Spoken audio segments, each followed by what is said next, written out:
All right, all right. Ho, ho, ho. It's a Monday. Jesus. Good old Mondays. What is up, everybody? How you doing? Welcome in, folks, to another week. Another week. We are still, it's still clearly thinking, it's like this is my sound dampening stuff. My sound has been dampened. Everything is still kind of getting put together right now. So, you know, it looks like it feels, which is Monday morning. How y'all doing? How was your weekend? How's your week going? Or for those of you who work through the weekend, this is your weekend. How's your weekend going now? Twitch chat, of course, you guys popping off. Appreciate y'all over there. But I see you, YouTube. You were in here early. Maverick, Shifty, Matt Sully, Luna Maria, Reese, Titan, Trash Panda. Good to see you all. Reese, thanks for the sub on Twitch, dude. Appreciate you. 47 months, this guy, at tier 3. Basically a spaceship a month. Ah, God, I love having tea during stream. It's good times. Going well so far, Sensei. Weekend is always over too fast.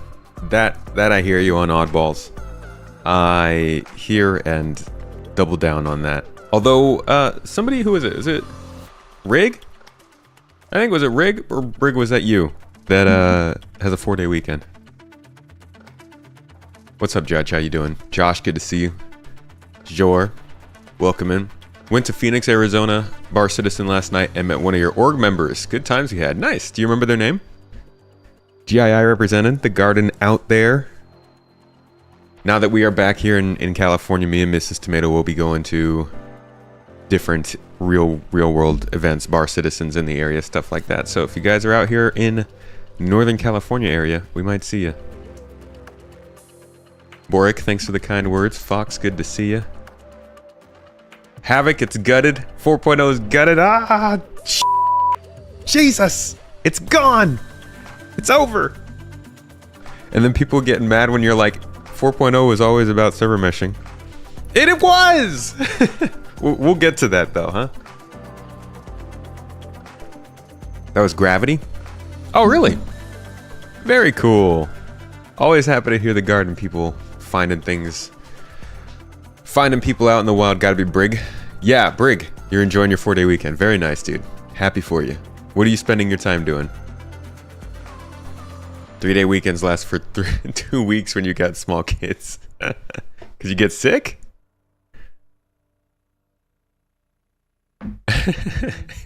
Havoc, how you doing, dude?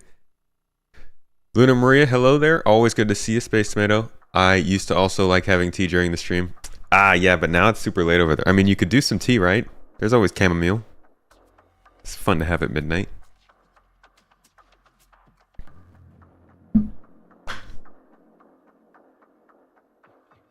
November 23rd.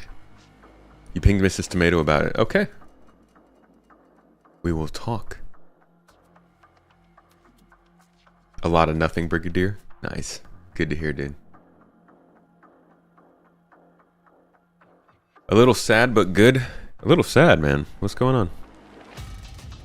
Strelak home, how you doing? Welcome in. You miss kids at that age, they barely talk to you once they get older. Just gotta stay cool, dude. Take some lessons from Echo. You just gotta say Skibbity and Riz and Ohio, and like the kids will still like you. That's what I heard. Actually, you gotta be proactive with it. You have to come up with the slang.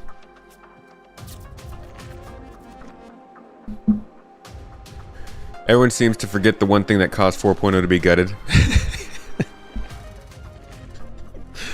Oh, it was master modes. God. Hey, you know what?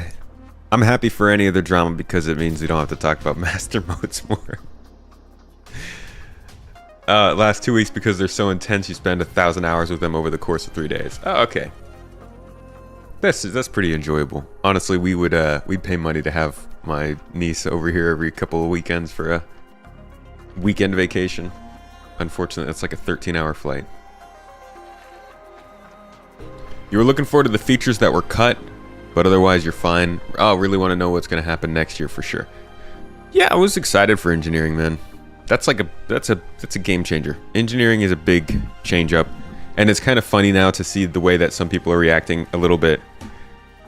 Some people are like conflicted because they don't like the idea that engineering is going to be a thing because it complicates multi-crew ships a little bit more.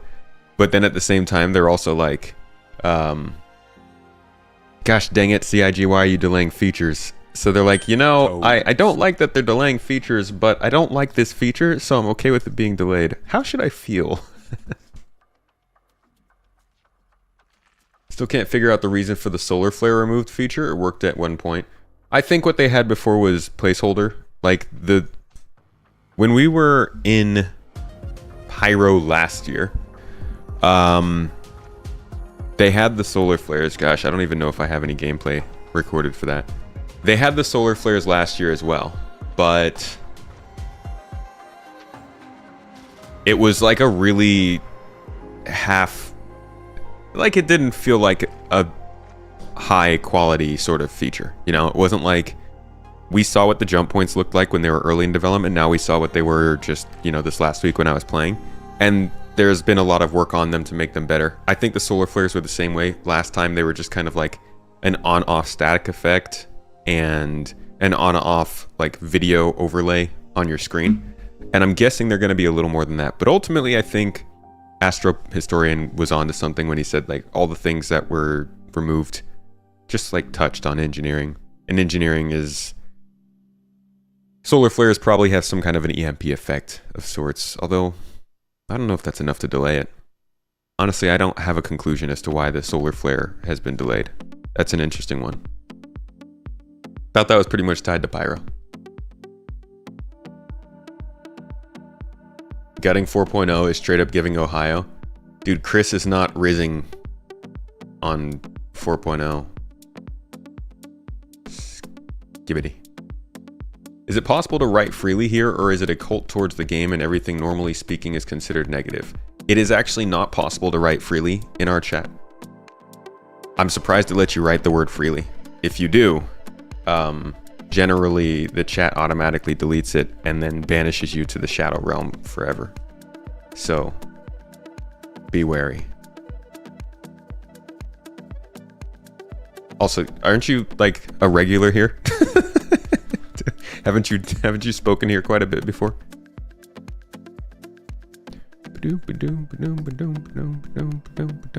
Yeah, man. You sent 376 messages in this chat. What do you mean are you gonna be banished? You feel like the features were gutted for time and not work required, so they could get 4.0 out this year? Well, yeah. Which is interesting, because we went over how features and updates work in Star Citizen last year? Man, when was that? Yeah, it was last year. And how some of these updates are feature-based updates. Very rarely. 3.18 was a feature-based update. 4.0 is a feature-based update. And the way they usually work is that rather than cutting features to set for a specific time, they will extend the patch until it's ready to release it with the features rather than on time. Most of these updates since 3.0 have been time-based. March, June, November, December, April, July, October, December, April, August, October, December. They're hitting basically the same period every year, consistently up until we got to 3.17, which then took from April until March of the next year because this was a feature-based update. Persistent entity streaming was required.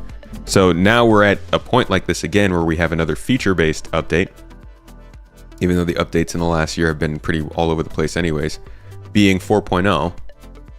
But rather than being pushed back to wait for server meshing at this point, they're like, okay, we need to cut other updates just so we can get this one out. So it's like a feature-based update, and it's being turned into a time-based update because they really want to have 4.0.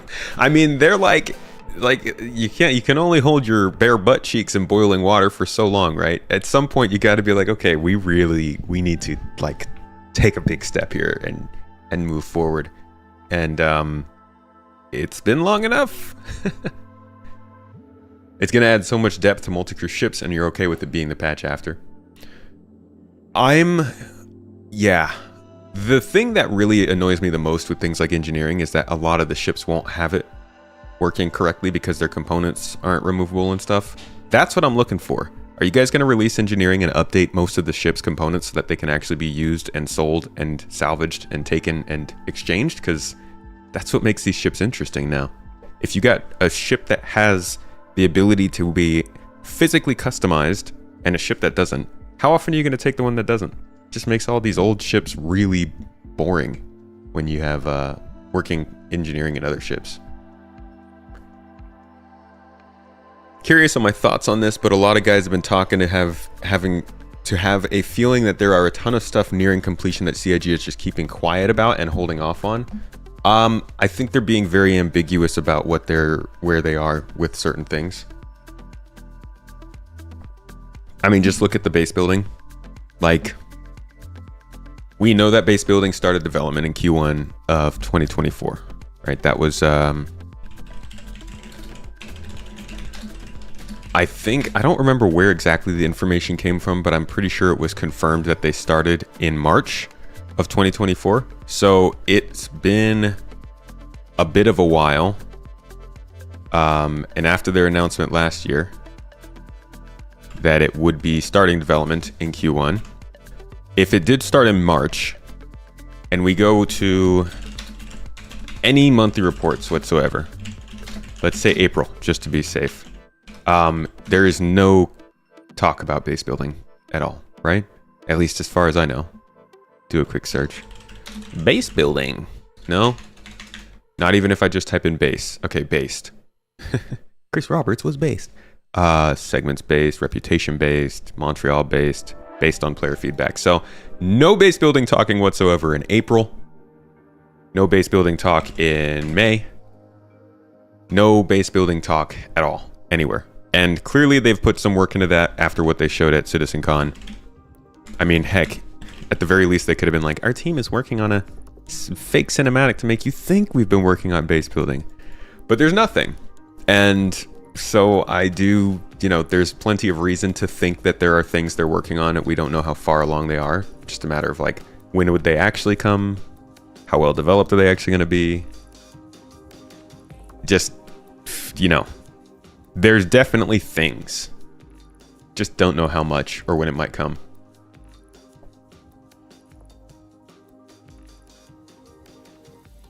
Solar failure might be tied to engineering as well. Yeah. Only toes are allowed. Reading dev comments and sword reports, you think Squadron is still priority along with Vulkan to work on, and we know it's working internally on multi-thread and in-game lighting, for which you think the focus is still on Squadron. So for Star Citizen, the focus is just to run the server meshing properly and stabilize it. I agree. Yeah, clearly if there's still a couple years left for Squadron, or a year plus left for Squadron, then the focus is still there. The only thing we can hope for is that they actually reach like a content complete phase where it's all just down to polishing, and the people who are supposed to be doing that, which was supposed to be happening this year, are able to go over to the PU. But God only knows when that might happen. Aina Sul, thank you for the Prime sub. Appreciate you. Every Prime sub takes one steel ingot away from Jeff Bezos' space station and makes him reconsider how he treats his employees. So cheers to you. You're helping Space Tomato Gaming and helping the world. 4.0 is not coming this year. December does not count as this year.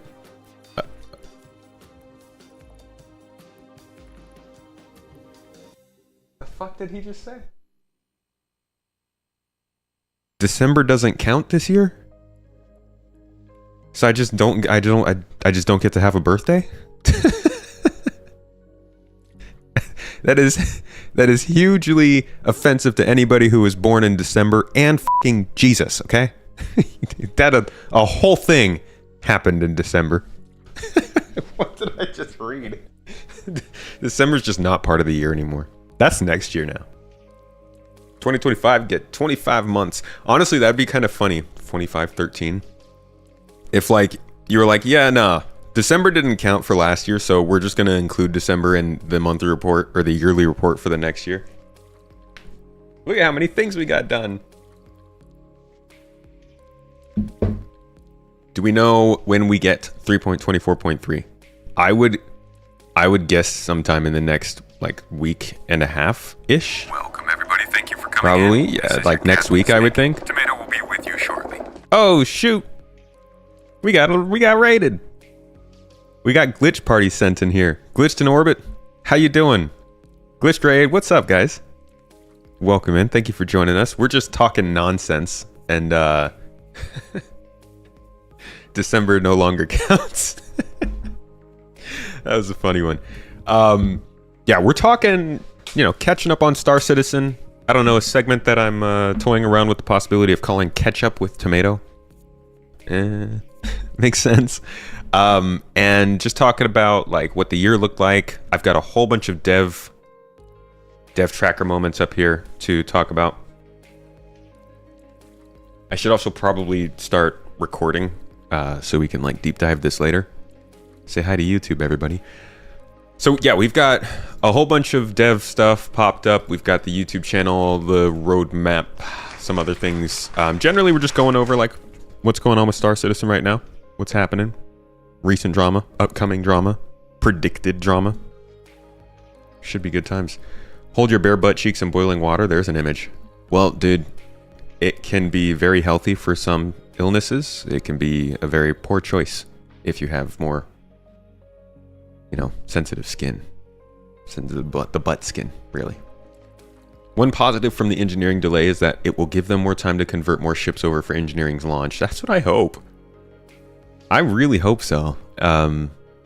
Because engineering already is something that has been taking focus from other parts of ship development. So like the same team that would work on engineering is also doing some other work on the flight model. There's crossover there. So waiting to put in updates to say master modes and stuff like that until 4.0 was to some extent because they were working on things like engineering in the ships instead. So it's a bummer to not have, like, maybe we'll see some big changes with the flight model in 4.0 that haven't been talked about yet, but it's a bummer to not know that for sure is happening at the expense of this delay when, this delay, it might not even have anything to do with that. Could be something else completely. Why have they shelved features like bounty hunting V2 even though it's so important? Probably because it works off of StarSim, which is not quite ready. One of the biggest things that bounty hunting V2 is going to depend on is virtual AI. If they are continuing to do it the same way that they talked about doing before. Virtual AI is a pretty cool piece of tech. I'm going to give you guys a quick look at it. It's not in this one. I'm going to give you a quick look at it so you can get an idea of what it means. But essentially, it's like a very robust version of the Nemesis system from Shadow of Mordor, if you remember that game. Basically, AI have the ability to have a memory, to reference that memory when they meet certain people, when they're doing certain things. They can rack up a record on themselves, all that kind of stuff. And it allows them to do it very lightweight. So instead of being rendered in the game doing all that stuff, they're just ones and zeros in the code simulating all of that. And then it's not until another player or somebody comes near them that they are created into an actual NPC that you can encounter. So that's a really big part of what bounty hunting is supposed to allow for in this game. But I'll let the man himself explain it. Again, I don't know for sure if they're still doing this. I was hoping they'd talk about this during the 1.0 panel, but they did not. Either way, here's a look at virtual AI and what they are, why I think bounty hunting is shelved. What did Jake confirm? Somewhere. Sorry, I'm really behind on chat.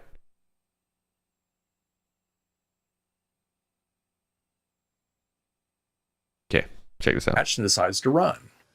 Once they're sufficiently far from that NPC, it's destroyed. It doesn't persist in any fashion, and you'll never see them again. The player continues traveling to Port Olisar, and the translucent green wireframe indicates that the area isn't loaded on the server, and thus the subsumption AI isn't active. I'm going to add a VMPC in a moment, but first let's quickly recap what makes them so different. VMPCs always execute some form of AI logic, regardless of whether or not they are in proximity to a player. Virtual AI is extremely lightweight and computationally efficient, stripping out all of the expense related to visuals and unnecessary details, yet retains the full ability to interact with the game in the ways that truly matter. Virtual AI executes within a backend service and can thus easily be scaled and doesn't put any load on the servers. VMPCs can seamlessly transition back and forth from lightweight, back-end-driven AI entities to full-blown, subsumption-driven NPCs, and are thus indistinguishable from an NPC that really did execute expensive subsumption logic all the time. Lastly, VMPCs gradually build up their own unique histories as they live out their lives. They evolve. Okay, so back to the example. Once the player gets close enough to Port Olisar, that area is streamed into existence, loaded onto a server, and the NPCs initialized to resume whatever they should be doing at that time of day. Now I'm going to introduce a VMPC pirate near the player, and they're going to immediately attack. After a few moments, the VMPC comes out ahead in this battle, and the player is killed. Because their crime was committed in range of an active comm array, it's recorded in their character history, along with the time and location of the felon. Oh yeah, Pyro has some terrible visual glitches right now. Access information like this if you've registered with the local authorities, so that the digital footprints players and VMPCs leave behind can be tracked. This VMPC's name is Dragon, and since they're now wanted in this jurisdiction, the comm array has affixed a real-time marker to his position. With the only player in this area dead, the server now streams Port Olisar and the comm array out, but as I previously noted, VMPCs aren't destroyed like a regular NPC created from a probability volume, and their logic isn't suspended like an NPC at a landing zone. Instead, VMPCs simply transition from their physicalized state, where authority over their actions is controlled by subsumption logic executing on a server, to their native ethereal state, where their virtual AI executes on the back end. Dragon now begins to exit the area, and the comm array continues to track his position until he passes out of range, at which point the real-time information converts to a last known position report. He's decided that he needs money and he's a bit risk-averse, so he elects to head all the way out to Yellow, where there are quite a few transport freighters carrying valuable ore and little in the way of security. Okay, Dragon has arrived at Yellow's asteroid field and has now crossed back into range of another active comm array, so his real-time position is now once again being reported as indicated by both the character history and the tracking marker. There aren't any players in this area, and thus none of this is streamed onto a server. Everything you're seeing is a result of a variety of different services communicating with one another. VMPCs trigger probability volumes just like players, and Yellow's shows that there's quite a bit of freighter traffic in this area. So, Dragon won't have to wait very long before he generates an encounter. There's one. Dragon just caused the creation of a freighter, which itself becomes a VMPC so that it can react to what's happening via its own virtual AI.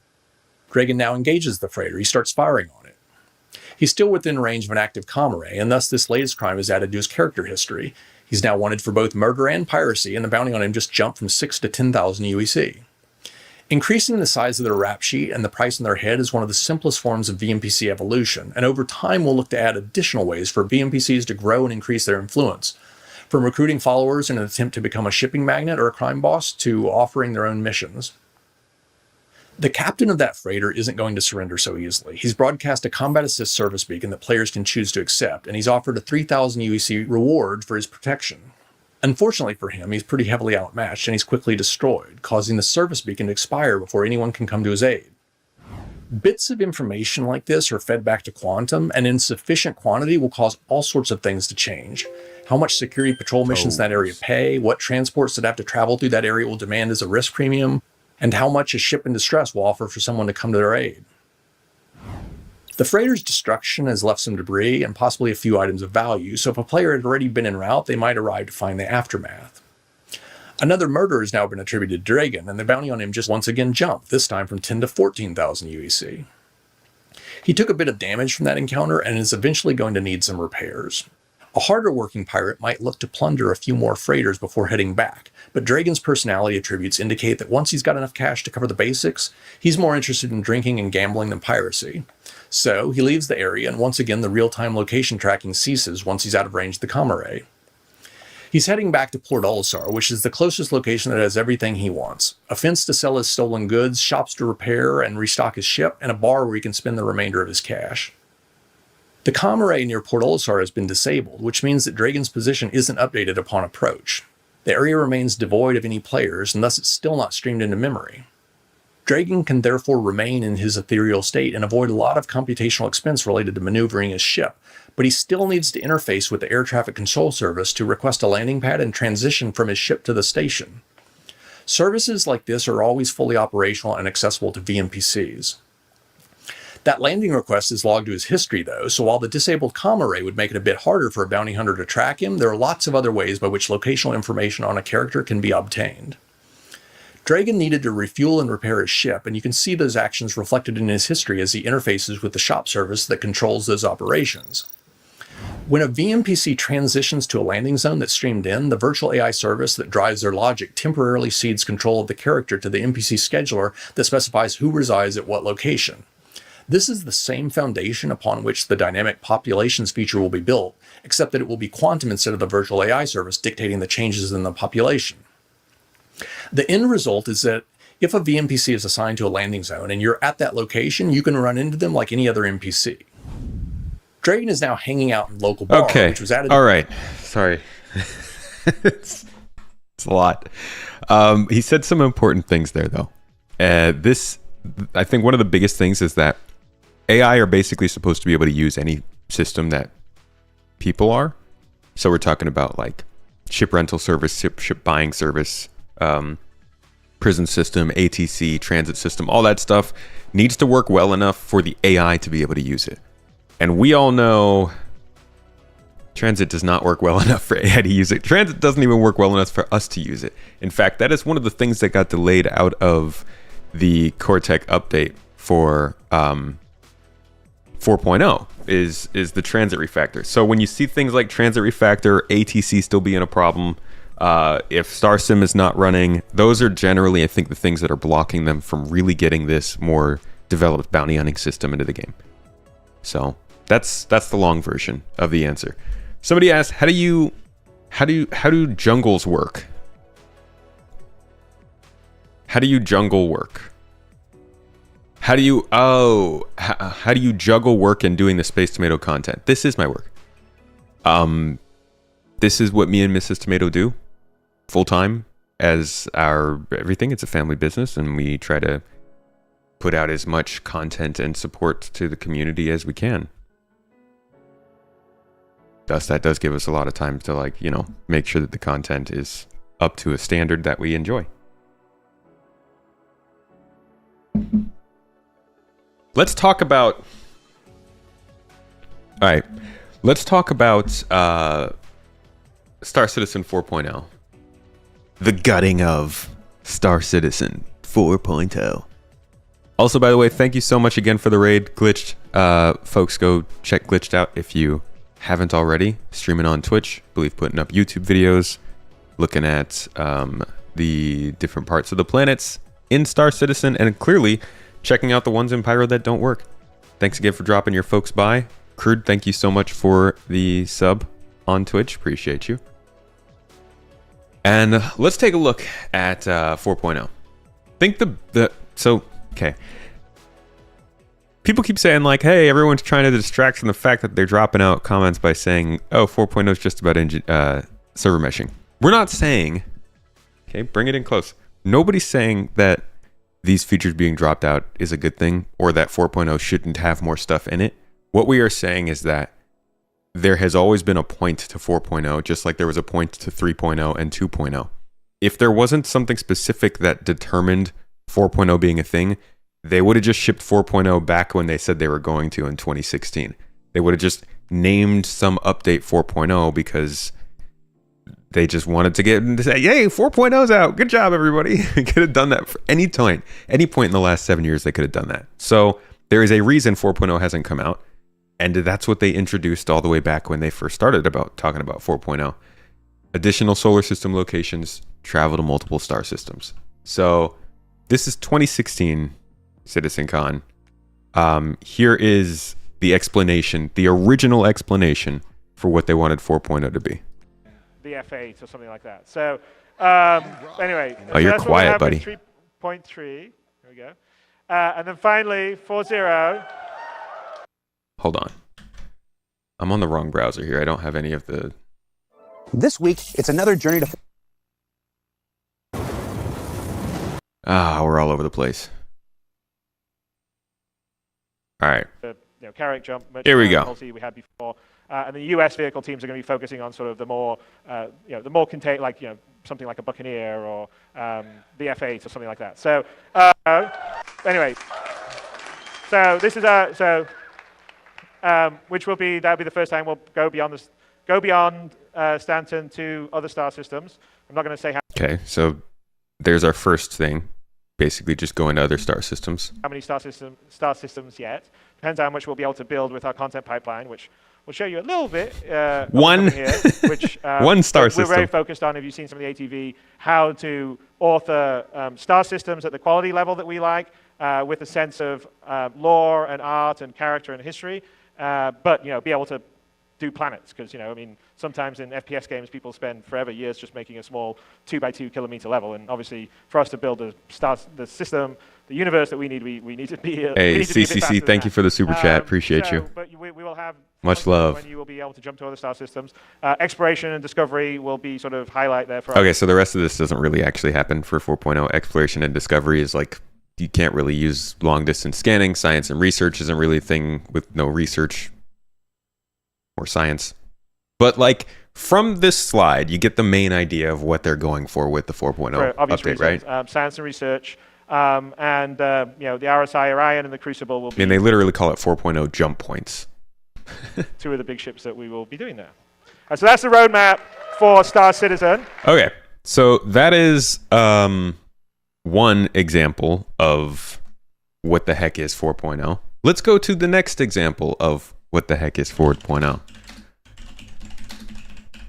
Because there are many, many places where you can confirm what exactly is the point of 4.0 and what it always has been and what they're kind of going for. And that's a very, very important part of the 11th pillar. And the last one, if we go forward, Paul, is server meshing. So when we get server meshing, that is, we think, the last piece of the puzzle to have the full game experience. And this is our ability to go, right now we have about 50 players on a server. We probably will be able to increase that number because of bind coloring and stuff, but it's still going to cap out at a certain level. With server meshing, we'll be able to get to thousands of players playing concurrently in the same locations, star systems. They're not all going to be able to have 1,000 people dogpiling together. They won't be able to render it all at the same time, but you certainly will be able to have 1,000 people on the planet of Hurston, for instance. Yeah, we'll see about that.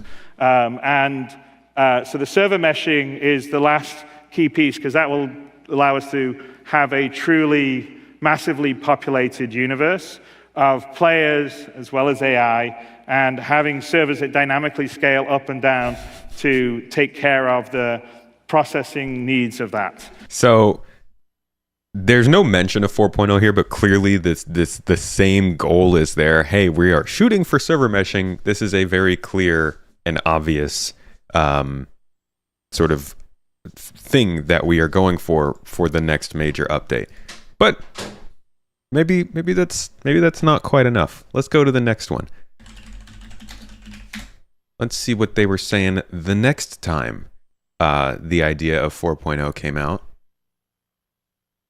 I want to say that is in the Adventure Continues.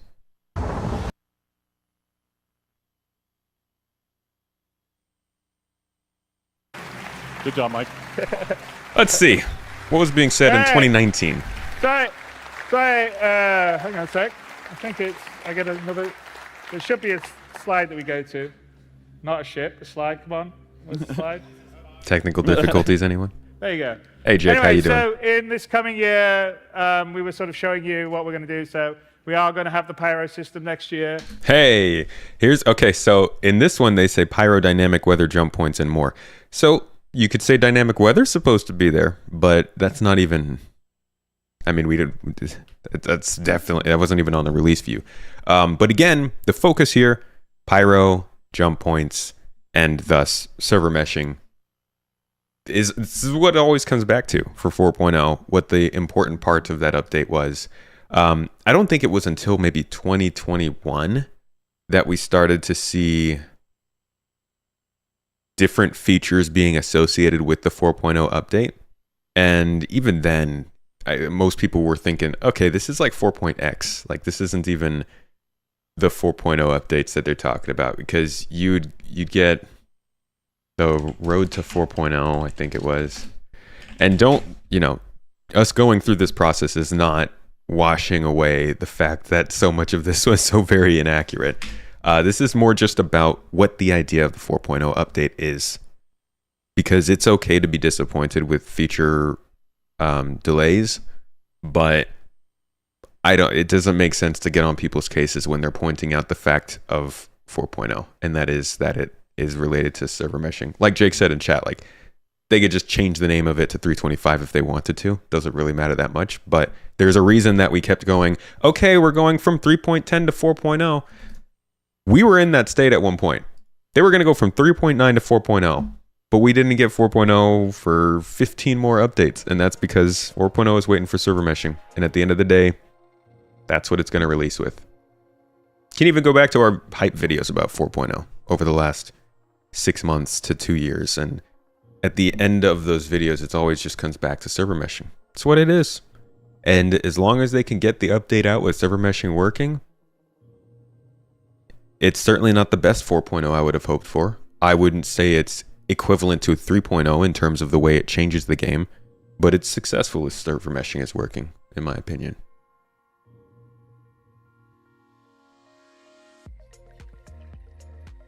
So yeah, that's my feelings on the matter.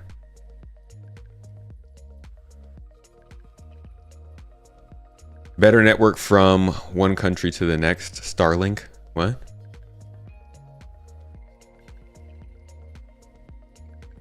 Too bad 4.0 isn't the 3.0 2.0 that I hoped we would get before 1.0. I almost did that for a thumbnail, because it would include all of the major updates of Star Citizen. 4321. Was that after COVID? No. That would have been before it.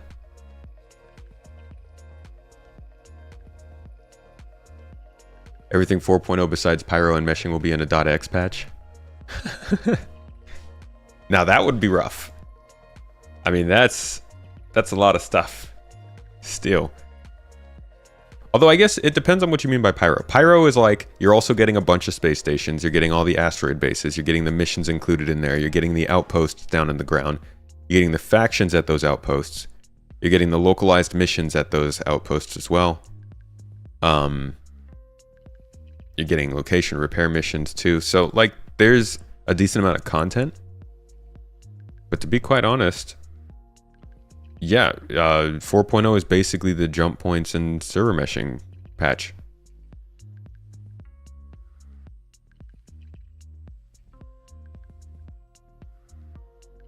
Interestingly, there wasn't even there's like if all of the engineering stuff is taken out, that's not a lot of stuff to include. I do wonder what we're going to see on the patch watch.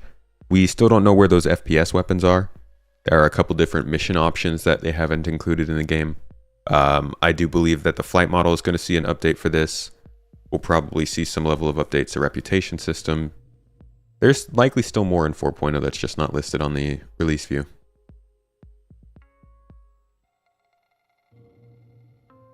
Guesses for the 5th system in the game? Terra? Oh, the 6th? Maybe Magnus.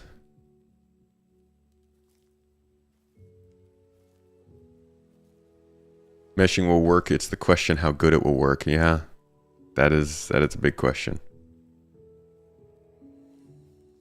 Pyro is so much for us to explore. Seams in the game map, glitching sky, glitching water, no collision rocks you definitely want to land on, and so much more. To be honest, I didn't have... My main problem with Pyro was falling into the sky, or falling into the ground, and the planet textures not showing up. Other than that, though, it was freaking beautiful. Holy crap.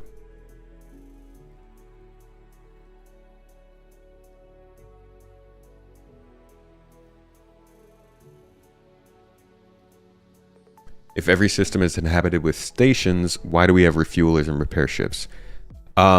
Certain stations won't give you services depending on your reputation, but they're also really big.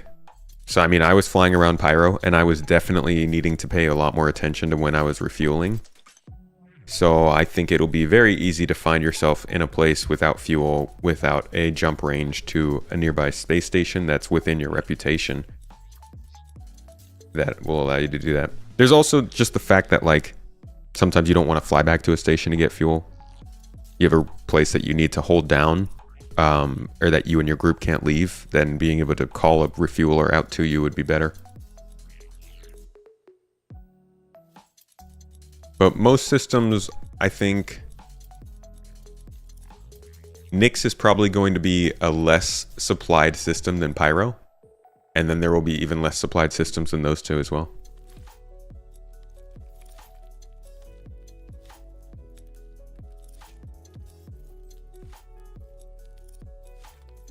Pyro has so much, y'all. Like, so much more than what's on here.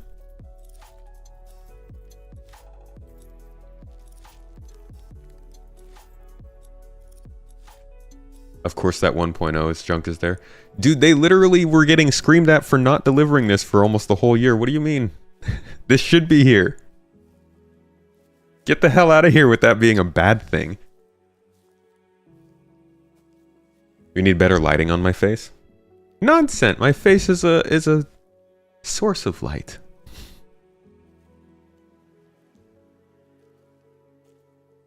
If we ever get Ellis, we will need those ships, dude. Okay. Oh god. If we ever get Ellis, that would be sick. Ellis is exciting. You know that? Tricky, how you doing? Thank you for the super chat. When is 4.0 expected now? Mid next year? No, I think they would have not cut features if it was coming out mid next year. I think they're cutting features to get it out quicker.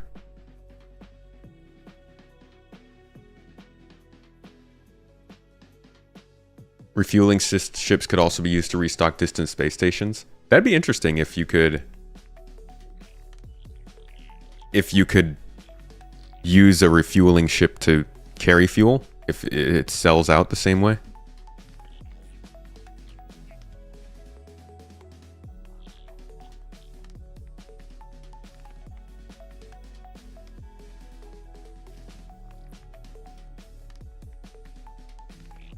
Do I think monthly report stuff like scanning and radar will get a card or just get put in stealth? I do think scanning and radar will get its own card. That's a pretty big one. But I think there is stuff from the monthly reports that won't show up.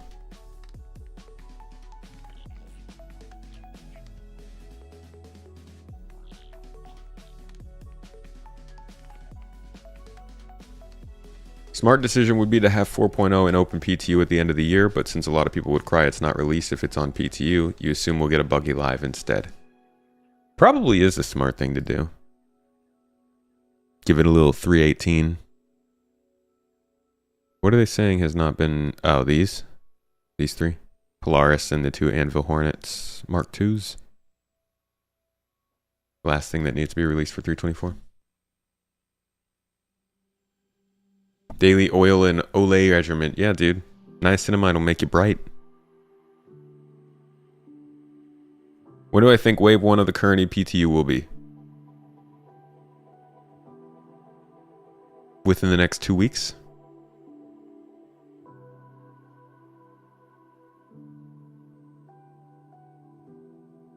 There was a picture of all the manufacturers on the 1.0 panel that showed the ships that will be in game by then. Wait, really? They showed the ships that would be in game? That seems a little dangerous.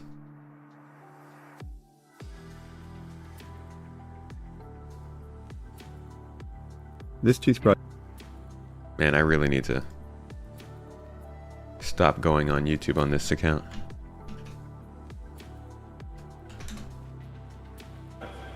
The underworld is a dangerous place run by greed and... They said it wasn't an exhaustive list.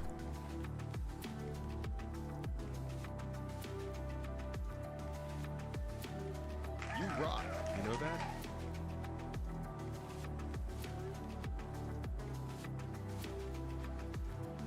Enjoyment of the activity.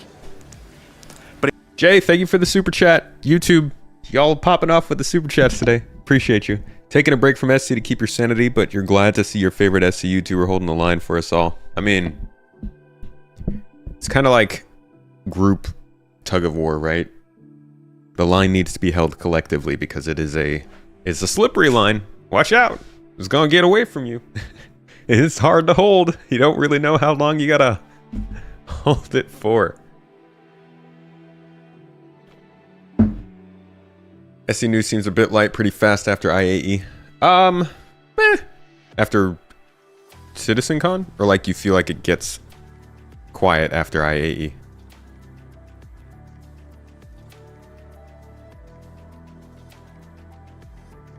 Can't answer the call because you're holding the line. But in 1.0, don't you have two phones? You might be mining for a whole different reason. And this is where cyclical gameplay loops come in. Firstly, let's add all the manufacturers and ships in. All right. I'll just give you a moment to take that in, because there's a lot. I actually had to ask them to take the variants out, because it didn't fit on this slide. And let's zoom all the... Okay. So I'm seeing we got the Expanse there. That's not a huge change to MISC ships. I see the... This is only announced ships, right? Like, there's definitely going to be plenty of ships on here that haven't been talked about, but I see the Legionnaire in there. There's the Liberator. That's pretty nice. Interesting they don't have the Raylan on here. The Sealand's there, but not the Raylan. Got the Perseus over there. The Kraken's in there. Ironclad is there. Merchantman is there.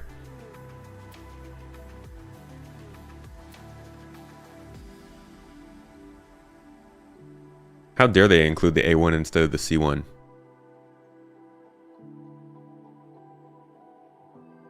The Expanse has been announced. That's the refining ship.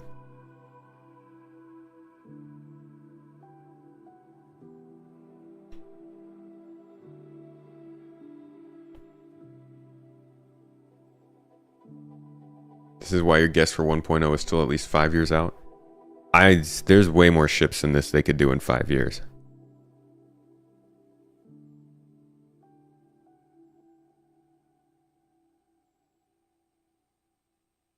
There's like a lot of... Oh, there's the Pioneer from CNOU.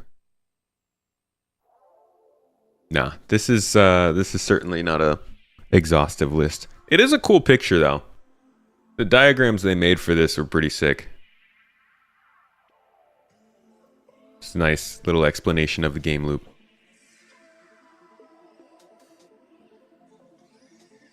Oh yeah, the Expanse isn't in the teasers for next year. How did they have the Banu Merchantman and not the Raylan? Don't you know? Banu Merchantman's one of the easiest ships to develop.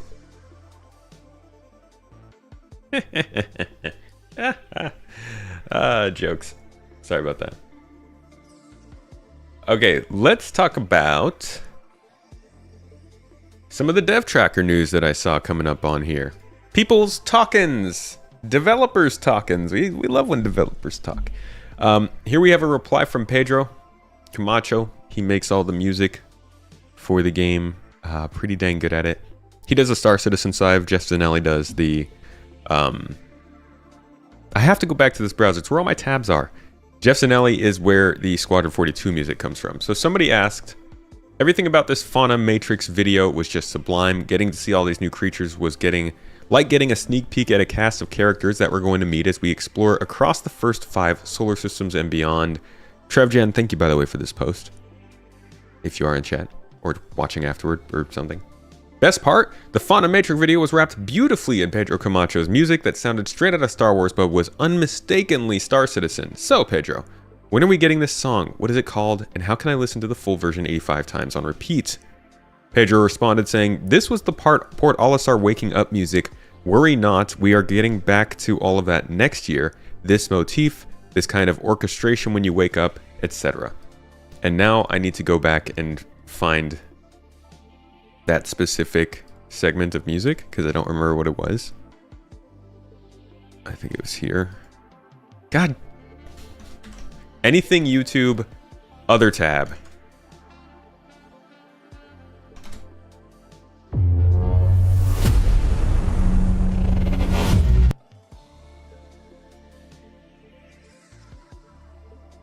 Ensuring that they're populated with appropriate creatures. We've been designing creatures in mind so that planets' ecosystems influence their behaviors, designs, Did you just say Requiescat and Pache?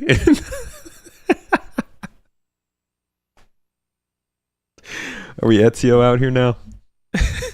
ethics and harvestables. With that being said, I would like to give you a sneak peek at our Fauna Matrix.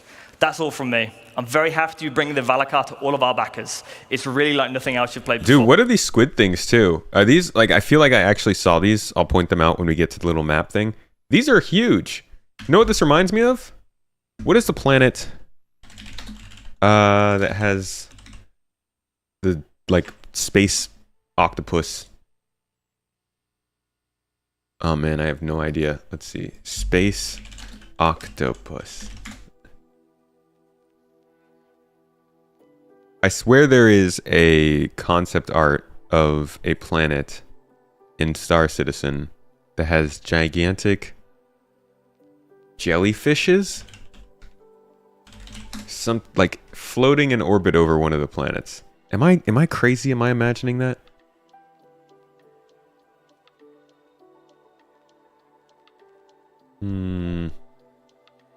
Man, I feel like that's definitely a thing.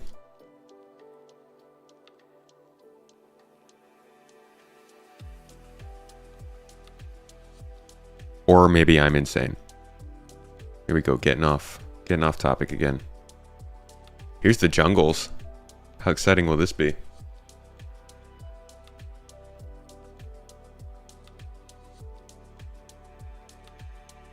Yeah, gonna need a Paul lifeline. Lord Stradamus.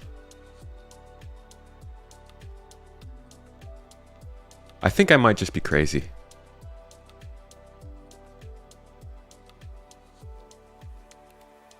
Because the more I think about this idea, the more I think maybe I'm considering this concept art,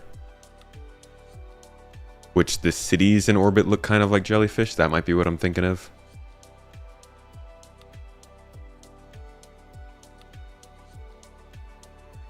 Otherwise, I don't remember a concept art that has gigantic living things in space, but who knows? There's too many Star Citizen things in my brain anyways. Either way, wherever these things went, these would be crazy to see in the game. I'll leave you with this last video. Enjoy the rest of CitizenCon, everybody. All right, show us all the animals.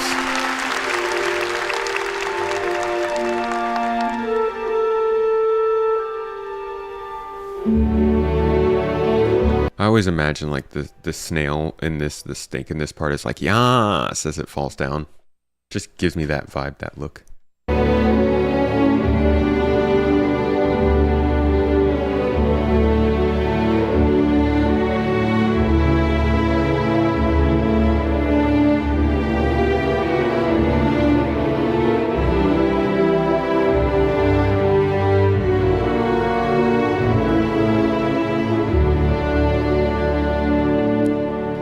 So I think that thing that we saw there is this.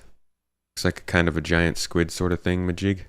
But honestly, this thing kind of freaks me out. Depending on how fast they make these move, I'm a little worried.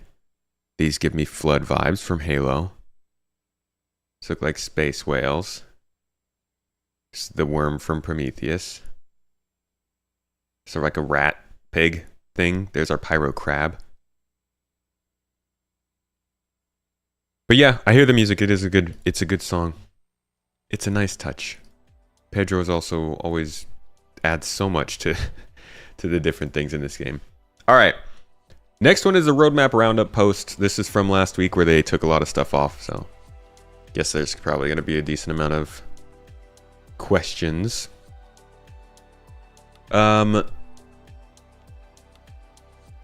Somebody asked, so 4.0 isn't really a patch anymore and just server meshing and Pyro drop?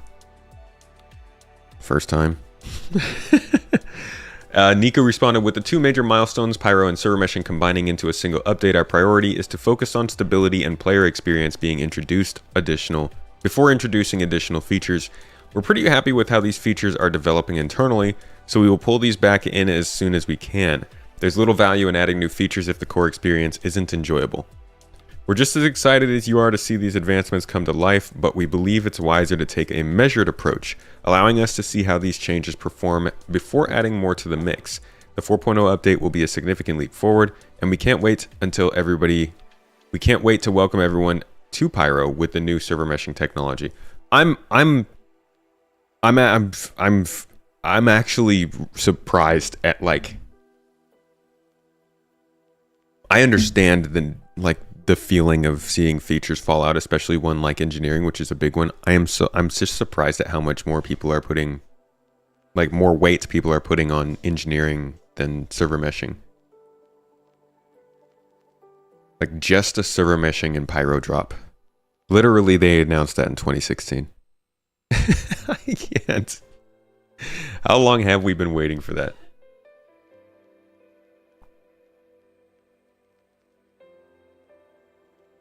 All you say is they're gutting it so much, just push it to the PTU. I don't think they're really gutting it that much. Isn't there a squid on there somewhere? There was.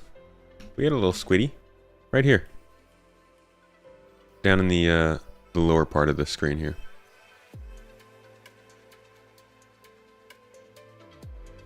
Interesting that there's only one crab. Well, it is the Pyro crab, you know. What are you going to do? Can't take it anywhere else, right? That's not true. That's what they did with the cow. Yeah, just Pyro.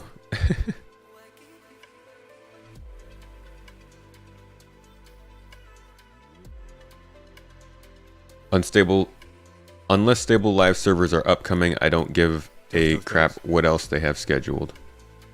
Yeah, a lot of people just want stability. When I put out polls earlier on in the year and I'm like, what would you guys like to see videos about?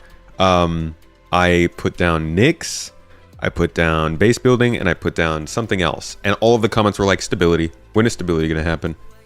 The funny thing is I did a video about stability like a couple weeks later, and it did worse than the other videos that got voted on. But hey, you know what? Good to know when stability's coming.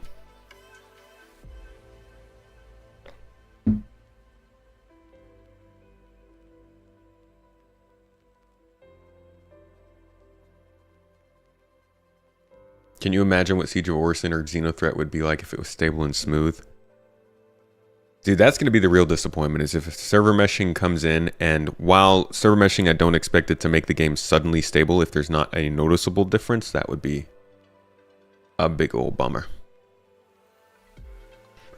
Pyro has been teased 5 to 6 years and it's dropping with not really any new gameplay and none of the associated reputation work that was supposed to set it apart. So can't blame people yet for being not really enthused after this lackluster year. We don't know what missions are in Pyro. Everybody keeps talking about like Pyro not having any of the gameplay that it was supposed to have, but we don't know what the missions look like. They haven't even turned them on really. In the 1.0 video, you showed all the names of every ship and sold concept or already in game. You think this is their intent to deliver all ships on release? No, I don't think that was indicative of what they are going to release. I think it had everything that they want to be in release on there, but I think there'll be more. What's up, Gunfighter?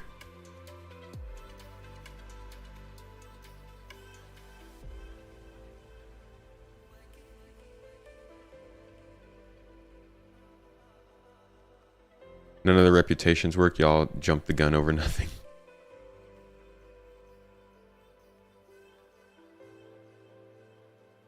The resource network has shipped.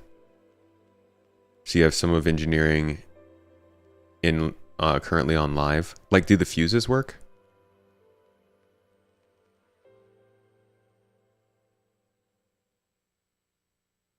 They look just like the missions we have now. Well, I mean, we already know that's not true, because this exists.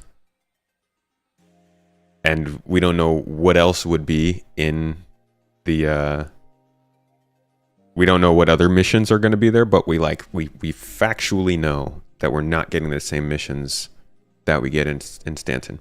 Implementing new missions and introducing engineering gameplay into the persistent universe, first appearing in Pyro's outposts. This identifies that there are new missions in Pyro that are not in Stanton. This will include things like changing relays, using charging batteries, which charge and drain is not in, so I don't know how that works. I don't know how some of this will work. I think the fuses will probably already work since we have fuses in the game. Charge and drain is not going to be in this patch though, so that doesn't work. But the repair functionality in the salvage beam does work, so I'm assuming that'll just be fuses in the salvage beam. Just because they say something doesn't mean it's happening. So let me just get that straight. The idea now, this is the idea behind how we treat the roadmap. If something's been said and we're not happy about it, then we repeat that it's been said, even if we don't know it's been said. In this case, that would be that there are no new missions in Pyro. And then if there is proof on the roadmap that the new missions are scheduled for Pyro, we will then say, even if it's on the roadmap, we shouldn't believe it and assume that there are no missions. What's the point? I mean, you can definitely say that things will be cut. The missions could be cut.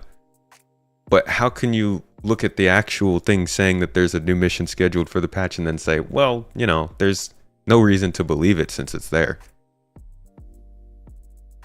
That doesn't even make sense.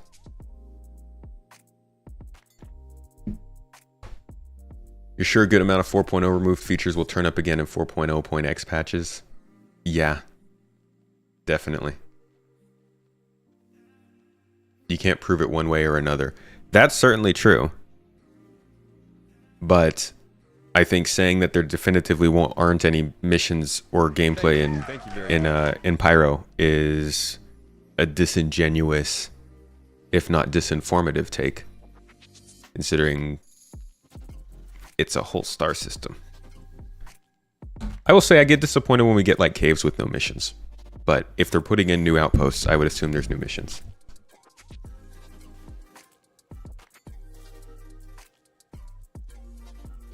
Do you think NPC crews in the future will not only be great for solo players, but also orgs? Whenever that is a possibility, I do think that'll be helpful. But it sounds like that's a really long way away.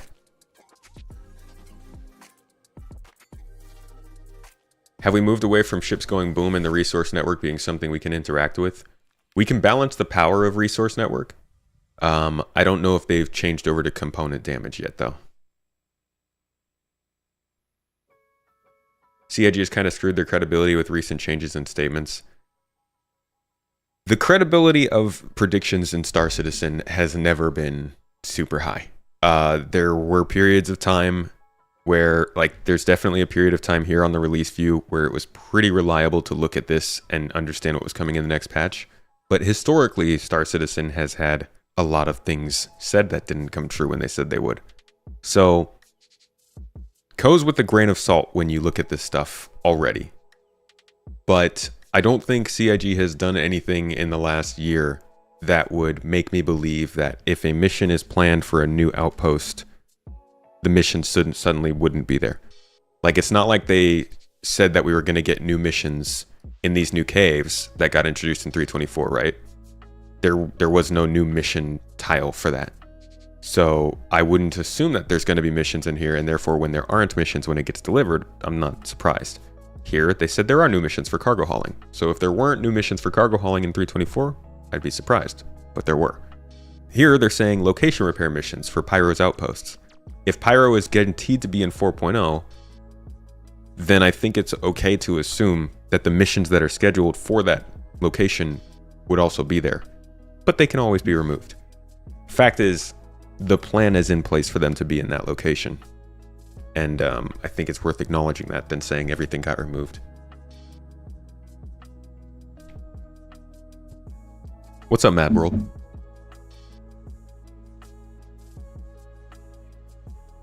Disingenuous, yes, because it's disagreeing with what's in front of us.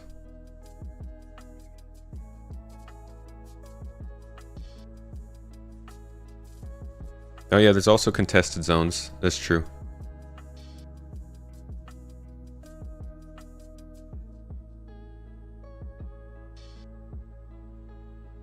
Marlon, how you doing? We should just ignore the whole roadmap. Most people should. It's a source of pain. I will not, because I have an obsessive addiction to learning more information about this, and you know, people who are interested will come and check it out for updates on that stuff. But I think, yeah, most people should just ignore the roadmap. Honestly, a lot of people should just be ignoring Star Citizen right now till it's in a place where they'll actually enjoy it. And let me be clear, because somebody ate into me 2 weeks ago for apparently saying this, that does not mean that I will never encourage anyone to ever spend money on Star Citizen. Don't worry, folks. That's not what I'm saying. I know those aren't the words that came out of my mouth, but you'd be surprised what people interpret. All I'm saying is that a lot of people would be better off just kind of playing other games for now until Star Citizen is at a better place. What do you think the starting player cap per shard will be for 4.0 launch? I hope it's like at least 250, 300 people.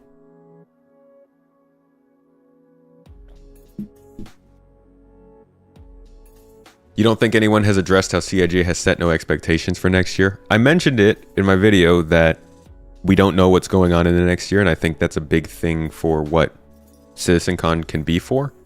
But yeah, they've definitely shied away from giving specific dates. Don't think that will help CIG if we ignore the game. I mean, honestly, I don't think that just like raging in their various comments and social media things helps CIG either. It's more for our own mental health than for CIG, to be honest. Like, you do what works best for you. And for a lot of people, not playing or trying to play a game that's broken and causing more frustration is just healthier in the long run.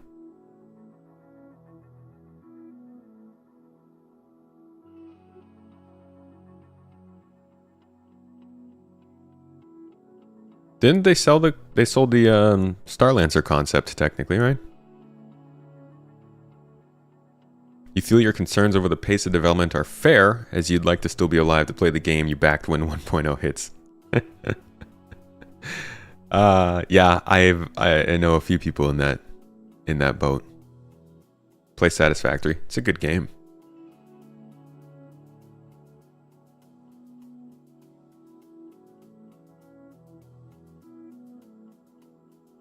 Definitely wouldn't discourage people from putting money into the game right now.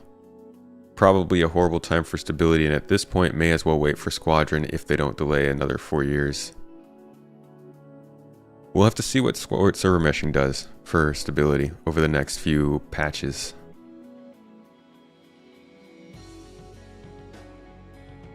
Ship sales don't get delayed. Yes, ship sales are run by a different team than feature releases.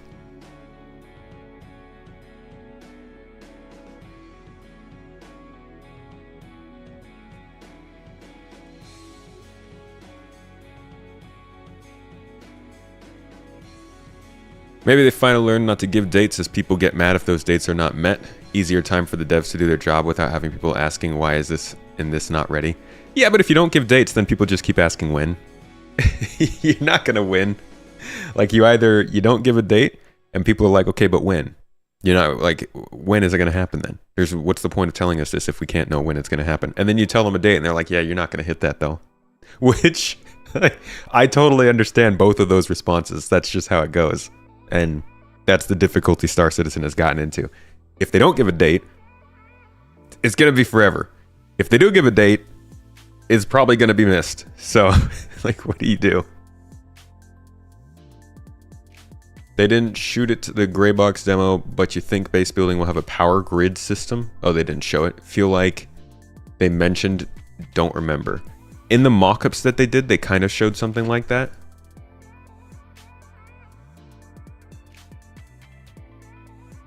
See if I can find that.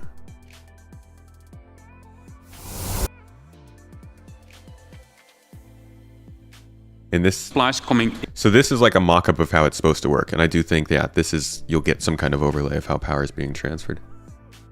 What incentive does CIG have to complete the game? Are they going to generate more revenue than they are now? I believe that yes, they can. The biggest incentive that CIG would have to complete the game is their reputation. What they're building here, I think anybody in chat, some people are maybe hate watching and like just getting off to people being frustrated or something. anybody in chat can admit that there is a reason to be interested in Star Citizen. The scale, the way that it can transition you without loading screens and stuff, the first-person environment and space that can be enjoyed with other people. There are like unique things to this game that are hard to get elsewhere, and I think it has its drawing point, right? Like if this was a good game that functioned in the way that they've already built it, and it just ran as a perfectly good game, people would be flooding in, as long as there's progression. The amount of people who will like go to this website and see this front page and see, oh wow, a new star spaceship has come out. Let me look at this spaceship. Oh wow, it carries cargo. Let me scroll down and try and buy this. And the amount of people that will go on here, see this, and be like, yeah, let me add that to the cart. That's good stuff. 200 plus bucks. Why not? I'll do it. That's not really, what's it called? What's it called when you walk into a store and you just buy something? Not reflex purchase. They try to get you with it at like cash registers and stuff. What is the dang word? Impulse. Yes, thank you. That's not an impulse purchase for most people. These are the impulse purchases. It's the paints, right? So my point being, thank you all for the impulse purchase tip. My point being, if you are CIG and you're looking at the maybe 50 to 100,000 people who might be willing to, on a good month, come on this webpage and spend this much money on a spaceship, versus say, I don't know, 3 to 5 million people who might come in on a given month and spend $7 to $10 on a paint. Dude, I can't tell you the actual math of that, marketing potential of that, all that kind of stuff, but I think there's absolutely the opportunity for them to make more money doing that if they just had a game that didn't just have a unique selling point, but also had a really good reputation, that had incredibly good word of mouth. Like, this game looks ridiculous. The machinimas that people put out, the trailers people make out of this, the screenshots you can get, all this stuff would spread like freaking wildfire on the internet if the first thing people heard when they looked at it was Star Citizen. And for half of the gaming population, the half that does know about it, generally it's immediately out of their head. For the other half, they don't know about it, and then they go and look into it, and the first things they see are the things that people hate about the game. So I think there's a lot of potential in word of mouth, in the ability for this game to actually get a good reputation and a good first player experience that doesn't see people quitting in like just a couple of minutes of playing it. If they have a reputation that precedes their storefront, that precedes the idea of how much things cost, that more shows the unique parts of this game, I 100% think that there is the chance they can make more money after releasing. And that's why I think, as much as people like to say they don't have a reason to release this game, if they released it and it was good and it made up for the amount of time and effort and money it supposedly has taken to make, I think they would see wild success. But that's a big if. But yeah, that's my reason, at least, for thinking they do want to finish the game. They want to at least get it to like a launchable state. And yeah, I think half of the gaming community is actually very generous. I doubt half of the gaming community knows what Star Citizen is. I doubt 25% of the gaming community knows, to be honest. It's probably a very small amount of people, and within that group of people, there's an even smaller amount that are willing to give it the time of day. So there's a lot of potential there. But I mean, just look at the way people respond to Squadron 42. Or the way that people responded to the Star Engine video last year. There's a ton of folks who are willing to find a good space game to jump into. Just needs to be a good space game. Think they might go subscription service? I do think that they can find some pretty solid monetization options in their current subscription model. Like, they would want to be careful about it, for sure. But you could find some interesting in-game rewards to put on here. Maybe like a random blueprint every month, or a couple skins every month, or maybe... I think that they should be very wary of starting to touch on like the timers that they have in game for research or crafting or base building and stuff like that. But there are in-game things they can link to these to make these more interesting to people, and I think they could probably get a lot of people in the subscribers on this game without ever forcing it.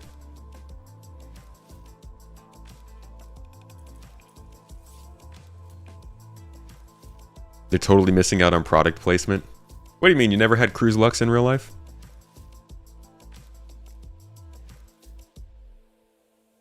A new guy just started here, asked you what it was you were watching. Tell him this tomato guy likes to sit on his computer somewhere off in the distance and just talk about video games for hours on end.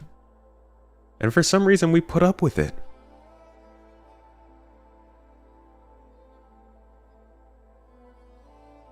I am looking forward to doing a this year in retrospect video. Not gonna lie. So I've done this a couple of years now. And one of the big problems I have... Oh, that was a stupid idea. One of the problems I have with doing these videos is... I release it too late. See, it doesn't even pop up when I search for it. I release the video too late, and I go into too much detail. Here's a podcast episode I did on it. See, I don't even know what to search.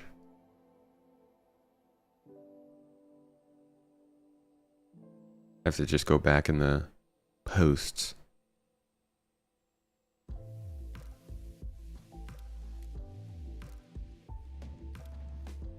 Oh, I think I actually didn't even do one last year. Yeah, because the year before it was this one. See, it's a really a lot to do, these kinds of videos. Just going through the whole year and finding everything that happened in that year. And I think this video turned out doing really well from my perspective of like making it. But it did horribly when it came to like people being interested in it. And I just don't think it did justice really to what happened throughout the year. And I released it on December 31st. So this year, my goal is to release one of these earlier on in December as a review of what happened this year for Star Citizen, because you're right. There was a pretty decent amount of things getting delivered, but there was also quite a bit of disappointment. I think a lot of what we've felt now is just like the 4.0 ISCs not making it into the game just yet. And I think that will help. But in general, quite a bit of the stuff that we did see ended up in game. It's just very splotchy and not as like polished as a lot of people hoped.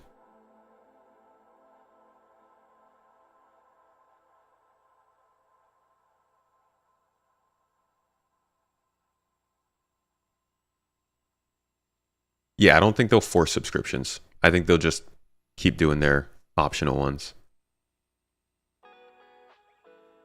Oh, you were watching 4.0 gameplay and you'd never seen SC. Tell them welcome. You're of the opinion the game should be free to play, but you start with no ship. Let people buy a ship package or start out as somebody else's crew. Dude, have you seen the amount of money that World of Tanks makes doing that kind of thing? I'm not saying Star Citizen will be equivalent to World of Tanks, but if you look up how much money World of Tanks makes, and it kind of is a similar system to how Star Citizen does it. Obviously theirs is free to play and a lot of their stuff is a little bit cheaper than Star Citizen's, but same sort of idea. You can buy stuff and then use that in the game. And it says as of 2024, they started, I think, in about 2011 or 2012. They made $7 billion. World of Tank has made $7 billion in about 13 years. Holy crap. World of Tanks keeps you hooked in the gameplay. Yeah, that's that's a pretty big requirement for a good game.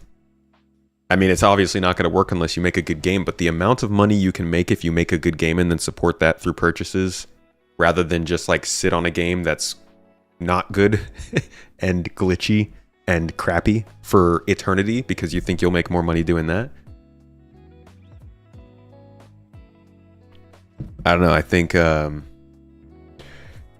yeah, y'all missing what I'm saying. I'm not saying that World of Tanks compares to Star Citizen right now. I'm trying to say, look at what Star Citizen could do if it became a good game that supports good gameplay, progression, and community.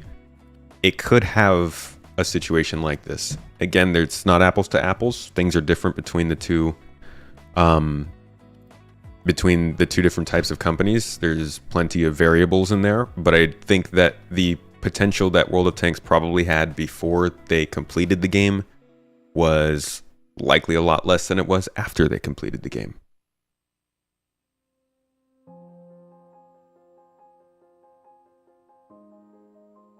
Last day of the year for a yearly review isn't too bad. I thought it would be good.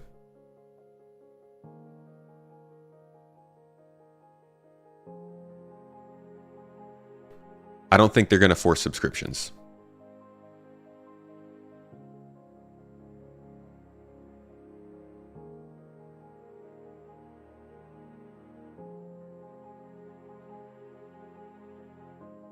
If they wouldn't keep the player hooked, they wouldn't sell the tanks and whatnot. Right, I think that's what Star Citizen would have to do as well.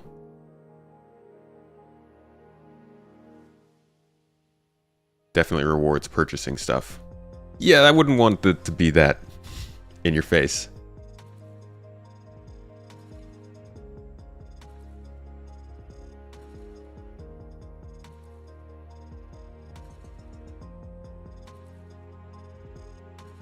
How's the Terrapin coming along with the new rework? Don't know. We might have a monthly report next week. Maybe, possibly. Jake, do we get a monthly report next week? Will we be blessed with these newses? Where was this one? Are they even talking about subscriptions? They already offer as well them. as smaller fabrication machines. You can take optional subscriptions. That's all I'm talking about right here. Just this. They already exist. You can already take them. They have existed for years. The funding doesn't necessarily go directly to a development, but I'm saying could be a way that they could do that. Just continue with the optional ones.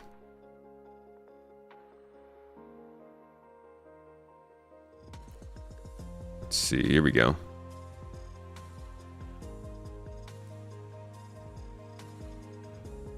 After 1.0, buying ships for cash is going to rub a lot of folks the wrong way as pay to win. Works now because everyone's funding a game being made, but after that it'll change.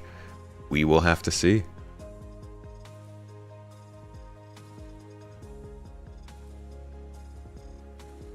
You're not writing this weekend. Oh wait, that would be this week, huh?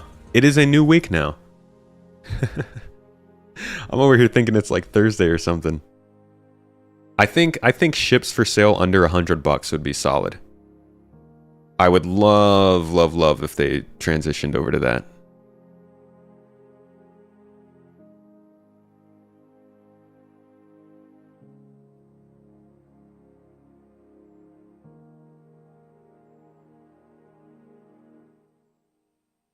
What does it even mean to win SC? To stop getting affected by development woes and problems? I think that's real winning. Being able to turn that part of your brain off. Alright, here's what we've seen of the Terrapin so far. So, this is the first actual view of the whole body that we've seen, and I'm not sure if it's a glitch here and they're not seeing the front of it, or if they've just changed the shape of the Terrapin here. But one of the things I'm most excited for because of this is the gold pass that we'll probably see on the current Terrapin. So I think any ship that's getting new variants is just going to get the same treatment that the Saber did, which is they go through, they gold pass it, then they bring out the variant. This allows them to, you know, update an older ship on the backlog, get it into the proper systems and the way that it works, and then also have a new ship come out. Also, maybe they get to do some work on scanning in line with this. Yeah, the engines do look smaller. So clearly it's medical. As you can see from all this, that's pretty clear. It's medical. This is the anvil. And it's got a bed. So you can also tell this is that same side entrance that we have on the Terrapin here. Usually you got a scanning chair in the middle here, but it looks like they've made better use of the interior with this one. Put a bed over on the side here. And I'm guessing that other part is maybe just so you could take parts out in there, your components and stuff, and put them on the ground. Of course, same moving armor, same shifting thrusters on the side as the original Terrapin. The lines are very similar. That's why I'm like kind of thrown off by the initial shape, because these lines all look similar to the existing Terrapin.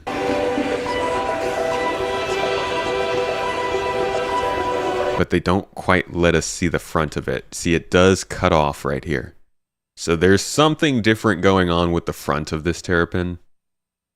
But we never really get a good look at what it is, which, you know, it's a little probably on purpose. And then this is the Crusader Intrepid.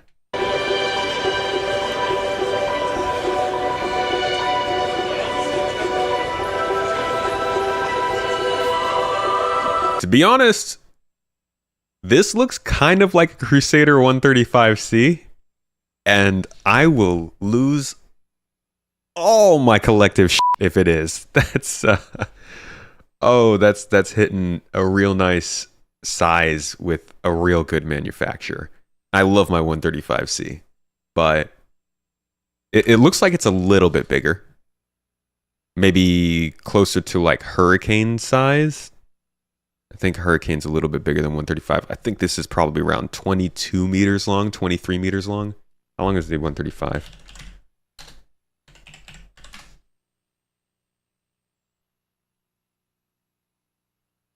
So the 135 is 19 meters in length. Yeah, so this thing looks like it's probably around 22 to 25 meters.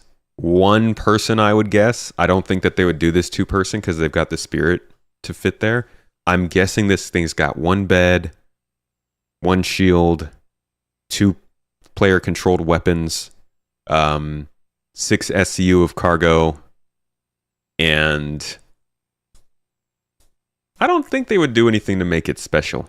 I'm guessing this thing competes with like a cutter or a 135C. Just love the Crusader lines. Actually, don't see any weapons up there.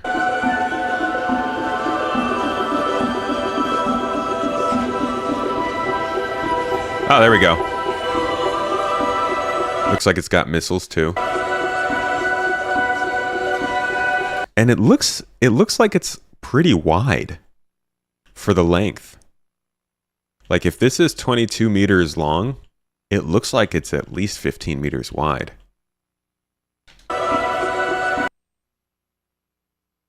But it's got a really small arch in the back. Yeah, I wonder if this is actually more of a 300i competitor. That would be interesting. I mean, there's not much difference between the 135 and the 300. I think you got maybe 10 meters of difference in length. It would be interesting though, because then it starts to get a little bit towards the Spirit. It's funny, all of the Crusader ships, it feels like they're making a good ship, and then people are like, but we want it smaller, so they make a slightly smaller ship, and then people are like, but we want it smaller. Now they're making the they just from the Mercury Star Runner down to the Intrepid, just keep making them smaller. A Crusader with a second entrance would be, I think this is a side entrance like the 100 series. 65 to compete with the Titan. I could see it being around 65, yeah. This is an advanced starter, no doubt. I guess, you know, maybe they made it to look a little bit more like those flying taxis in Crusader. People really liked that style. And now is a good time to kind of put it out there. What did the... Where's the picture of it? Yeah, let's go back to the previous CitizenCon and look at that picture again.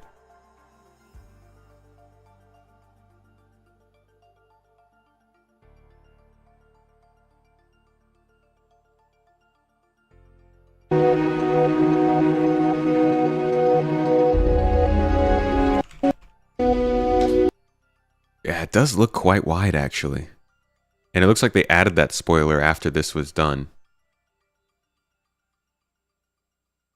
Oh, this is much bigger than a 100 series. Wait, this thing's huge. Hold on. I mean, it's got to be like 15 meters tall.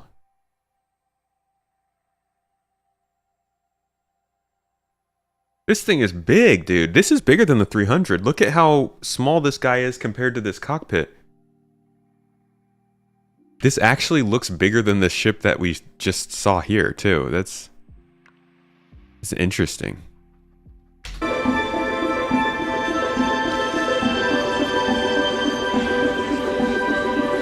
Oh, yeah. This is a big ship. Hold on. How does this work with the Spirit? That's huge. This is a whole hallway, and you've got rooms coming off the side of it. Dude, is this like what they originally were trying to make the MSR be?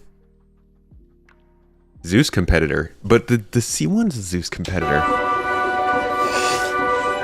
Just this hallway here is like 10 meters long. This thing is a big ship.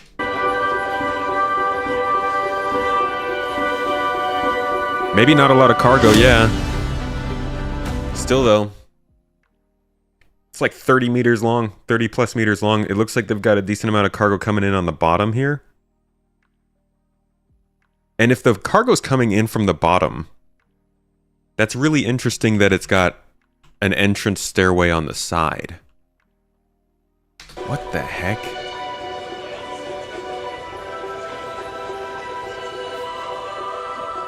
Like, that's got to be a pretty hefty stairway.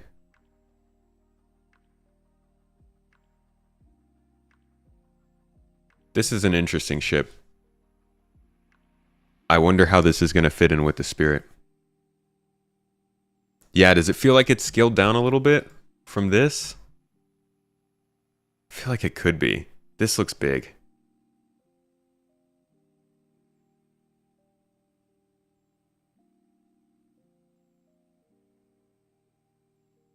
$90, $80.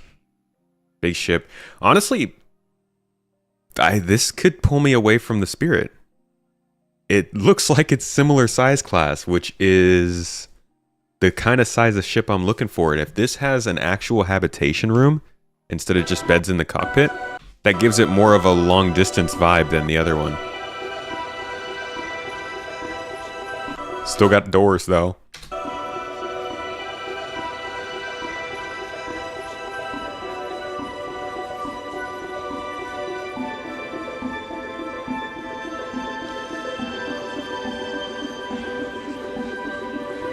So you got some living space over there, which is solid. Some privacy. You've got a cockpit up front, which looks like it's a single person space. So it's giving that sort of Vanguard Retaliator kind of vibe. Got another room over here off to the side. We can only hope that's like a... Oh, that's the entrance. Yeah, this is probably the entrance. I think it says right there on the ground, exit. So no room over here, just that. So it might not be equal width on both sides then. It might be offset a little bit.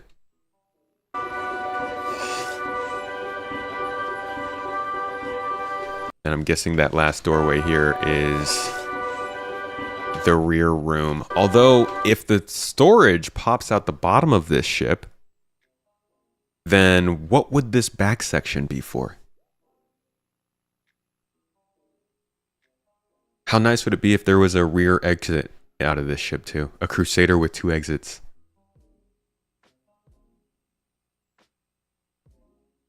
Ooh. What's in the trunk? What's in the fucking trunk? Oh, I'm excited. This is a cool looking ship. I didn't think it was going to be this substantial. I didn't notice all of this space for the first watch through. We were kind of going too much. A bathroom in the back. A bathroom, maybe. I think it's going to be pretty generalized. I don't think it'll be anything too specialized. I'm thinking either an exit or maybe just some extra space to... Maybe this is like the... What ship is it? They just showed it off. The Starlancer? You know, the Starlancer has its cargo kind of carried inside of the ship, but it drops down, I believe, and you can like walk over where it drops down. Where do they show a picture of that?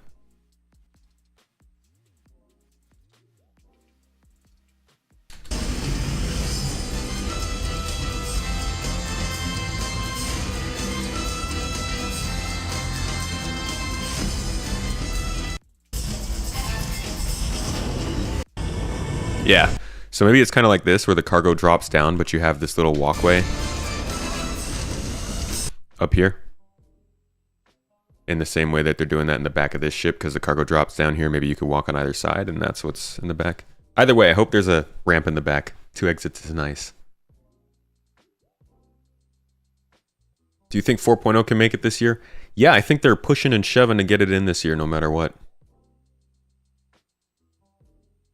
Could be components and engineering back there. You're right about that.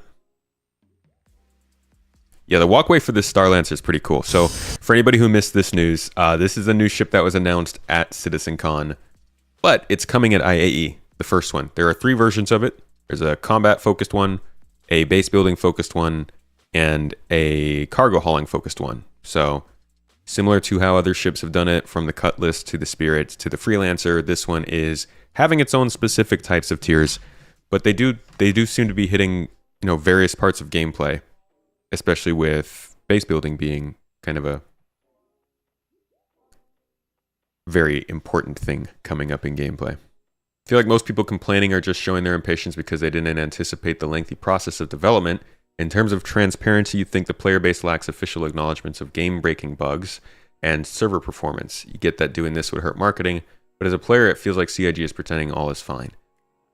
I think, I don't go on the issue council that much, but I feel like the issue council still does acknowledge problems.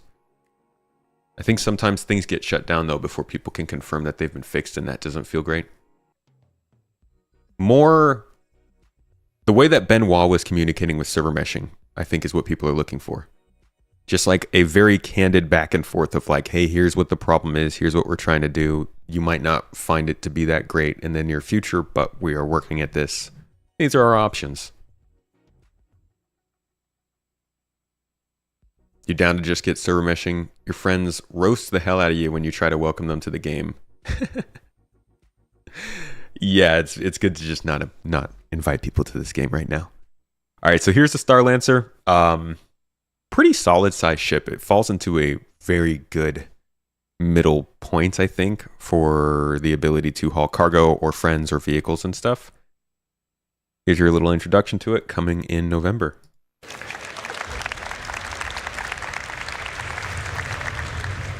Yeah, it's not practical to back and forth about all those bugs. I think just the more important ones every patch, every quarter would be good. Like how they used to do their after action reports.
Built for life.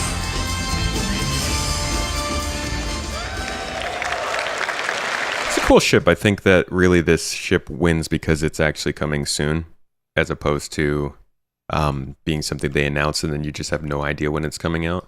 This is how all ship sales. This is how all ship sales should be at some point, in my opinion. Right now, obviously, you can't do all of the ships straight into the game because they have gameplay that's missing. But I think at some point over the next few years, we should get to the point where if they are introducing a concept for a ship, it will be in game within the next 2 quarters. That seems more than reasonable, in my opinion, especially when it's, you get past the idea that the gameplay is what's restricting it from coming in rather than the work we're doing on it. We're just getting it all done already for its launch at IAE. We will take a little bit of a closer look at it now.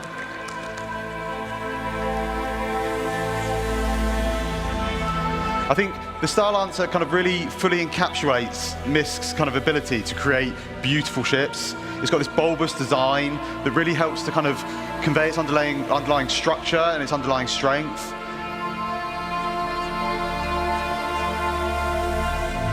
I think when the engineers were trying to kind of put this together, they were thinking about what's useful, what's great, and one of the things that we thought about was this deployable cargo grid that just brings the cargo down to the ground, makes it much easier for loading and unloading. And they also wanted to put the crew, they wanted to put what was important for them. So they've added a lot of windows out so the crew can see out into the verse, and it's one of the things that we know people like, is being able to have these kind of little windows out into space.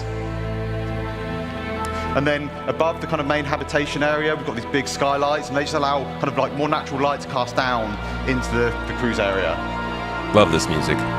For a bit more protection, you've got 8 size 3 missiles up front, and then a further 8 on top.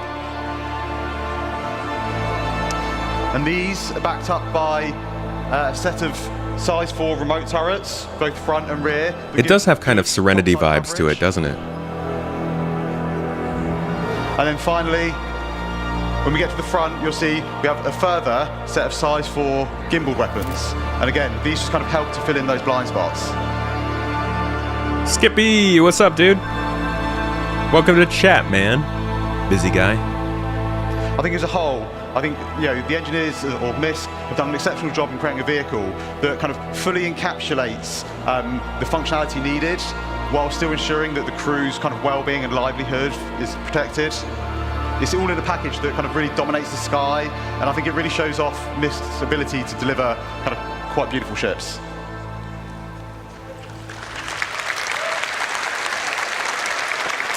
Right, so don't worry, this is not an Origin 404 moment happening here. So let's have a look inside the Starlancer Max now. Okay.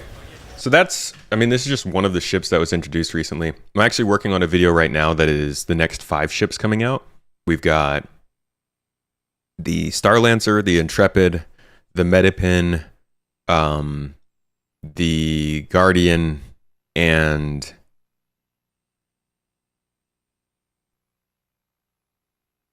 I just realized I didn't include the Hornets that are coming out in 4.0. But I am missing one. The Intrepid, the Starlancer, the Guardian, the Metapin, and the Polaris. Those are the 5 ships that are coming out next. I will have to make sure that those Hornets get included in their crap. I love rewriting scripts.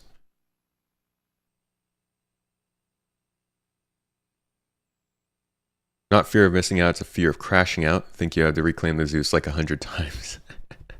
The Guardian is... No,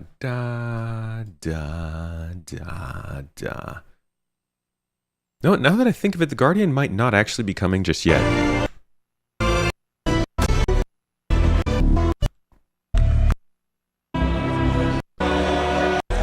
It is believed that this is the Guardian. New ship from Mirai. Though we don't actually know if this is it. We don't know when it should be coming. I think John said specifically. Let's see what he said about this. The RSI Zeus and the rework on the Retaliator. Oh, but what about the rest? So here's the Guardian. All but one of these will be released before the end of the year. So that's that's kind of, I guess, our sign that it will be in. The Legionnaire will not be there, but the Intrepid and the Guardian will, so they are one of the next 5. I'm going to have to change that freaking next 7, not next 5. So the Legionnaire is the one that's going to miss out. And that's because we want to align it with hacking gameplay. But the rest will be here before the end of the year. So Crusader Intrepid, Mirai Guardian, and the Polaris. So. And then he continues to say nothing about the Guardian. And from the video that we saw here, we do believe this is the new model of the Guardian. But there's not really much knowing. I think this is one of the fucking coolest ships I have seen for this game, just from the silhouette. It looks like a hulking, heavy, lumbering fighter, to be honest. Like, this looks like a Sith ship.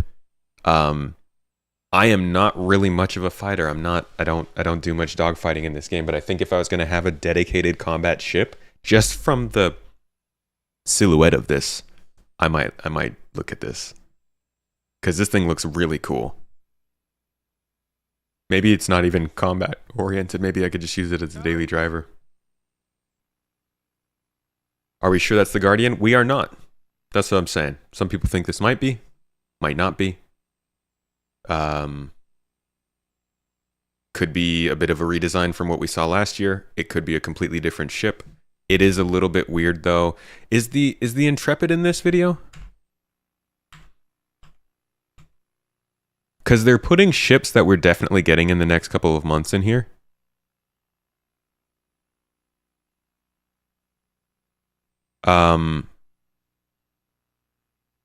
It's the Apollo. This is the Starlancer, Perseus, Pioneer, Ironclad. So they're putting ships in here that we're going to get soon. So I do wonder, like, would they even... Yeah, the Intrepid's not there, but the Hornets are.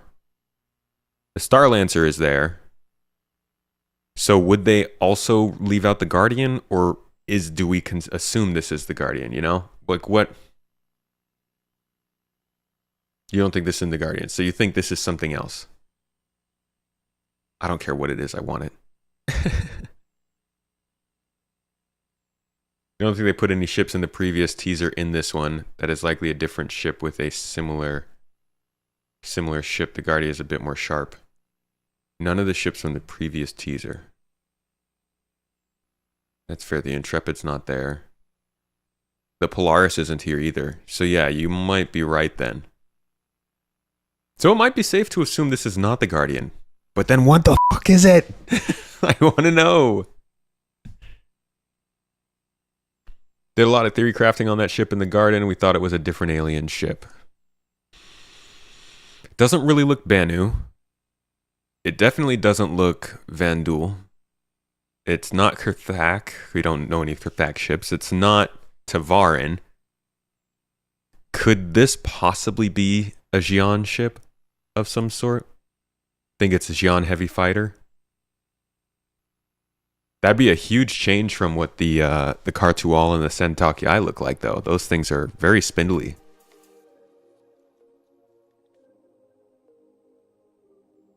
It's the garden. We should put up a poll on the Discord for this. What is this ship, and when will we find out? The scale is different from the Guardian. Is it?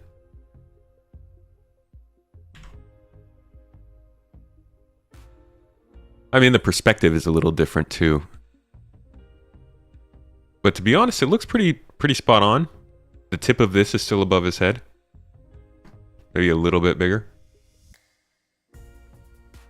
But there is a hefty change in the difference there, and it's also like we don't know how much of the perspective is changing the shape of this. This has more of like a sloping, brutish kind of look to it. This looks a little bit more like high-tech and straight and streamlined. I personally really like this a lot more. This looks like a freaking bad guy in Star Wars personal ship that goes and lands and does little transformations as they're landing, and you're like, oh, that's a bad person. Look, their ship's black. You know?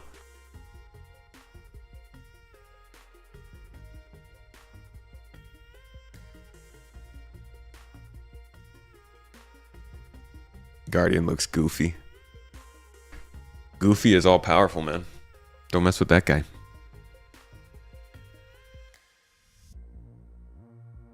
I mean, the only images we've seen of the Guardian are like fan renders from this, right?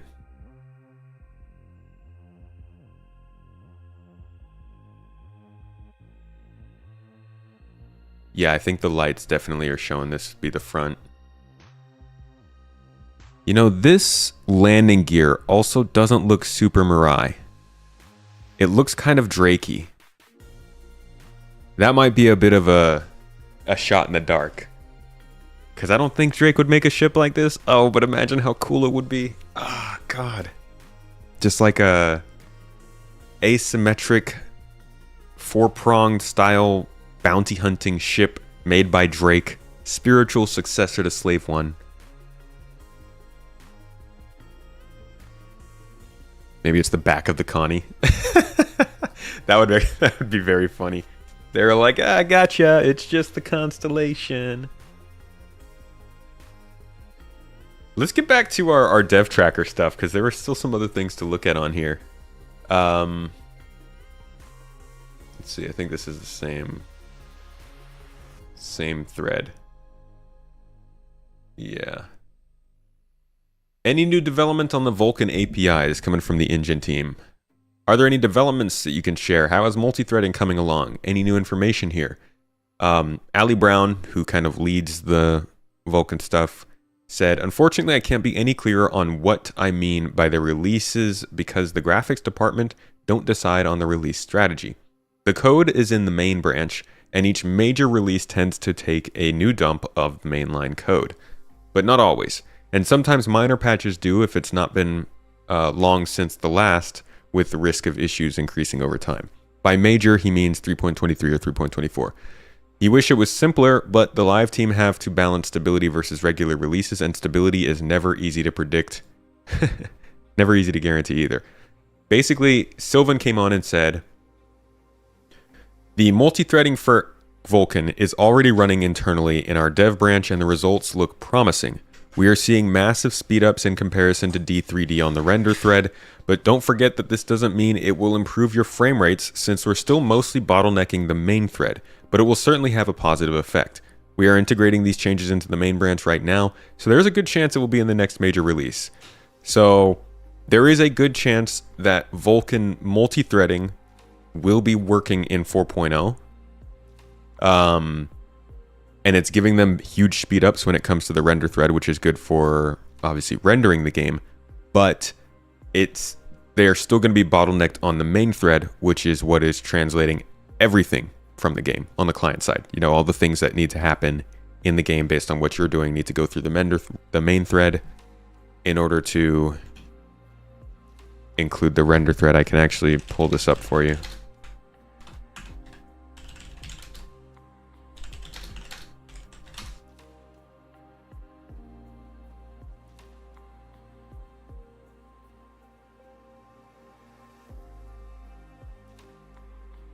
Okay. There is a video where Sylvan actually talks directly about this.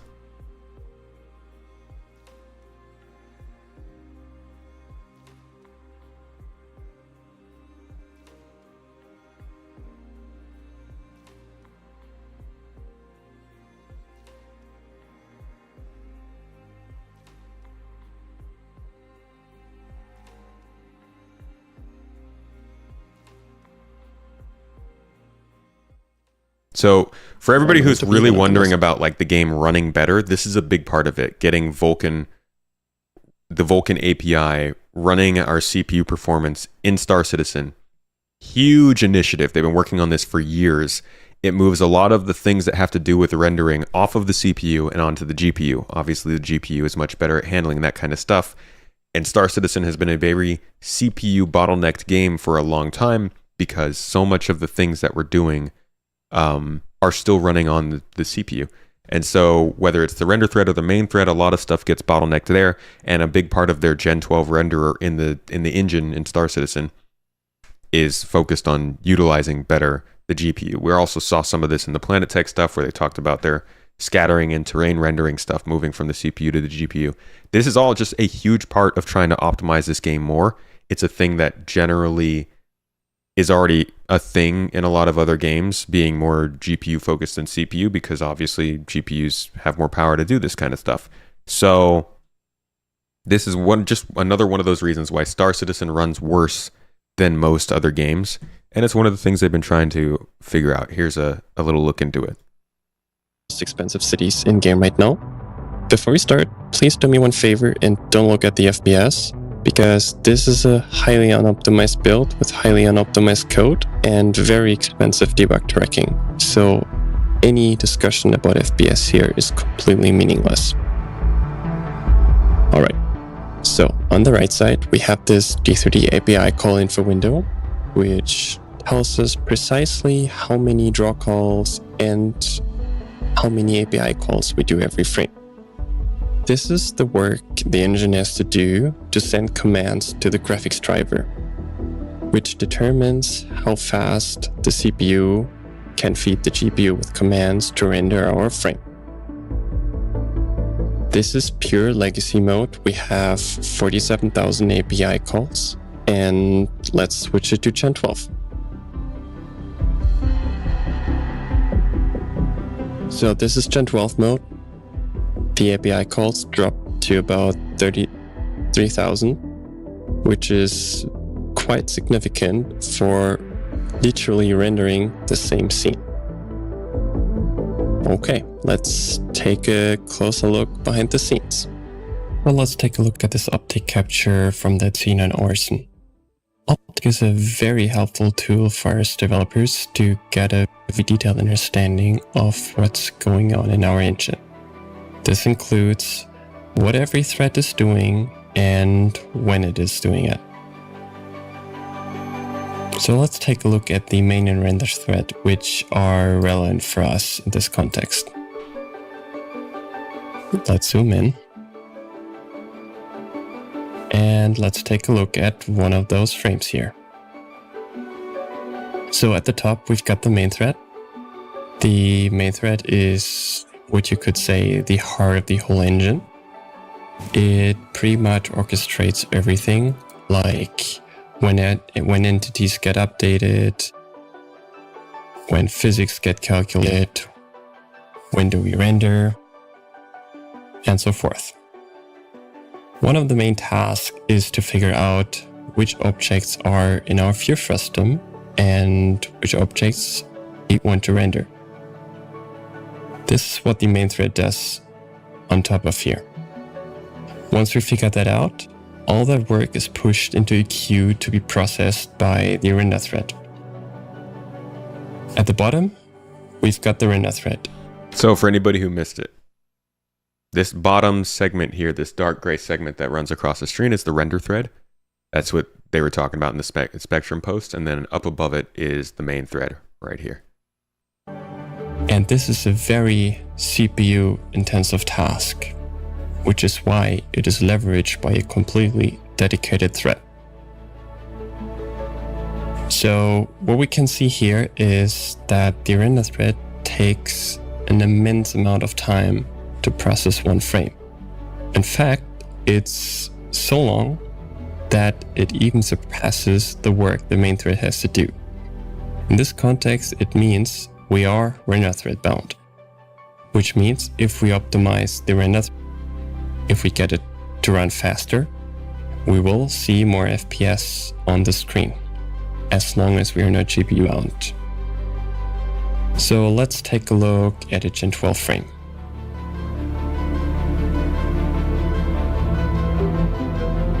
So here we've got a Gen 12 frame.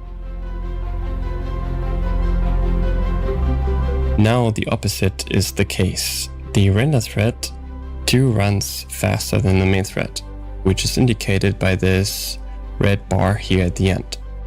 This means the render thread has to wait for the main thread to finish. And hence, in render thread bound scenarios, as long as we're not bound by the GPU, we will see an FPS increase. And if we zoom out here, we can see that every frame the render thread is quite faster than the main thread. And yeah, waits up to 20 milliseconds on some frames. Whereas in Legacy, yeah, the opposite is the case, and the main thread has to wait. To summarize, with the current Gen 12 renderer, we saw a tremendous amount of API call reduction than before, and depending on the seed, 50 to 100% faster render thread performance. Let me emphasize again that all these numbers are not final, and we haven't been optimizing Gen 12 at all yet, and you can expect more improvements in the future. Thanks, Sylvan. So that was about 2 years ago now. And they got Vulkan into the game, and I think 3.22, maybe? 3.23, Vulkan came in. So it was this year that they finally got it in. But the multi-threading is still work that they are working on, and that's what they are.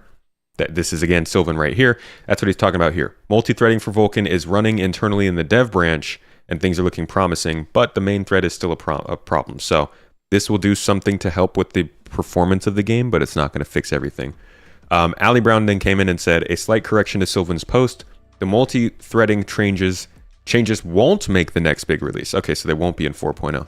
Because that is already in the process of being stabilized and won't be taking a new dump of code from our main branch. So it's more likely that it'll be the second major release that gets major performance and stability improvements to Vulkan, and this may also include being enabled by default. So 4.1 then? Perhaps? Definitely not 4.0.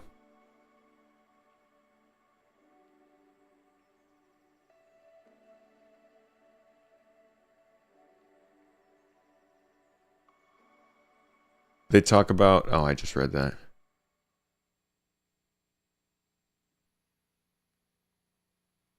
So yeah, that's a little update on Vulkan. And that's what both of these are for. Let's see. Hugo, is a content creator for Star Citizen in the French community, I believe, asked a question about the Valacar, the space worm, space snake worm, sand whale, sand snake worm whale thing. Hello, first of all, thank you for the presentation this weekend. It was amazing.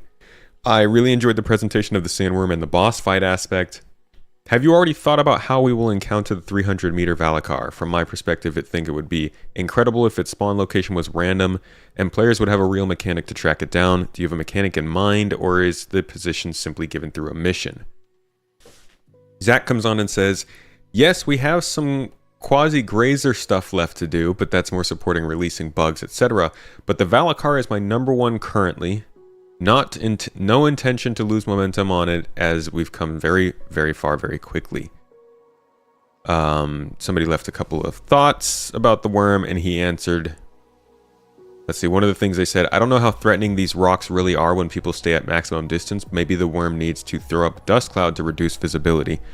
Zach said, regarding number 4, it won't be cheesable. Maximum distance is not that large, so you have to keep in close to keep the worm's attention. If there are no visible targets, it will go back into the surface and return to full HP. Okay, so there's like a decent challenge of keeping it up above ground to keep the damage on. With ships being so fast, we don't want projectiles to bend too much, quote, we don't want projectiles to, quote, bend too much, because if anyone cops on its bending at all, it doesn't feel real, so we want to keep things within distance and have them perform strafing runs on the Valacar as opposed to just slowly moving horizontally, as it keeps the action up. Feels fun and tests you as a pilot. So they want to try and avoid strafing and shooting at the thing. When we play it, we're always looking into how can we cheese this, because we know exactly that's the first thing people will do. So it's designed with that in mind to make the most optimal way of playing against it also the most fun way. That's got to be a difficult part of making a game. It's like once you've made this great system that you're so proud of, you now have to go into it with the perspective that you want to break it.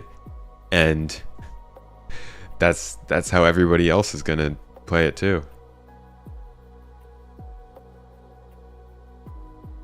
Fair enough, but I just said for years. What do you mean? I said for years in terms of how long he's been working on it. He has. From what I understand, he was working on Gen 12 stuff for actual years.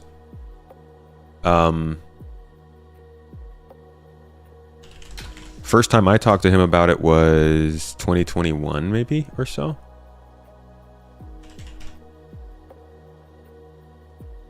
Is that not even on here anymore? Gen 12 renderer. Yeah, they had work starting on this back in Q1 of 2021. Like what they showed us during Q2 or during 2022 was like towards the end of the work. What's up, Abs? How you doing? Hope you're enjoying work. Learning that planets weren't originally going to be fully explorable was interesting. Puts the 100-star systems goal in perspective. It really does. It puts it into a ton of perspective. Is this going to be on YouTube tomorrow? I should have it on the second channel within a couple days, yeah.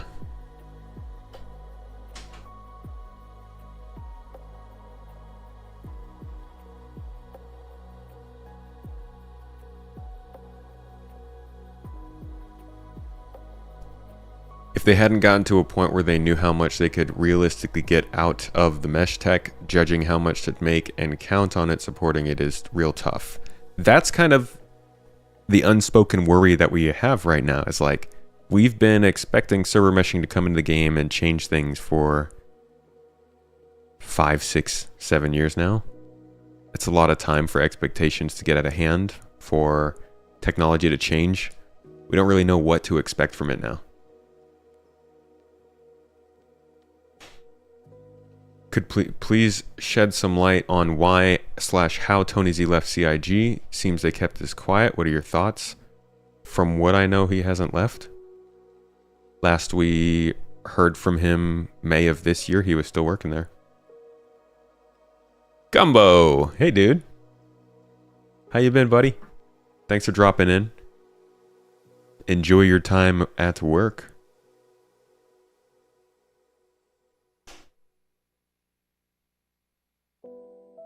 Your guess is that meshing is already in the game in some form, at least that's what it feels like. It's well, certainly an Evo.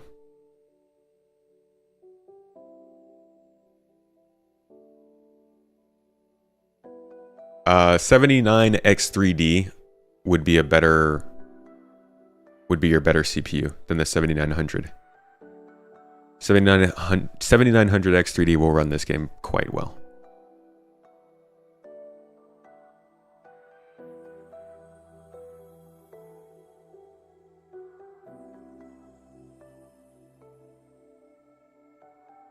Been looking for somebody to explain what the transit network rework entails and why they can't get it out for 4.0. Nobody knows that fully.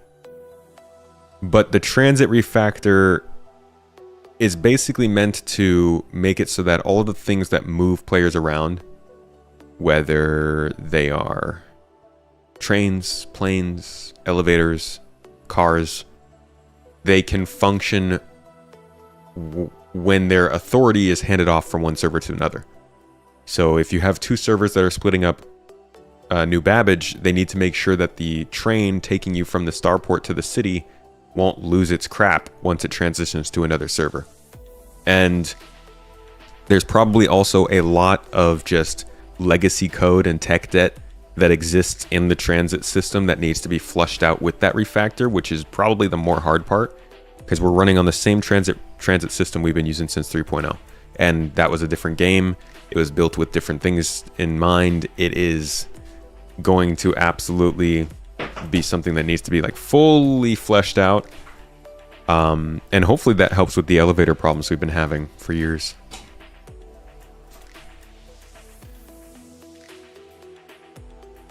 Yeah, this stream will be on YouTube afterward. Tony Z is working on Soul Singer. They are working on a small game, but they can use to make money. Do you have a source for that?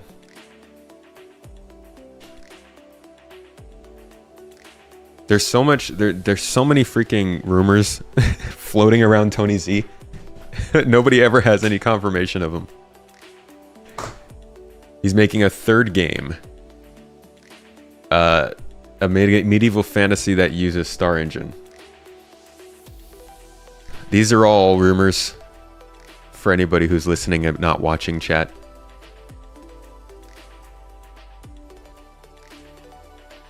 But yeah, I don't even know. I don't know like where the idea that he's not working there has come from anymore. We had a couple of folks run into him earlier this year and talk to him about his work there.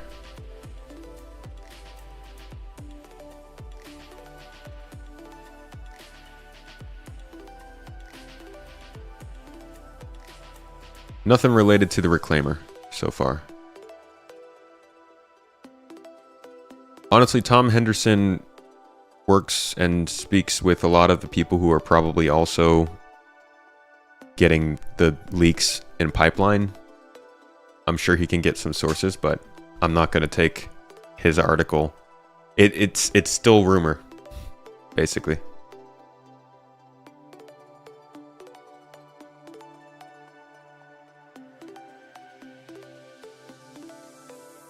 Tom Henderson is a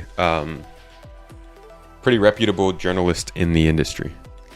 What's the obsession with Tony Z? He's talked about a lot of important systems in the past with Star Citizen and then just like disappeared.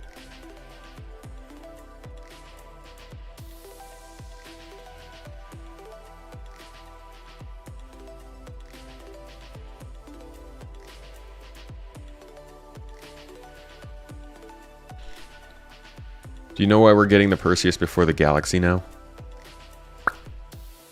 I don't know. Did they originally say that we were getting the Galaxy first? Should be easy, pretty easy to find.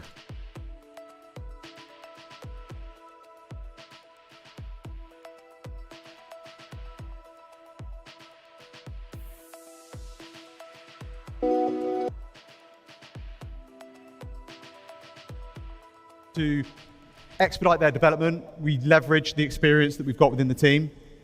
And it just allows us to, like I say, streamline everything. So first up, we've got the Polaris. Next up, we've got the Galaxy. Then we've got the Perseus. And that kind of closes out our... Yeah. So they went to Perseus instead of Galaxy first. No idea why they're not doing the Galaxy first. But it sounds like they're going forward with the Perseus for sure, given this video.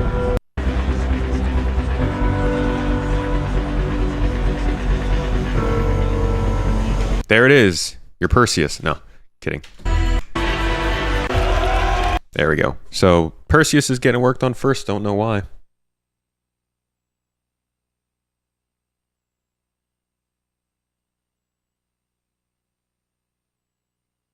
Due to the shared assets between the Polaris and the Perseus, that might be it. Hey, our Costco cards. Where were they? In my purse. Ah, nice. That's better than it could have been. There is a mention that the Polaris and Perseus are much different in design. Much closer in design, okay. Perseus shares a lot of assets. There you go. So, they're just doing whatever is going to be easier and get out faster.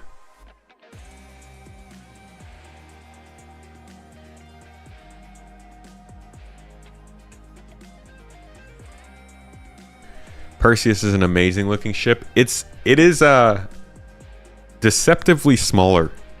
I always think the Perseus is huge when I see it in its own pictures, and then I see it next to another ship, and I'm like, wait a minute. You're lying to me. See, this thing looks like it could be like a nice small capital or sub-capital class ship. It's got that design that makes it look like it's ready for war, you know? And you're like, wow, it's got big guns. It looks so cool. And then you look at a picture like this, and you realize it's busting through a hammerhead, and it's like similar size to a hammerhead. It's not actually... I was thinking this is like 200, 250 meters long. This is like 120 meters, I think.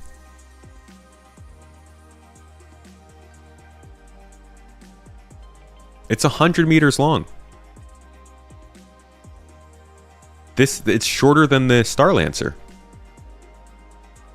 So like you look at this and you're like, oh yeah, this is a big ship, but it's shorter than the MISC Starlancer.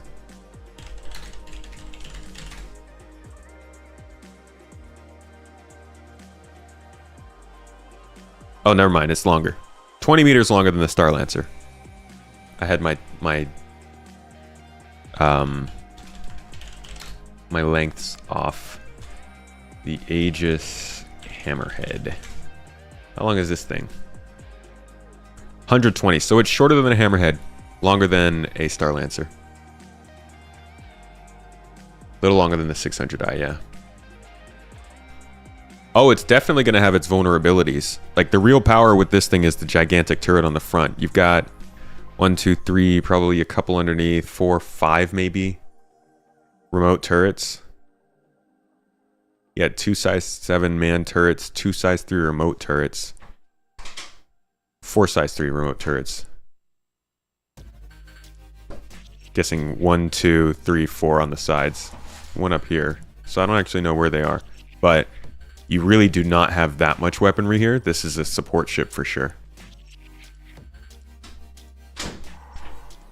20 size 5 torpedoes, 2 smaller remote turrets, 6 crew. Hey, Tiny Home. Glad we had a safe trip back. How does it feel to be back in the States? Brah. It's good. The food's been great. Time's been great. Weather's been great. We are happy. We're getting our things moving along, taking care of our processes, getting ready for next year. It's good times. Our cooking stream should be back up soon.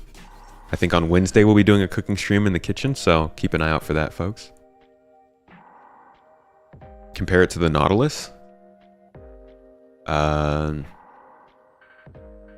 see.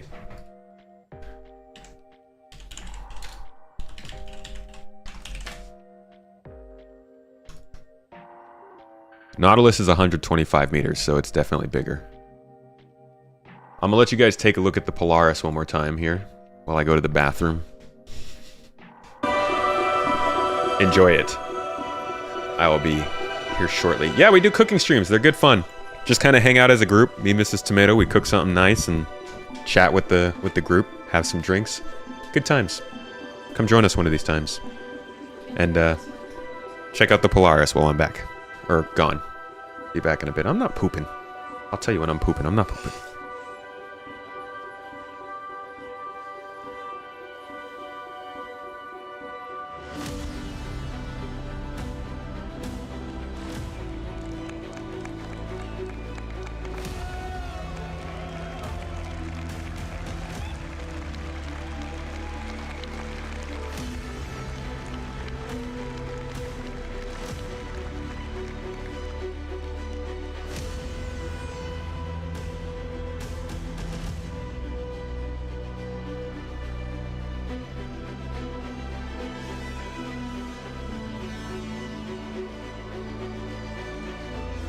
Wow.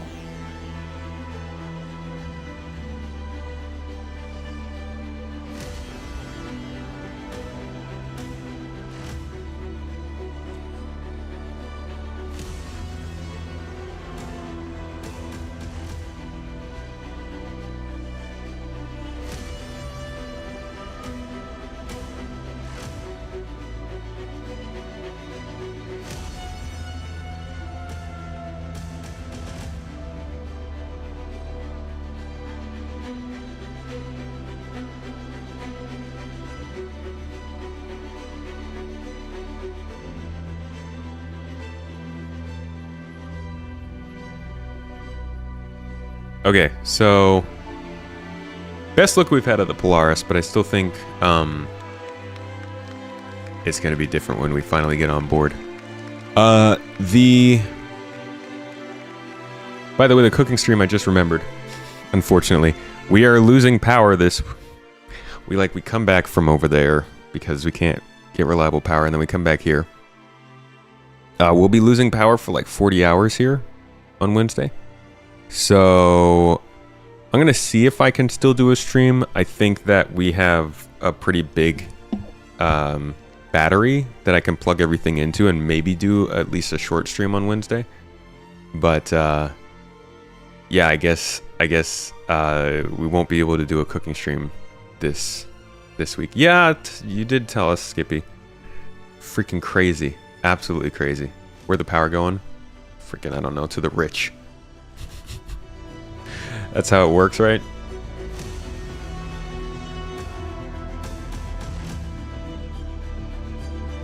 Dude, we've never had this before.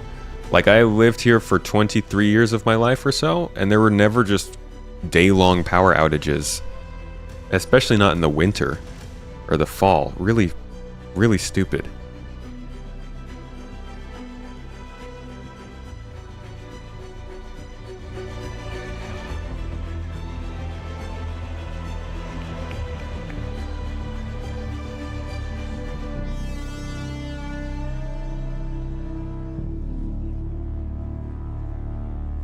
In California.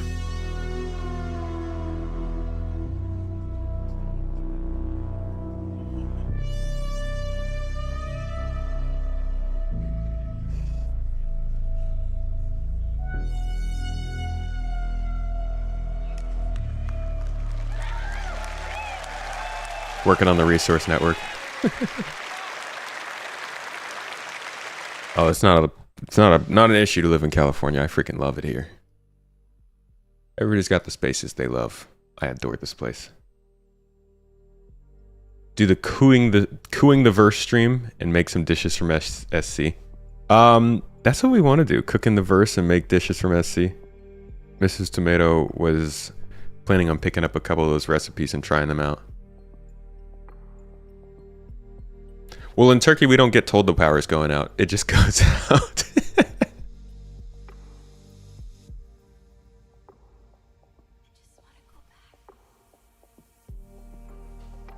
Day after the election. It's a conspiracy, man. The power's going out Tuesday night into Wednesday.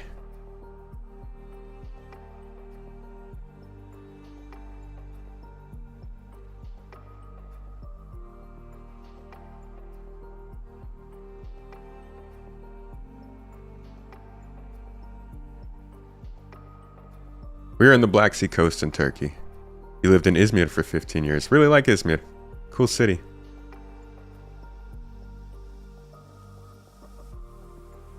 More reason to allow more policies to free up solar power for homes. Man, let me just power my home with molten salts. I got enough salt. I can spare some from Star Citizen. Put in a little solar bowl. Heat it up. Make some steam. Power the house. No problem. Release date for patch 4.0? December 13th.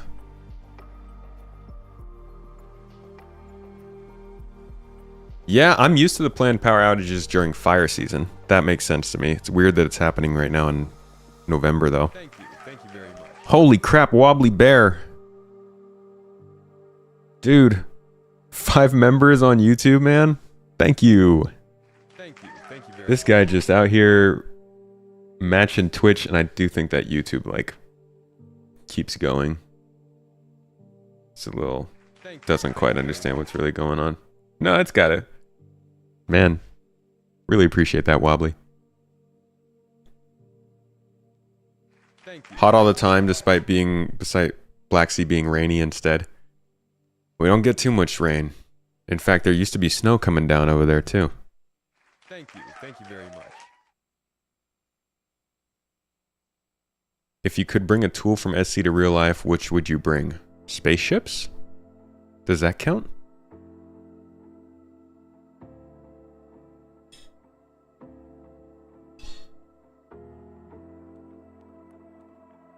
You still got 80-degree days in your forecast. I mean, that's not bad though. 80 degrees is a nice temperature. All right. Let us talk more about Star Citizen though. That's why we're here, right? No, not in Turkey. We're in California right now.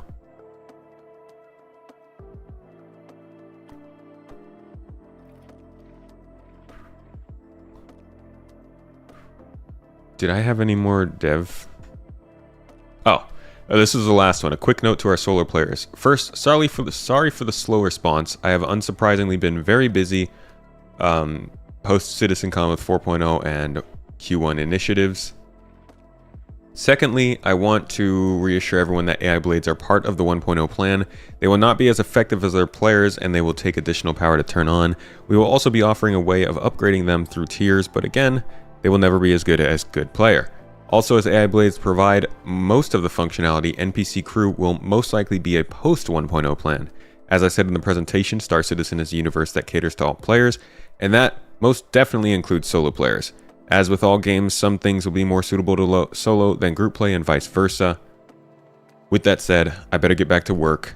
I have 2 games to ship for you all, and that was Rich. So this was a little bit of an older update. Most of you probably know about this, but AI Blades will be in Star Citizen 1.0. Weirdly, they weren't talked about during the panel, but they did show up here on the, man, where even is this? They show up here somewhere.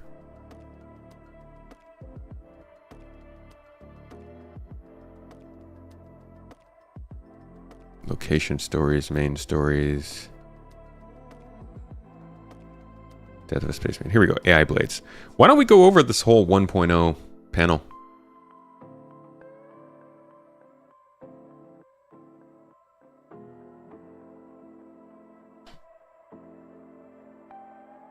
They still haven't replaced the multi-tool in 4.0 ETF. Yeah, it should be coming at some point. You don't gift YouTube subs because you can't pick who gets them? Come on, YouTube. It is kind of funny though, like we'll have people in the chat. I think it was Disno was waiting for a gifted membership on YouTube for like 20 minutes. Like 70 something got gifted out and none of them went to him.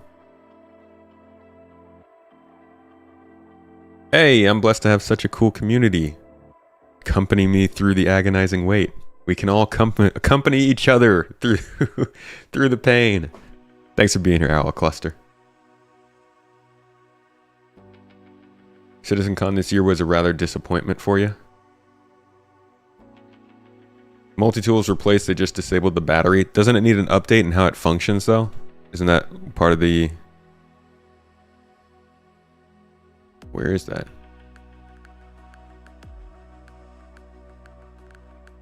Huh, is that no longer on here?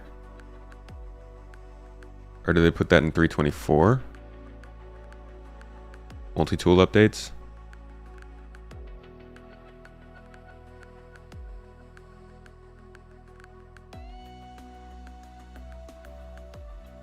Yeah, Building Interiors got their own card, which is pretty cool. Okay, so 1.0. Let's take a looky-loo at what they've got planned here. Obviously, we have the whole video we went over before, but now it's one single thing, and I bet this needs to be so much bigger, to be honest. This is super high level. So there's tons of details within what we're looking at here. But regardless, let's see what they have listed. First up is Starware. Starware. Can't believe they're actually calling it that. Implementing new technology that allows the combination of clothing and armor pieces on characters, further enhancing both player and NPC customization. This is like so undescriptive. If the whole point of this was just implementing tech that allows for you to wear clothing and armor at the same time, then we wouldn't need 34 minutes to talk about it. Granted, I guess some of that was the space worm stuff. It's more 18 minutes to talk about it. There's a whole bunch here that they need to talk about when it comes to like armor stats and stuff. This was a very lightweight introduction to this. But Starware is, I guess that really is it. Starware is that, and then this is more about specialized equipment. Here's Starware though. In clothing or armor? Yeah. So finally, you'll be able to mix and match. Starware is fashion that meets purpose. As specializations provide you with a multitude of stats to combine, you'll also be able to choose the visual style that you want. But beware, with added options also comes the responsibility of choosing the right combination for the right situation. Let's look at some of the possibilities that Starware will be able to provide you.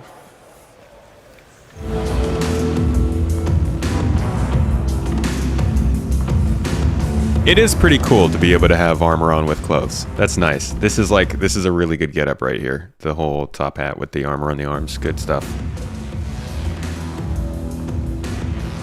I just think this whole panel probably could have been a little bit of a better representation of like how you're going to equip your player going forward. What kind of options are they even concepting right now for equipping your player? Because right now that is so up in the open. We don't know what exactly their plans are, how they're going to go about that. And I thought this was a great opportunity to do that. And also to touch back on the modular bags system that they made last year, that they introduced us to. Haven't really seen anything about that either. What do I think of the shield thing? Rich get richer. Is SC becoming too org focused? Let me ask you this. Has SC ever in its history been org focused? And does starting to focus a little bit on orgs make it suddenly too org focused?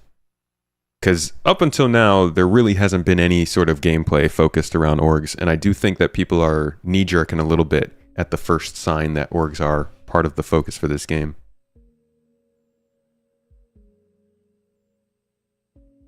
Starware is what will allow for the modular bags. See, but they didn't say that. So now I'm like, is Starware going to be something that includes those modular bags, or is that completely different?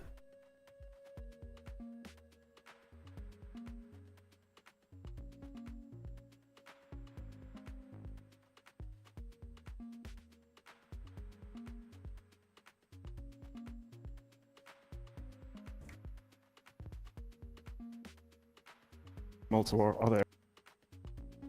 I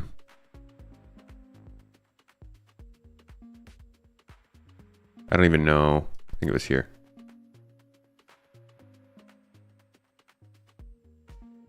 Yeah, this system. So they didn't even touch on this again, which was interesting.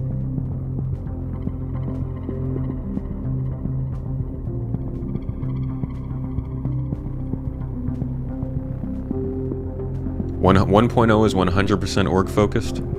That's 100% wrong. Jumptown is org focused. I don't know, man. One of the best videos in Jumptown ever to be published was about people taking it on with like what, a group of 3?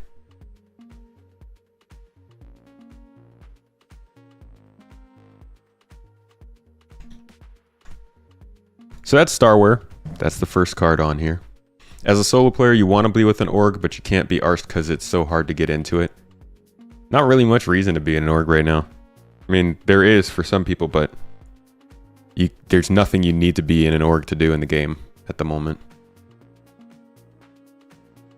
With their mentioning of jobs and skills and how the bonuses work based on you believe the armor setup you use, how will they work with what people wanting to mix and match armors?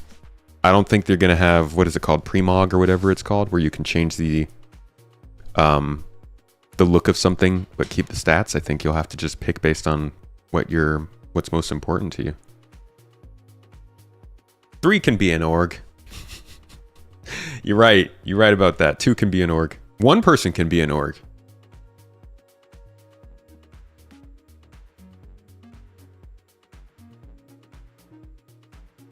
Wonder when we'll see robotic prosthetics and such. Remember those? Oh, all the time.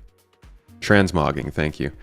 Because of the shared assets of the Polaris, it was being more time efficient that way while working on the Polaris, then go to Perseus. Yeah. There are other things in the game besides org stuff. If they focus half of CitizenCon on org stuff, it's going to seem like much of the game will be org focused, but that's just part of the game. Yeah. That's why I think people are being a little knee-jerky. They've never spent any time on org stuff, so now that they've started to spend a little bit of time on it, it's easy to think, oh, it's going all towards org stuff. It's kind of like when they bring in changes to the flight model that are combat focused, or changes to like anything in the game, from the way that FPS weapons work, to how scopes work, to the injury system, to medical system, anything at all. People are like, hey, this feels like it's going very combat. They're focusing too much on combat in this game.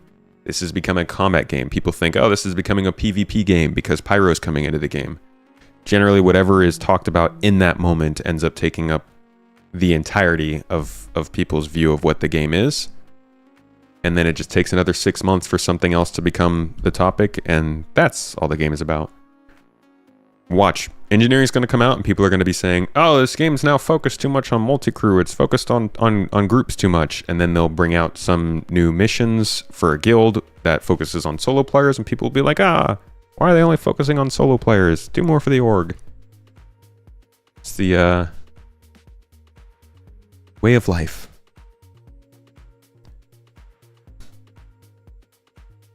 Why are we flying in this game? All right, law and security. The next card. Implementing an updated security system that handles law infractions along with security responses to criminal activity. Dude, this means like basically nothing.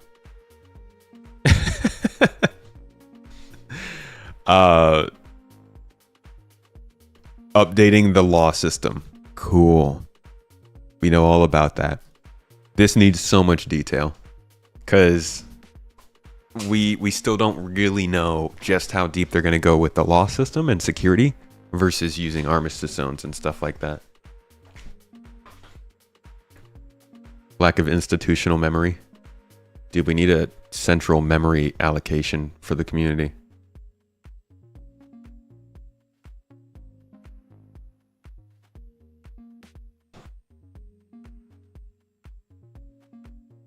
They told you on the card exactly how deep they're going to go. It handles infractions. Yeah, this should definitely be... I mean, this should be... It's terrible to go off of the pictures here for what they're actually planning, because these pictures can be pretty random. I would hope, though, that this is security in cities like they're showing here. And the removal of armistice zones.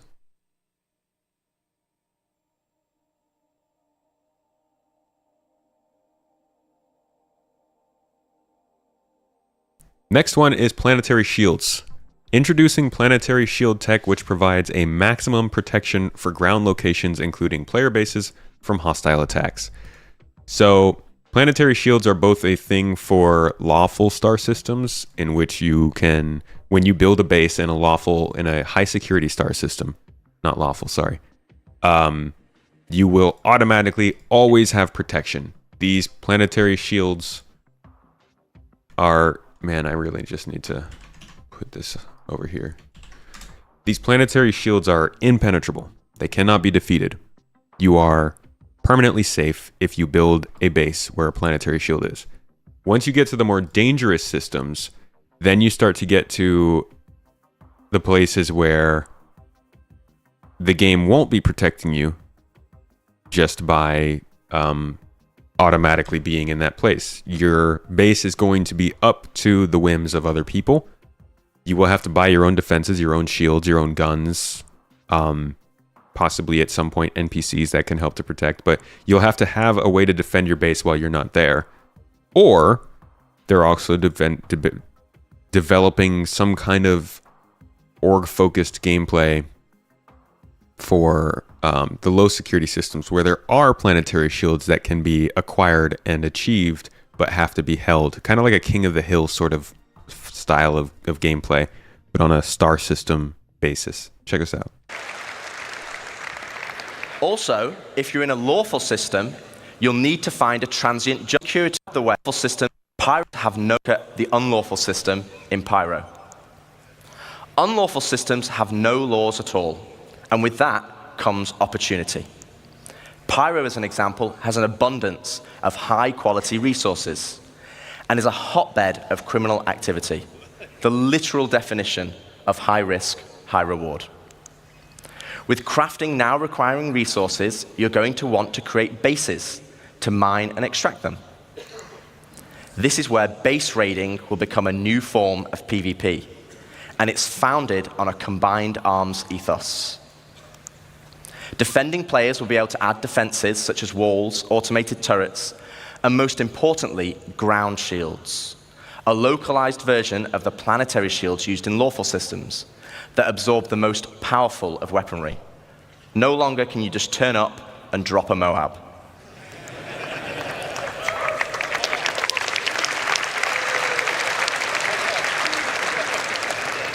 One huge difference, though, compared to planetary shields, is that these shields can be disabled. You will have to strategically assess each base and punch your way through its defenses. That's important right there. Listen in again.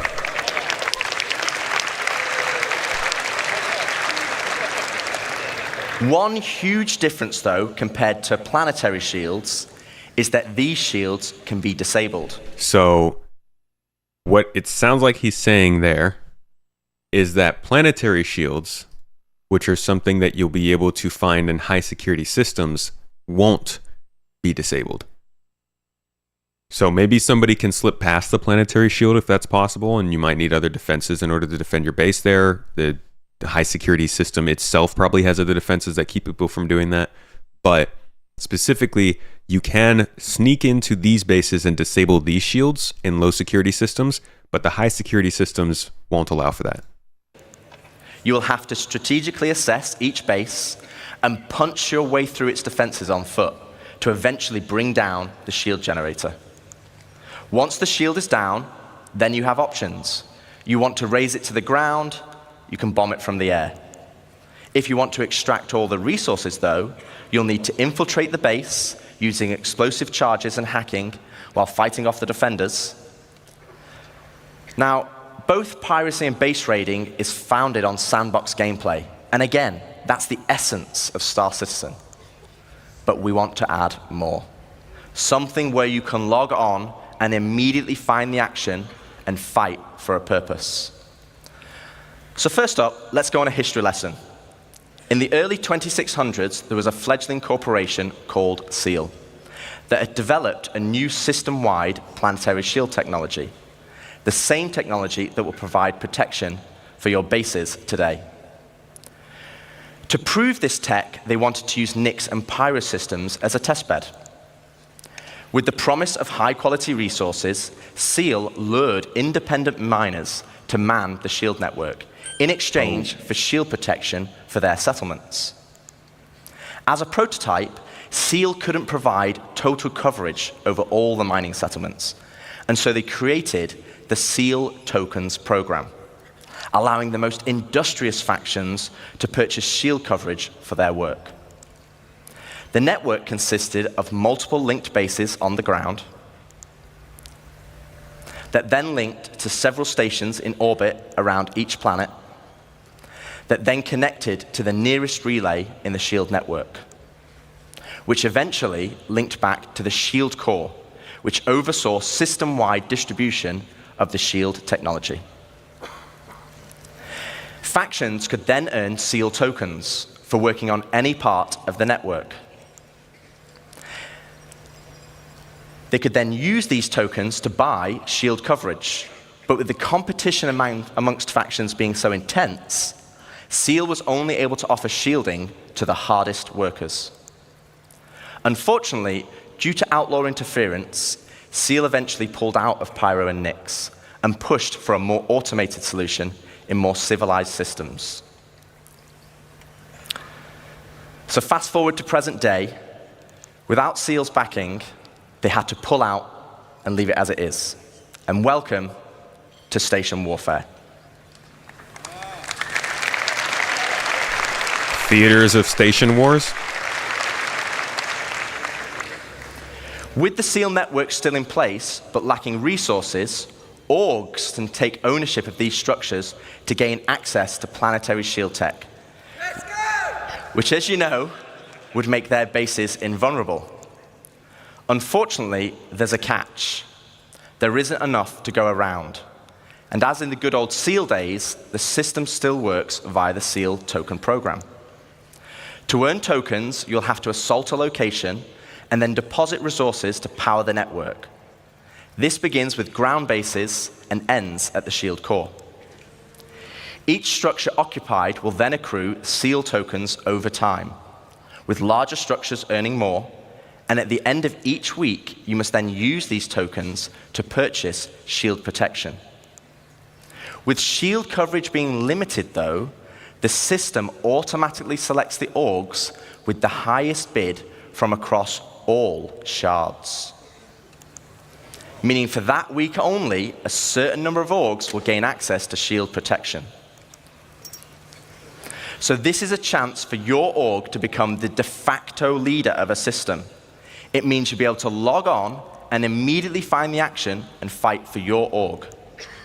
And finally, it's not just sandbox PvP or ganking. You are fighting for a purpose. So once you've won your bid, what then?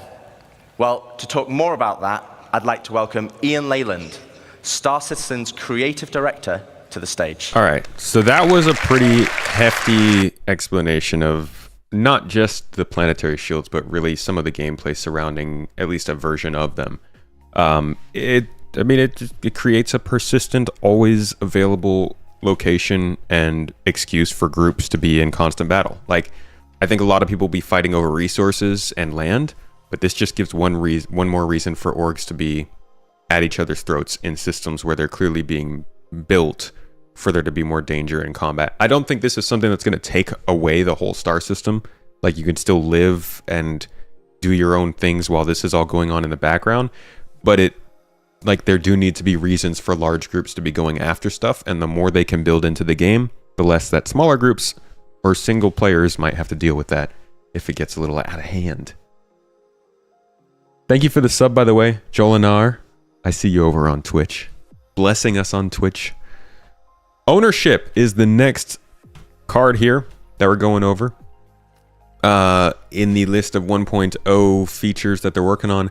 Implementing a robust ownership system of items, vehicles, and more, including the ability to transfer ownership both legally and illegally. This is a very important one. So a lot of features on this list are the kinds of things that we would sit here during monthly reports and be like, hey, this is foundational to the game. This is like, we cannot move forward without this.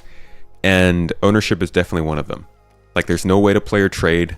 There's no way to give somebody a ship to use that they can then open and close hangars. Like, you got to have the pilot come into the ship and sit down in the pilot seat and then open the hangar and then get out so that the other people can use it.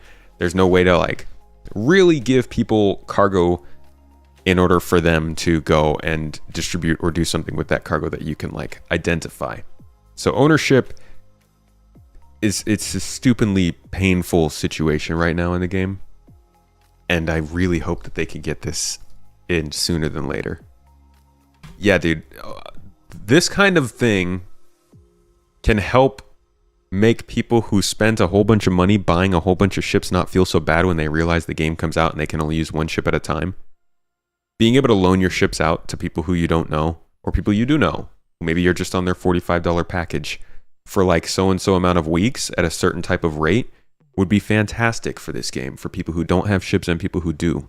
So hopefully we can see a lot of different features like that come from the idea of an ownership system being created. Yeah, the pink slips, ship pink slips, black slips. A used ship sales lot. Well, how cool would it be if you could salvage ships, find components, rip them out of different builds, put them all together in a ship that you found somewhere on some moon crashed, and then sell that ship? How fucking sick would it be to build a ship completely up from being destroyed, using custom parts you found over your adventures over the course of a week or two, and then selling that ship for 10 times the amount that all of those parts would have sold for otherwise?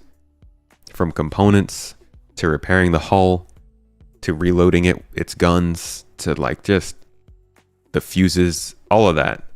Really, really cool potential gameplay showing up there, and with ownership, it could allow you to do more things with that stuff after you've managed to figure that out, you know? Or just finding ships in general and them not being somebody else's ownership that you're stealing. Yeah, sort of like what happens with No Man's Sky. I mean, this fits perfectly into the possibility of different starting situations. I'll say it again, I'll say it all the time. I think we should have multiple ways to start the game. One where you're starting out as kind of like a scrub in the city working for a corpo. One where you're a Beltalota and you're starting out in a space station. Maybe you start out in like Grimhex or Nyx or in a space station in some asteroid belt. One where you start out as a survivalist, just off on some planet or moon, and you have to get the resources and stuff to craft your ship back to health like No Man's Sky. Give us those multiple starts. Because there's so much, it's ridiculous how many different types of gameplay they're putting into this game. It would suck if everybody started the game the exact same way, when there's so many variables. The amount more stories and word of mouth that provides when people can share stories about how they started the game and how it was this much different because they chose this backstory. Yeah. It'd be like with Cyberpunk, you know, you get 3 different starts, except for instead of like with Cyberpunk, it's not just 3 different areas doing practically the same thing and then a split screen to show you everything else. It's actual different types of gameplay based on where you are. If you start in the space station, the power goes out in the station and you have to be used, you get hired to go and EVA outside and repair a fuse and repair something that got sabotaged, and then that leads into an investigation mission where you track somebody off the space station and towards the nearby planet, and that's how you start. You start in the city, well, you get contracted out by the city to run some security work for the sewers under Lorville. You catch somebody on a smuggling mission, and they introduce you, give you a chance to maybe join them.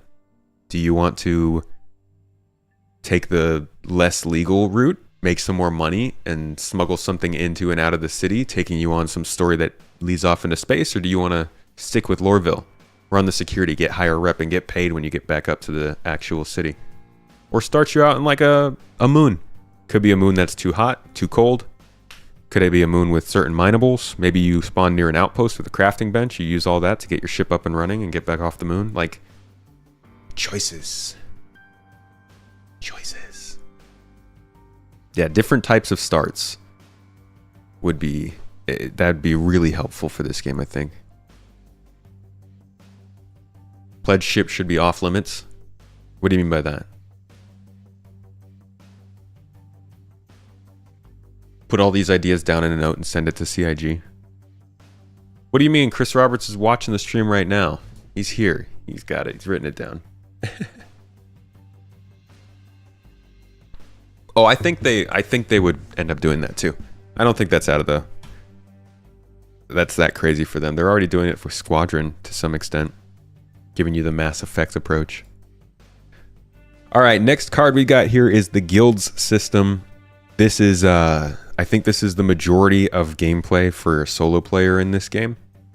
At least maybe a solo player who's not into sandbox gameplay. You're more about the theme park type MMO. You're more about, I want to get into the game, get told what to do, and be able to do it in what way I want to do, rather than like coming up with things like a sandbox game would. It says introducing guilds to the persistent universe, which provides rewards and content for different professions to players as they complete contracts and earn reputation. Huge part of sort of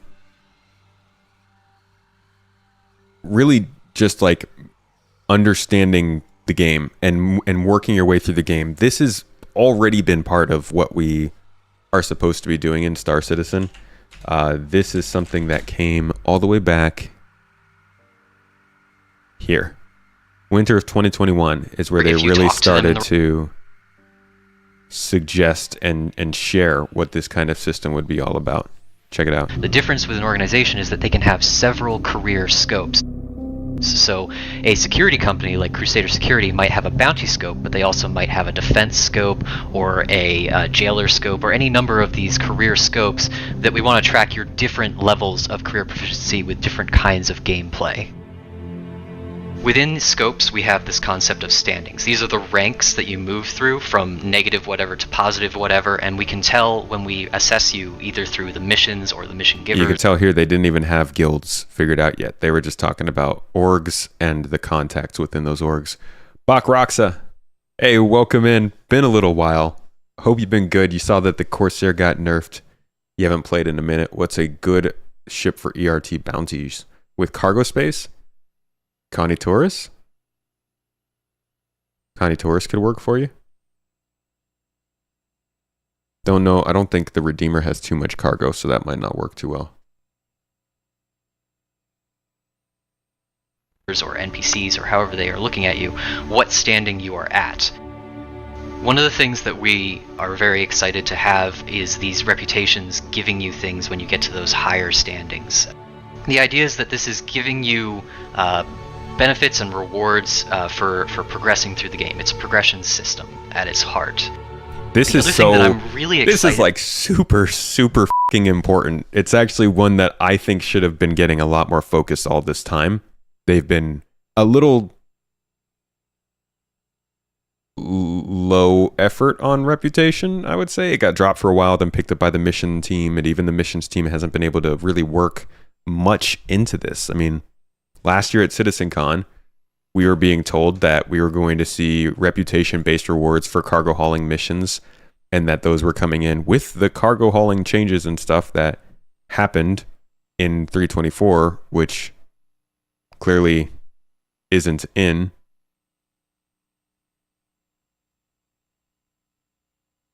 So it can be a little bit difficult to, Structures. Put a lot of hope into reputation as progression, but it is meant to be the primary reputation in the game, or the primary progression of fulfilling contracts and raising reputation with these companies.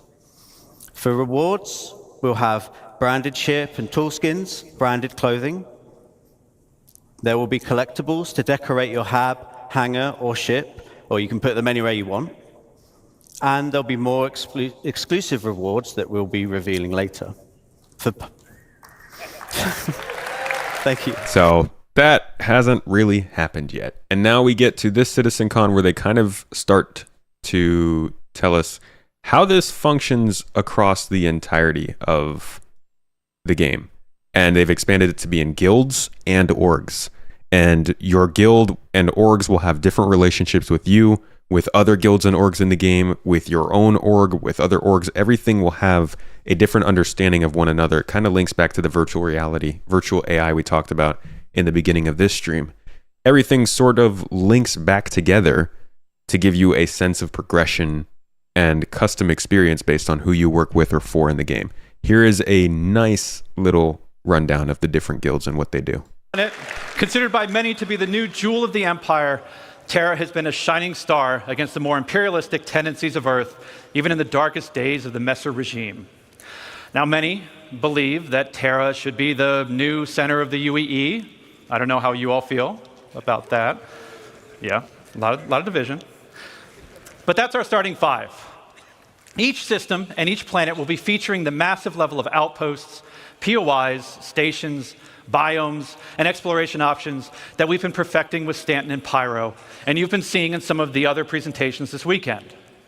But we're adding one more level. We're also going to be adding location stories. Now, these will be short, NPC-driven missions sprinkled across our landing zones and cities that will exist outside of the main story, but will help provide an additional bit of lore and character to the location that they take place in. So, that's our main story. Let's talk more about the guilds that Rich mentioned. First, a quick recap. Guilds act as a governing body for clusters of professions and factions with a reputation and progression system that will offer rewards the more you work for them. And I want to call out two things. One, I'm not going to have time to dive into all of the missions that you're going to see on this board, but just know that every mission type is either in the 1.0 roadmap or already in production. And second, we're also looking to move missions away from the mobiGlas whenever possible.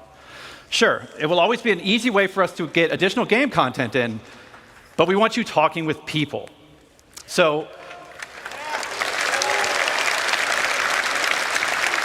to aid that, get out of here. We're going to be adding characters to represent the factions that you'll be working for that will help sell their personality. Now, some, they'll still interact with you via the written word, but some will call and check in on your performance. And others, you may have to meet in person from time to time. So, let's walk through them. Here we have the first guild that Rich showed, United Resource Workers. Whether you're eager to earn credits, mining valuable resources from remote corners of the universe, sifting through detritus to try and salvage some valuable components, or even just acting as a technician, you'll find plenty to do with employers like Shubin Interstellar, United Wayfarers Honestly, even Club. this, I think, I will accept that fuel stuff seems like it will be lower down in 1.0 than I thought it would be, because there's a lot refining wise that you can do when it comes to fuel, but it feels like a lot of the refining they've talked about has been solid material.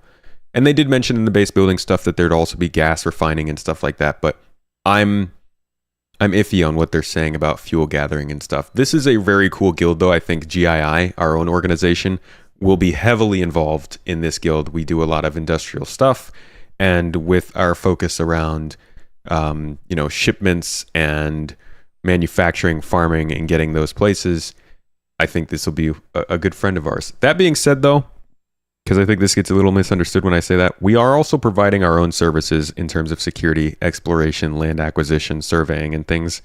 We are not just an industrial org, and we're always looking for combat folks. Also, something interesting I noticed about refining the other day that I gotta talk about. Maybe I'll do like a video on it. It seemed pretty cool. They are almost talking about refining, and I didn't realize that they are. But we'll talk more about that later. And more. Next, you have one of the oldest unions in the UEE, the Interstellar Transport Guild. This will be the go-to place for everybody looking to make their fortune hauling. This is a good one to keep in mind that you will see here. They have a transporter section. So passenger delivery, vehicle delivery, and data delivery are 3 different types of hauling that we don't have in the game right now. This being data running, this being obviously being a passenger transport, and this being vehicle delivery, which would benefit things like the Ironclad, perhaps, the Liberator, and other ships that are built specifically to move vehicles and not just cargo. You also obviously got cargo delivery. You've got recovery cargo, which is kind of like what we do for bodies already with the investigation missions. Then you have trader and courier. It'll be interesting to see what missions go with trader as opposed to hauler. Like, they're going to actually have you put your own money on the line? Or are they going to give you lump sums of money to try and get a specific deal that they know they can't because they're at a certain organization? Like, how does that function in the missions? Trading. Some of the factions that many of you already work for now, such as Ling Family Hauling, Redwind, and FTL. And we're going to be adding something special for the daredevils out there.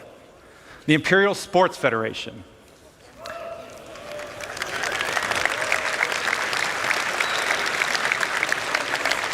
So aside from the usual racetracks that are both legitimate and illegitimate, we're actually going to be leveraging some of our existing mechanics to build new sports and provide an outlet for all you Murray Cup enthusiasts, cargo Olympians, and competitors to see just who's the best out there. So, like, this means they have to have Ellis, right? I don't understand. How can they do this and not have Ellis? What is this madness? Also, where is Saddleball?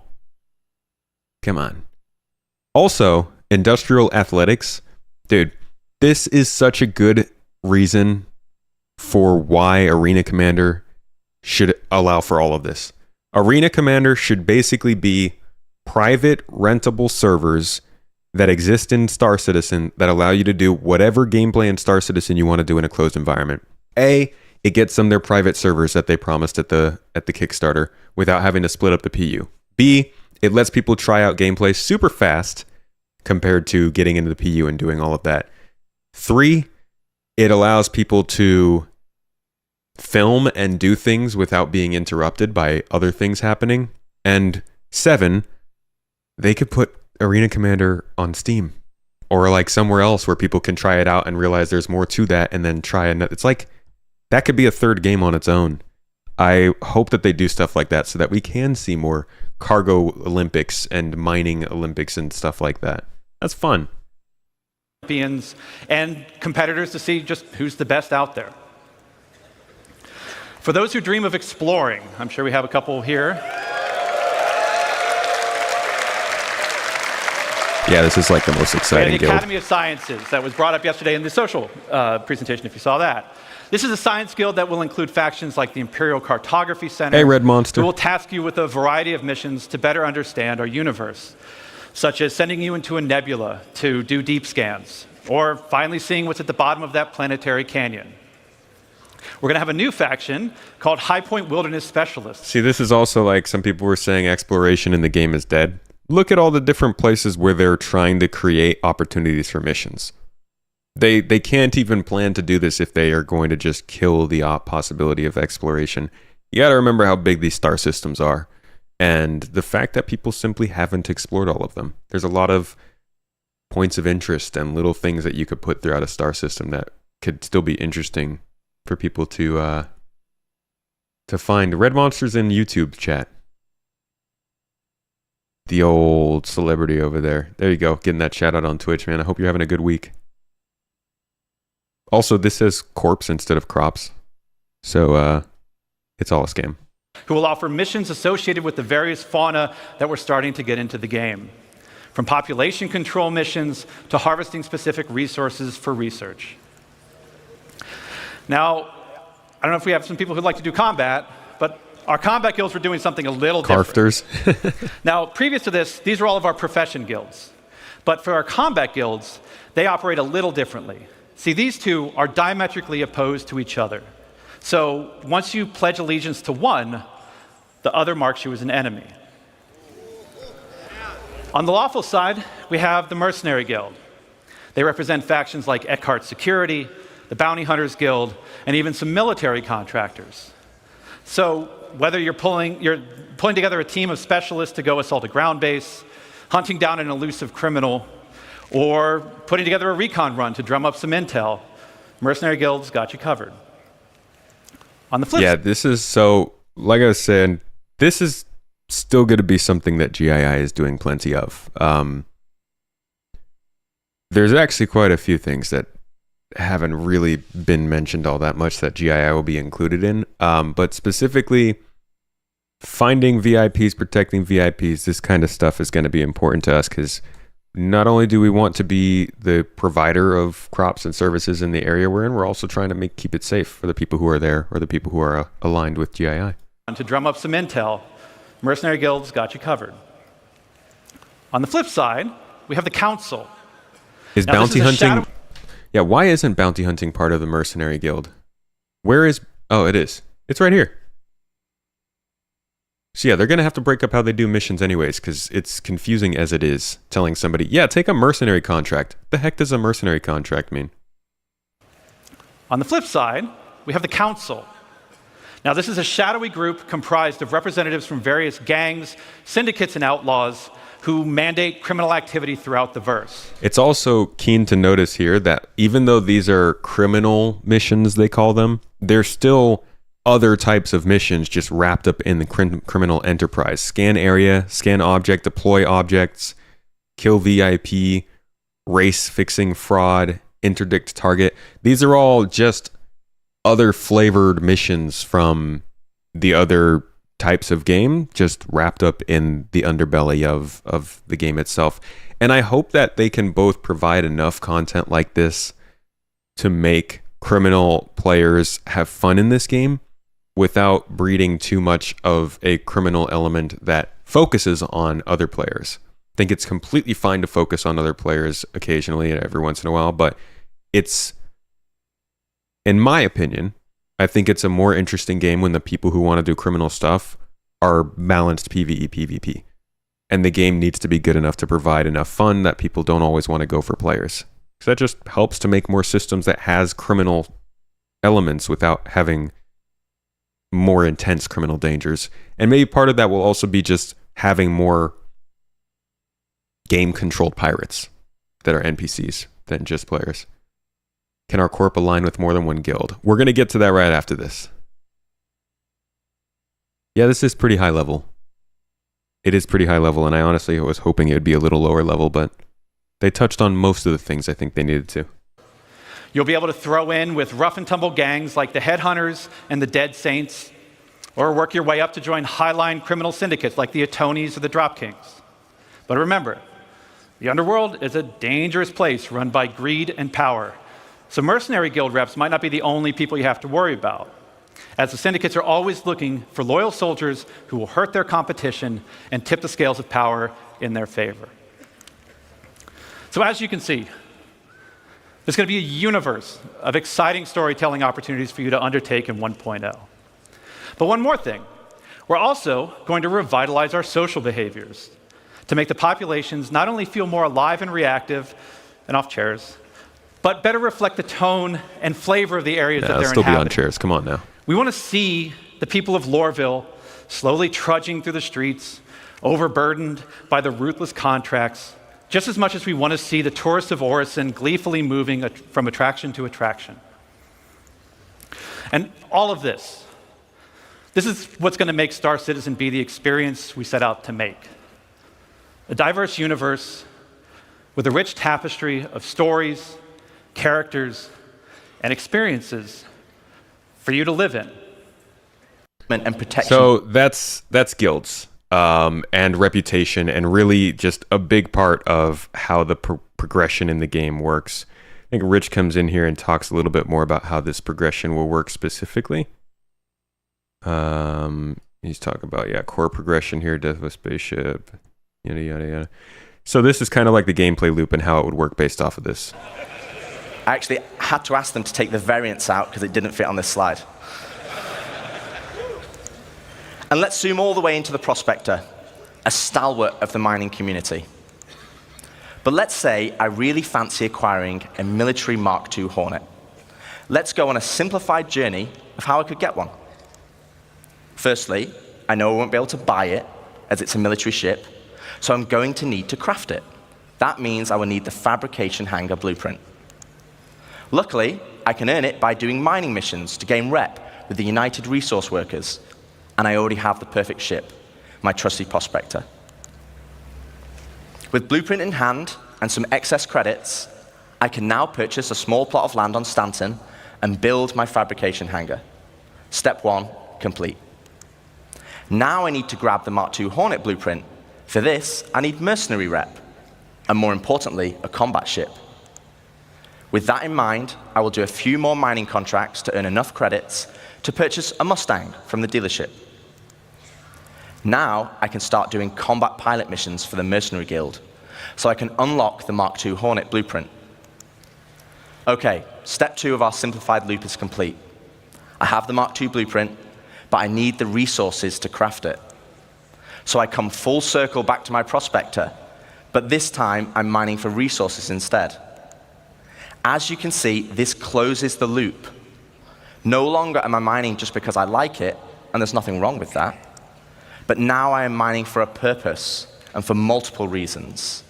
For credits, for reputation, for resources, for blueprints, and ultimately as a stepping stone to crafting my own ships to enjoy other professions. So and this is just that's your solo player progression. That's your gameplay. That's where I think a lot of the drive to actually doing things as a solo player, not as an org or a group, but as a solo player in this game will come from. Upgrading your kit, finding the things you like, figuring out how to use them, pursuing more missions. Like, there's only so much you can do to create incentives to pursue gameplay for yourself. Money, reputation, freedom of gameplay. And those 3 things are basically you run through the guilds, you do missions for them, you figure out what the best rewards you want are, what the best guilds to partner with are for the blueprints you want, and you grind away at that. And preferably that grind should be fun. It should be different encounters, different factions, different locations, and different things you're doing in each of these missions, but ultimately it all just comes down to like, what are you working towards? And a big part of this is going to be the reputation that you can get when you work with the different guilds in the game. So there's your solo player gameplay. In a way. With data running, you'd hope we could intercept info about contracts, players, NPCs that have taken and sell that data or use it to set up ambushes. I agree, but I would worry if every single piece of data you ever carry could be intercepted. And nobody's really safe in their own little pocket of gameplay, you know? Not that you should be, like it is a game of always danger, but you should have a pretty good understanding of how much danger you're in, at least. Now let's go back to what they were saying about orgs and guilds, because there are also some complications there with how orgs are going to work and how you represent the org that you are a part of. In fact, I need to go over this a few more times in order to fully understand what they mean by all of this. Let's talk about orgs. Something. But they have also been successful with 2 beacons. So, well, at least you can assess the situation before going into it. It ensures your safety when doing a good deed. And yeah, I think that's it for beacons. So, well, we've got one more big thing I guess we need to talk about, right? Which we're really excited for. Org business is going to be huge. Look at What do you mean by that, Red? That is exciting. I like this one. Did someone mess with the slides? In Sweden, we call this a double barrel. Well, it's not time for lunch just yet, so... The Swedish double barrel, huh? Like to talk about player organization.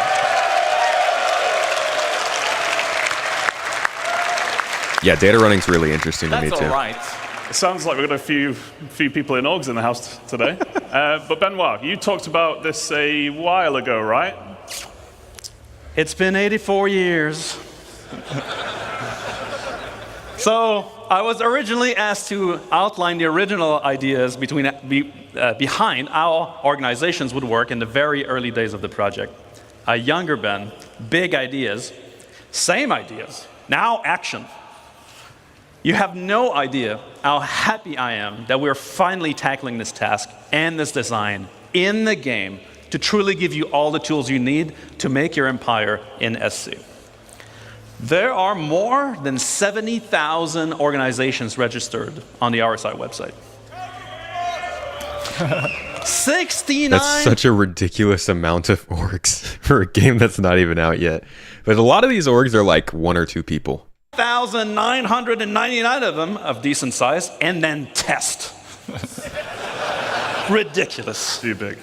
But all of those have custom identities, logos, charter. The amount of creative and high-quality content you guys have always produced has always amazed us and inspired us. Those orgs range from a small group of friends with just the name to large companies spanning a large amount of players with the intent to share wealth, missions, and campaigns. Honestly, Red, I won't say most interested. I'm very curious about how it's going to work in terms of org taxes, in how you can format payouts for taking part in the org. If you could do that org-wide, if you could do it based on who attends an event and stuff. Like, there's a lot to be said about how you can run your org to be its own entity while also allowing your org members to live their own life, and check in when they want to, versus just always being aware of the fact that there's an org waiting for them to come back. You know what I mean? Like, do you tax your org members based on the amount of space they use at your base, on the amount of services they use from people who are also in the org, or just based on the amount of time that they're in the org? Because then that's rough. Hands together. Now we want to make those orgs matter in the game. Should you choose to join or create an organization, we want this social aspect to be part of your progression. But don't let me spoil it. Let's get a real designer to cover this stuff. JJ, you are a self-proclaimed big MMO player yourself, so why don't you give us the details? I didn't realize I went around self-proclaiming so much, but thank you. But as an MMO player, I understand the different terminologies used in a lot of different games. So I just wanted to very quickly go over how we're using it in Star Citizen. So orgs, as many of you know, the players coming together to achieve a goal, whatever you want your goals to be. We give you the framework and you set it up and drive it forward. And we were going to shout a few of them out, but I was actually told we couldn't play favorites, so we actually made our own.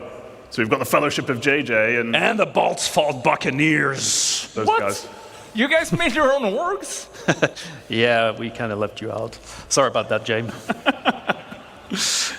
We also have NPC factions, and they're already in the game. And you can earn or lose reputation with them. Now, contracts and doing nice things will earn you rep. And killing and stealing and all of that horrible stuff you love, Ben, that will lose you rep. What if they like being killed? And the ones that you can see on there are just a few examples, and there's going to be a lot more to come going forward. Now, there are also guilds, like the Interstellar Transport Guild. And these are essentially collections of several factions, and we're putting them in a position to be more prevalent. What?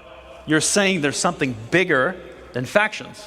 Oh, yeah. So they're going to be something you interact with a lot, and they essentially handle contracts for the factions.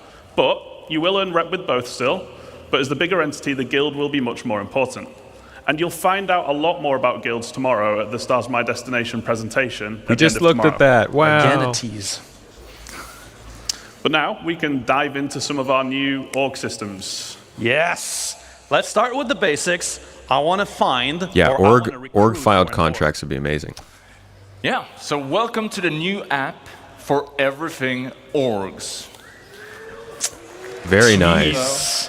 With the mask. It's interesting how much different the mobiGlas looks from the Squadron one now, too. I wonder why they decided to go with something so different. Jeez. With the mask. So, orgs can be big and complex, and as we said, some of them have thousands of members. So when we designed the app, well, we made sure that we took this into account, but it's also something that we can expand on moving forward. So, let's have a look at it. Now, I'd like to point out that the Fellowship of JJ, like every designer-based org, is really focused on things like progression gameplay and mission and crafting and leveling up. But my Bolt's Fault Buccaneers, no, they're the real deal. Now, we don't do any of that stuff. Now, we're in it for profit, interdiction lines, shipboarding action. We get all that sweet cargo for free. All right, I'm going to skip forward to the guild stuff because that's why we were really here.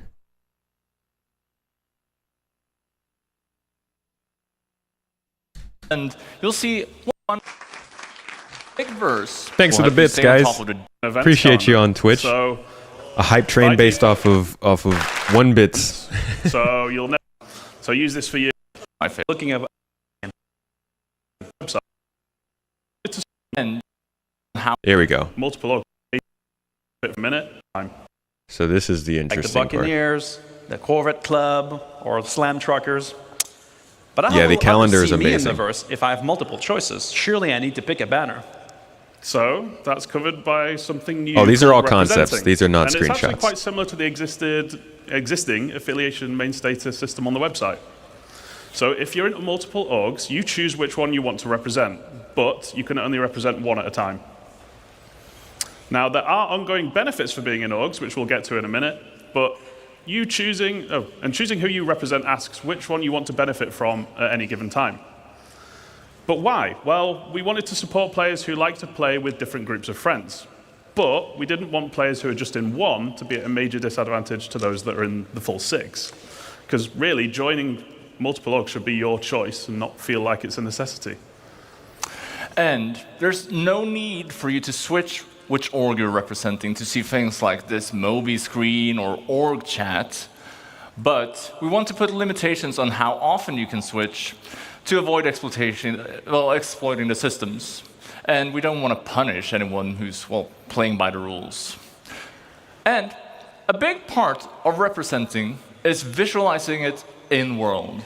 We want you to be able to fly your banner for your org. So we're adding another MMO staple to the game.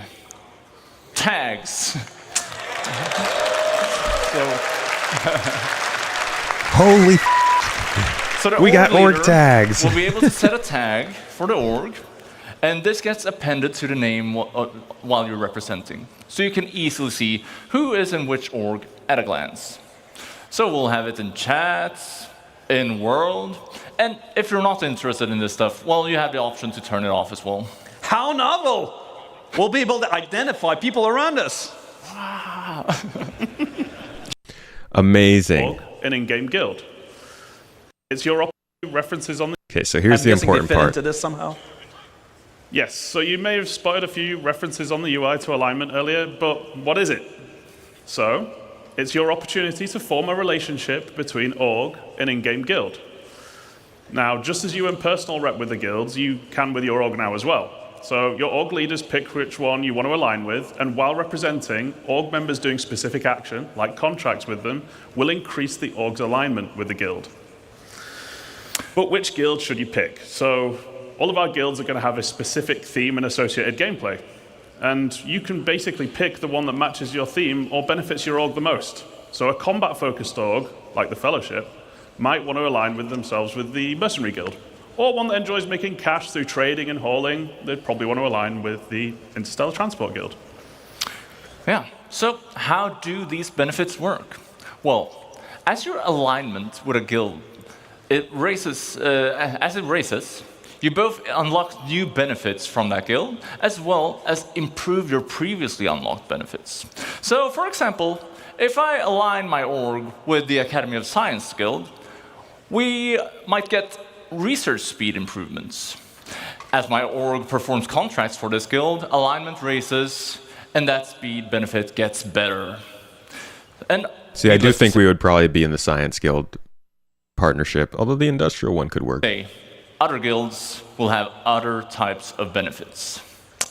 Finally, on guild alignment, you are not locked in forever.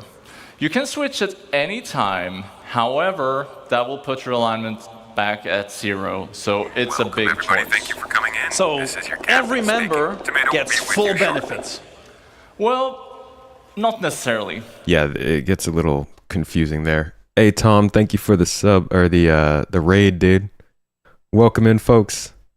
My Banu lovers. I mean, that might not be true of you. I just know that Tom's got the Banu Merchantman, and it was looking real good at CitizenCon. Appreciate you dropping in with the folks. We're just doing some questions, some answers, some getting caught up on what's going on in Star Citizen these days right now. Just looking at guilds. Good old guilds. Gilded. Member gets full benefits. How was your stream? Well, not necessarily. We're also introducing loyalty.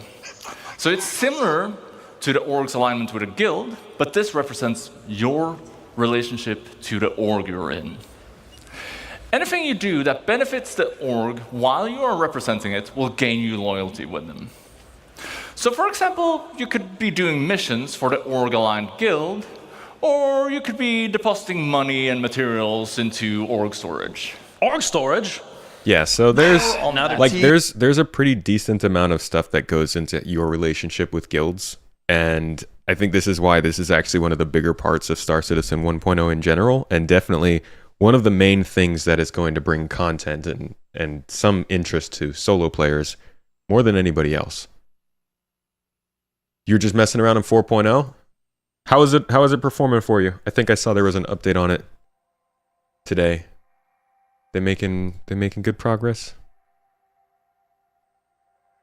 Can you loan ships to an organ earned money? I don't know, that's what we were talking about earlier. That'd be pretty cool. Gotta head out, Tom. Thanks for dropping by, dude. Appreciate you. Have a good day. All right, past guilds, we've got taxes and warranty. This is the money sink of the game. This is where a lot of what your earning goes to, rather than just new ships. It was better, but jump points don't work, and the whole thing is a slideshow. Yeah, it sounds familiar. Well, as long as you got to play it, man, that's pretty cool. Cheers, dude. So in this slide, it says implementing a new system that handles medical, item, and vehicle insurance and associated fees, as well as the mechanism to retrieve lost or stolen or destroyed vehicles. So, whole bunch of different insurance on medical when you die, on item when you lose that, and on vehicles when it's destroyed or, you know, hurt in some way, as well as the insurance claims function. This is pretty important because this goes in a long, this is a lot about LTI, which is something that really confused people for a long time because they just kind of had it in there as a FOMO tool, and they still do. But now we have a better idea of how it's supposed to work. Tax is too great. Here's a little If explainer. everything is too cheap and the money coming into the economy is too great, we'll have massive inflation. And this is where taxes and insurance come in. Boo.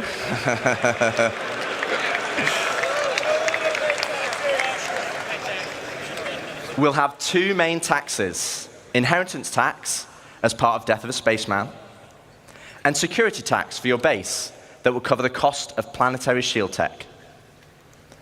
Insurance, on the other hand, will be split between medical insurance, which covers your hospital imprints, and probably the most important one of all, ship insurance.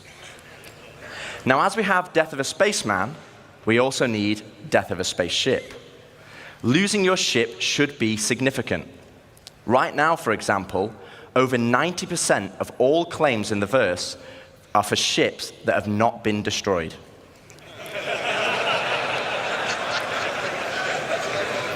And this is where ship insurance and our new warranty mechanic comes in.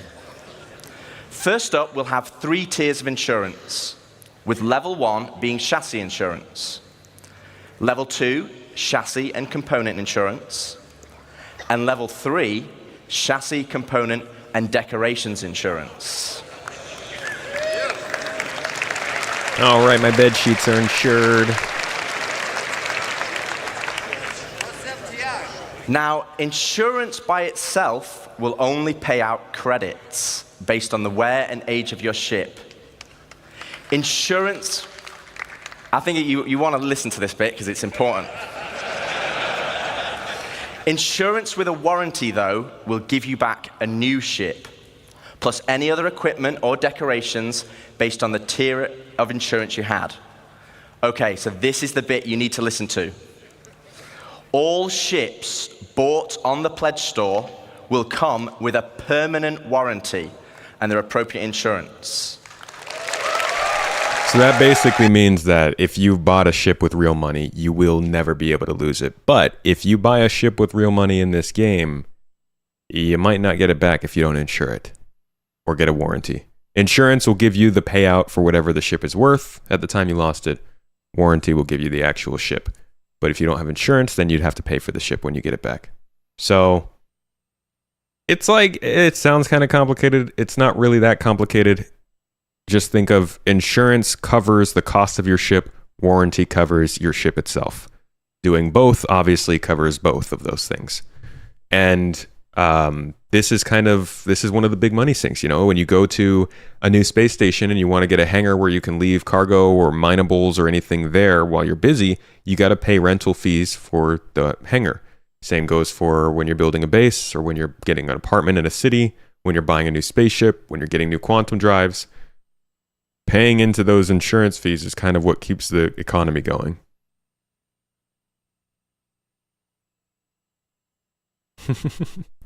Hi, we'd like to talk to you about your extended warranty. You haven't called in recently. So there's your progression in terms of money, insurance, tax, and warranty. Reputation V2, we kind of have talked about that already with guilds and stuff. It says reiterating the reputation system with guilds and rewards, as well as the addition of an improved reputation app. Something that we kind of were expecting, I think, when we saw this last year at CitizenCon. So I think 2024, they really dropped the ball with reputation. And we should have at least heard more about it throughout the year. Do I think this year the panels were organized so that they showed the first day what is most likely to go live? Not really. A lot of that first day stuff was conceptual, you know?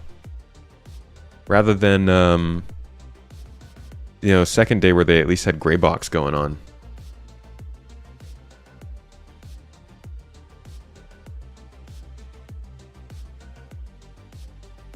You can get it back if you don't have insurance in-game if you reinstate the insurance. Right. But I mean, even if you didn't have the insurance, you just have to pay money to get the ship back. You would still technically get it back. Like you wouldn't have to go and buy it new or whatever. Anything can be insured, just store-bought has level 1 insurance and warranty for the period your ship has. Yep.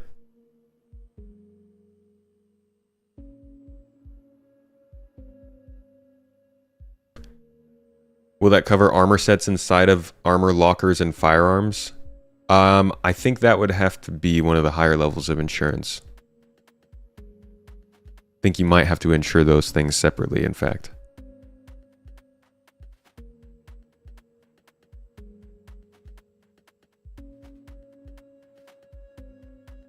That's fair. You might have a pledged ship that's not easy to access. Yeah, don't know how far decorations technically extend, but I think items is included. Mackie must. No, you cannot lose your ship you paid money for. I mean, it can be destroyed, but you'll be able to get it back.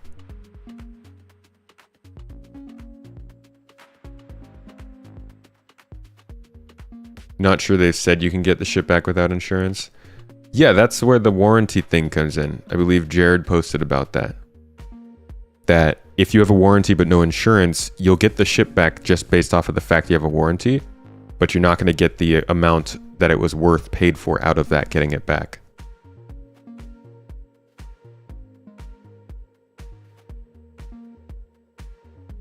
If pledged items come with the blueprint, you could just recreate those instead of claiming them through insurance. I thought that's how they were going to do it, and it sounds like that might still be how they do it. I think the claim might be an alternative.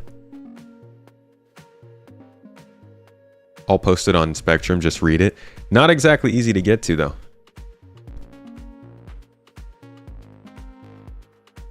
I don't know if tomorrow's patch will improve FPS. I haven't looked into that at all yet. New player professions coming after reputation here. Addition of new player professions to the persistent universe such as builder, crafter, explorer, athlete, and more. Also, obviously, refiner, passenger transport, data runner, just different stuff like that. And really, this was, again, kind of the important thing I think needed to be talked about in this talk, but what I think they also should have done was really gone into detail about what each of these professions will be. Take one profession and give us a detailed understanding of how in-depth it'll be at 1.0.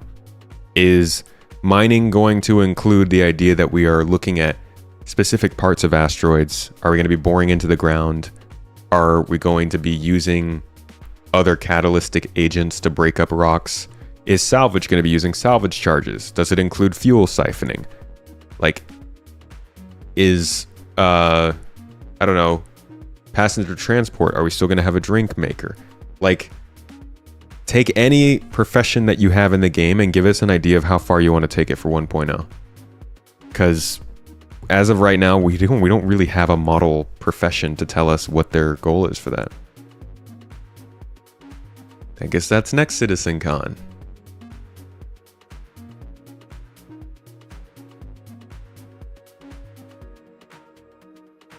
Death of a Spaceman. Oh boy. This system will forever raise the stakes in the persistent universe as it adds the ability for your player character to incur permanent injury or even death.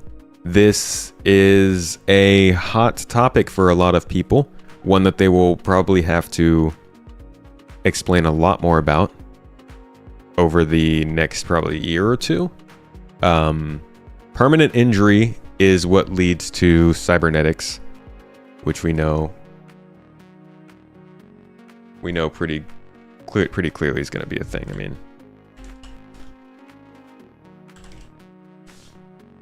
cyber. How do you spell cybernetics?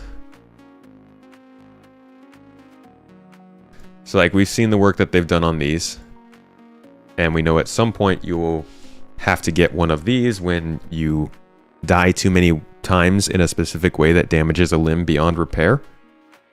These probably won't change your gameplay much, but they will change your aesthetic.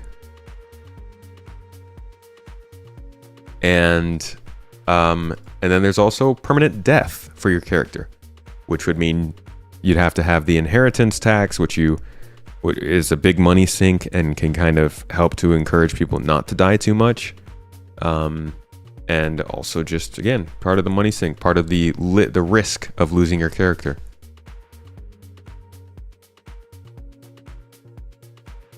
They need to clarify what taxes you're going to pay to transfer to a new tune. There's a lot of speculation when it comes to ships. I think it'll be a pretty simple lump sum kind of thing when you transfer to a new character. One year after release, we're all bots. Psh, says you, I'm starting as a bot. I don't think it encourages people to not PvP. I mean, the game itself is dangerous. You can get into a asteroid base and run into a character that's too strong for you and they'll kill you. I think it just adds like the 10% more focus on what you're doing in the game. I don't think this is going to be so bad that nobody ever wants to die, you know? It's just adding another little consequence to death on top of the full loots, on top of the not spawning back where you died, all that kind of stuff. There's obviously too far to go with this, and there's not far enough, and I think they'll need a couple of years to figure it out what the right balance is.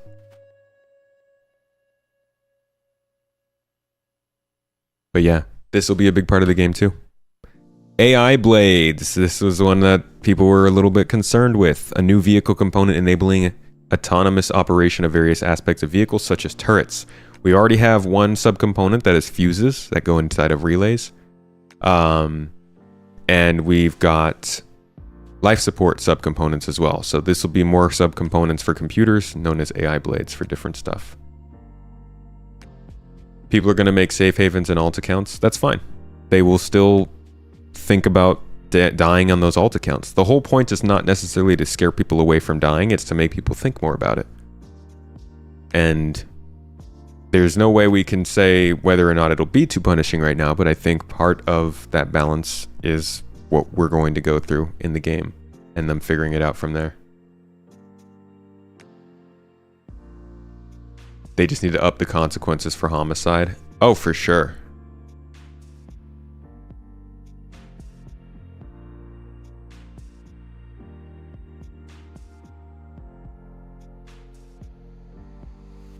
You have no reason to call Chris dumb, Space Game. You could say that Rich and Chris don't work the same way, but there's no reason to insult Chris when talking about what Rich might do. AI blades will make the Corsair great again.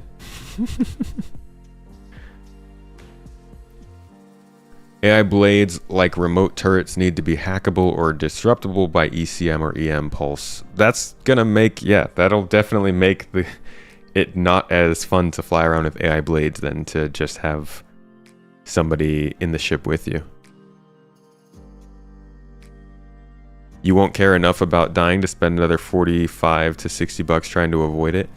They also there could be so many ways in this game to earn back the cycles in your life that dying doesn't mean much to you. There could be ways to build something at your base, at your org base, that gives people back cycles in their lives. Again, we don't know exactly how difficult Death of a Spaceman would be. The original document left it open a ton to them being able to add in things that allow it to not be as big a deal as a permadeath system might be.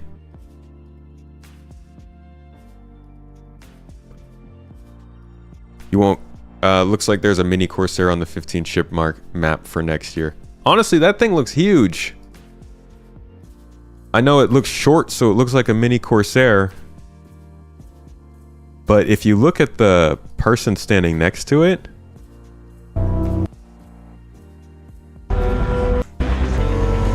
look at this. This thing is well off the ground. Like the Corsair, the bottom of the ship is like right here. This thing is up there. That's like caterpillar sized in height.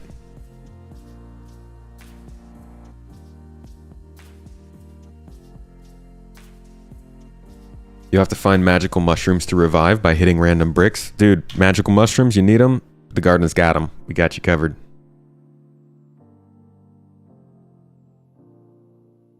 The caterpillar command module. That thing didn't have wings on it though.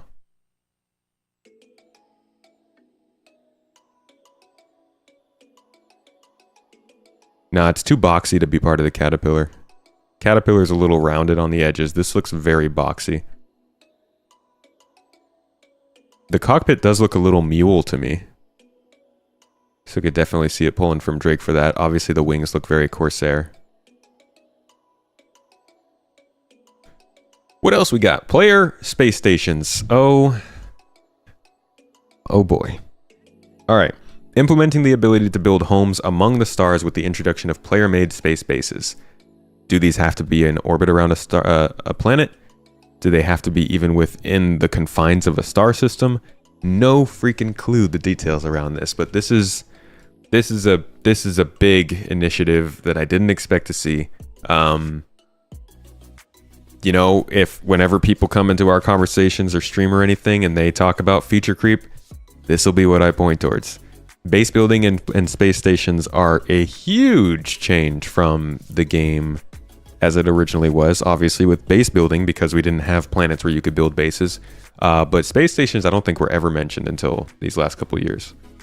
So big growth. Obviously it offers a lot for players to do and see and take part in this game.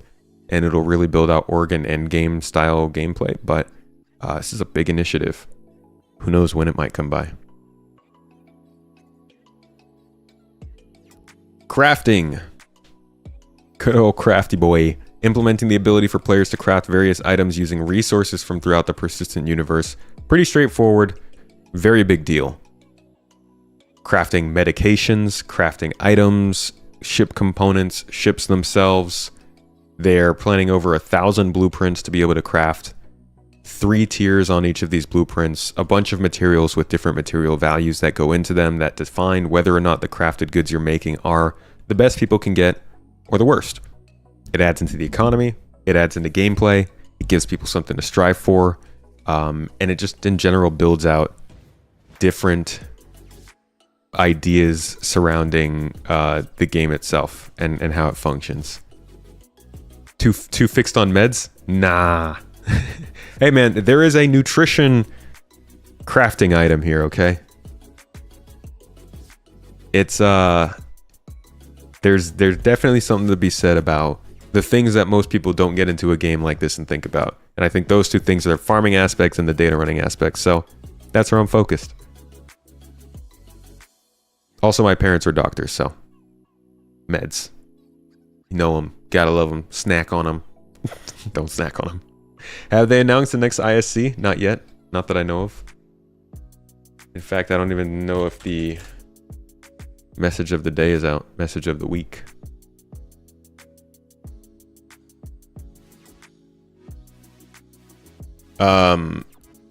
Gave a lot of people Star Wars Galaxy vibes. Yeah, so I've heard. Monthly report on Wednesday. Woo! Why are you still believing that CIG will release even 20% of the things they have promised, not to talk about the mess of the engine? Because, well, what should I do? Should I come onto this stream and talk about things that I don't think are coming to the game? Because that's boring. Let's see. 324.3, they're iterating based on feedback, as well as pushing 4.0 closer to its live release, with sights on opening to Wave 1 as soon as possible. Okay. Sign-ups for Daemon Rally are up. On Tuesday, we got the monthly newsletter. On Wednesday, we got the monthly report. Yas! Squadron 42 monthly report is undergoing an exciting refresh, so stay tuned. We'll update you soon with more detail on what's coming. In the meantime, make sure you're subscribed to the mailing list at squadron42.com. Okay. Little redesign. This Thursday, Inside Star Citizen returns with our yearly behind-the-scene looks at the production of CitizenCon. So that means we'll probably get a behind-the-scenes Inside Star Citizen, and then in 2 weeks, I believe, they will start advertising new ships. They might even start next week.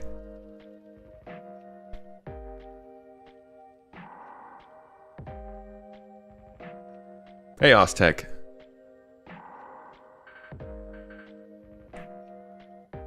If anything, make a ship that can turn into a kind of stationary base. Sounds like the Pioneer to me.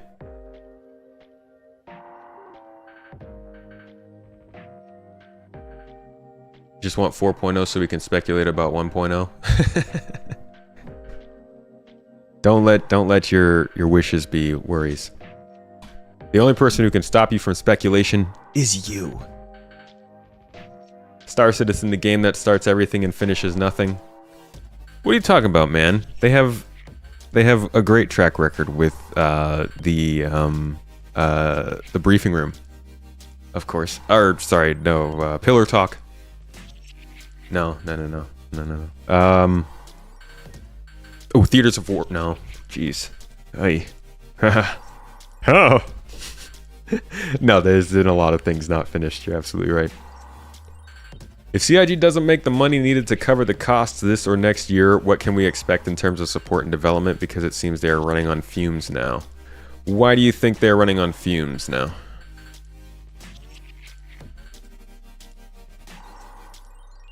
Honestly, I couldn't tell you what they would do. They just keep doing the same stuff. Like, if the game runs better, they make more money. So, if they can make the game run better next year, I think that'll help them with money.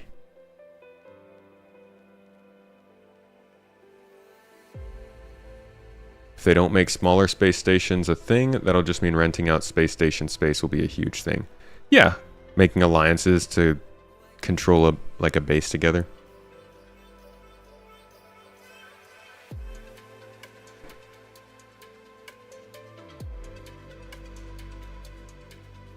They spent so much money on the offices and stuff and not selling as much as they used to. The offices were like 2 years ago. I don't think that them spending money on their offices shows that they're running on fumes right now. If they are selling not as much as they used to, though, that could be a thing that slows them down, yeah. But I still don't know why that would mean that they're running on fumes. They still have money in the bank. I think they've got 11 to 20 million outside of what their operating costs usually are. We don't know yet what their finances were last year, but if they made a good surplus last year with a decent amount of profit, then if they fall a little short this year, doesn't necessarily mean they're running on fumes, but it might mean that they're behind what they want to be. I still think that they were expecting to have Squadron 42 give a nice influx of cash at this point, but that's taken a while longer than they thought it would. Wonder what happened to derelict space stations? Those are basically the contested zones in the existing space stations in Pyro.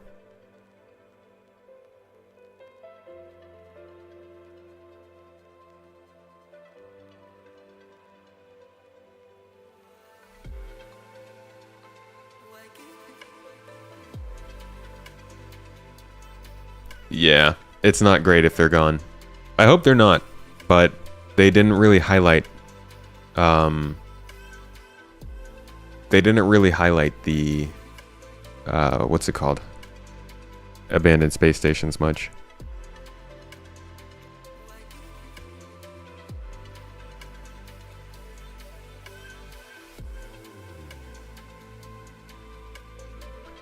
If they'd put out more content instead of worrying about hygienes in game, then they'd get more funding.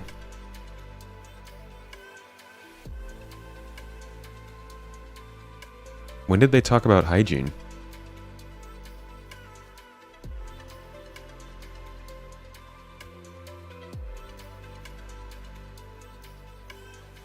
Legitimately, Anger Droid, when did they talk about hygiene? Where are you getting that from?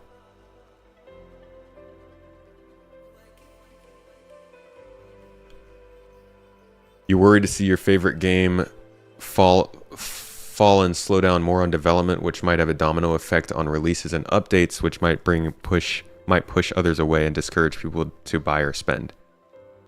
I think they've sped up on development, to be honest. I think they're doing better than they ever have before when it comes to delivering features. I don't think they've kept up with expectations, but it's definitely been speeding up in my opinion.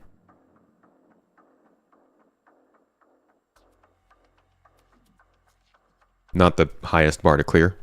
Development has been very slow. So speeding up doesn't mean it's a gargantuan improvement.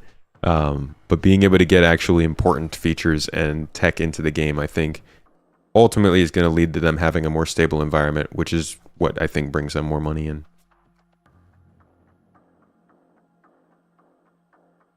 Hygiene just got pushed back, but it's something they were planning on releasing.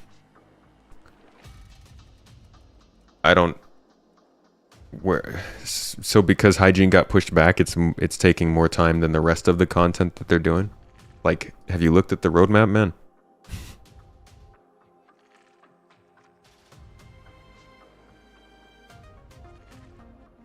Hygiene was never planned for 4.0.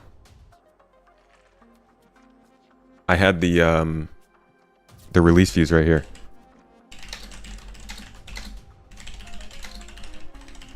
This is why it's not a good idea to see a video and immediately repeat what's in the video. If you go back to the 4.0 roadmap when it was first announced, you will see that in terms of gameplay, they had fire hazard, engineering, life support, and solar bursts. But there was nothing on here about hygiene.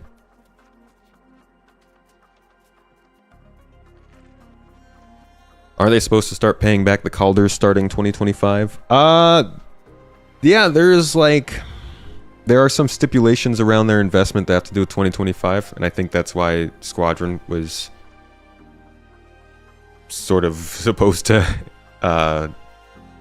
factor into that. But I also think that the Calders as investors are not as hardcore as some investors might be, and they probably are willing to wiggle. It's also possible that they do start doing their transactions and payments next year. It's not a lump sum payback. It's not a forced payback. It's something that they negotiate between one another, and they're, you know, they kind of know each other. So I think that there's the open ability to negotiate there. Hygiene's been spoken about. Hygiene was on the progress tracker, and it's part of the actor status T2 system. But that's just another sign that they aren't even really working on Hygiene right now. Because if you go to actor status T2, you look at the description, it says, this looks at a variety of new elements such as hygiene, NPC status tracking, multiple bytes, DNA integrity, medical insurance, cybernetic limbs, and cloning. They have started talking about medical insurance and cybernetic limbs, as we can see on the 1.0 tracker here, but they have not started talking about hygiene. So if anything, hygiene has been pushed off in deferment of other things that have to do with the same system.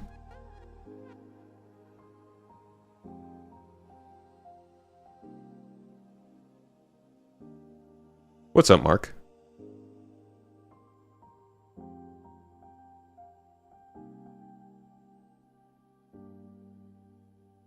Yeah, it didn't end up on the 4.0 roadmap. It's just something else that they've talked about at CitizenCon last year, I think, a little bit. I think they're suggesting it's part of the 12 months or so 2023 CitCon promise. And that is a good reason why not to take those things as promises. But even, I don't even think hygiene was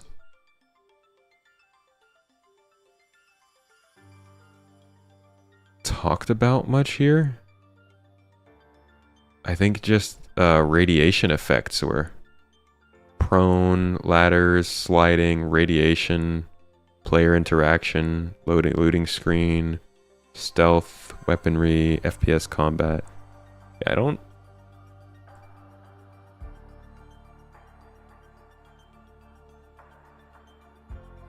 Yeah, close friends to the Roberts family. Even then, the people who are working on hygiene aren't the same working on gameplay stuff. It'd be the actor status people, whoever is working on probably Death of a Spaceman and injuries and stuff like that.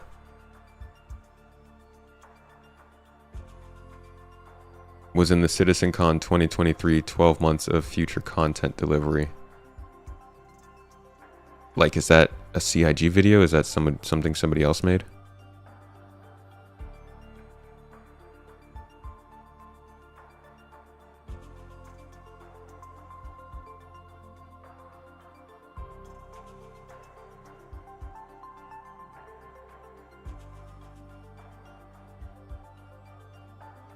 They said it got pushed off, but should have never even been a thought about when we're missing so much actual content. But you think that they're spending more time on hygiene than the other stuff? Have not watched Morphologist's latest video, no.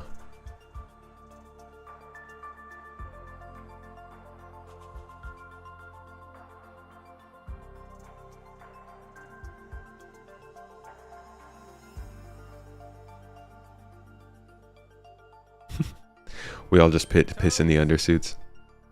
They're not still planning 90 plus systems, no.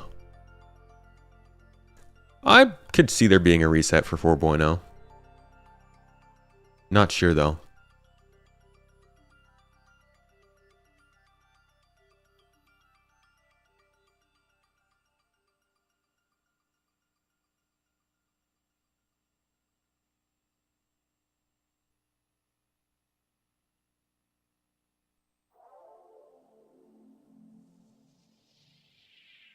You'd think that the characters having to poop would give you a G-force resistance bonus, seeing as you're already clenching. I mean, G-forces are never good when you have to poop. Can probably confirm, maybe possibly.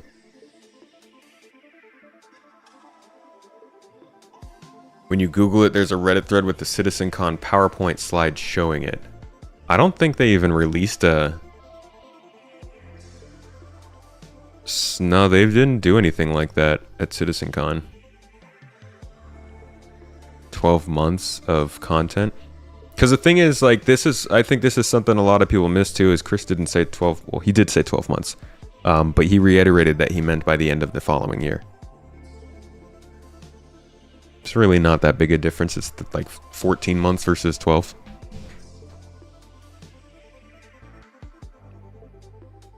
You're also in favor of Hygiene. I think Hygiene adds to the survival mechanics, kind of like eating and stuff like that. I agree, I don't think it's all that important right now. But if they do end up working on it, I assume that's because somebody's got some random time that's on that specific team that can put work into it. Character advancement panel.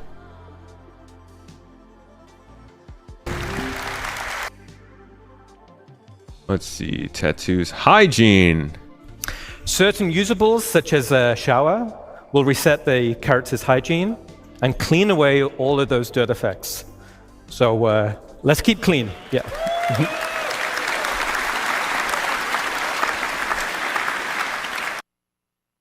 Poor hygiene can lead to disease, lowered health, and snarky comments.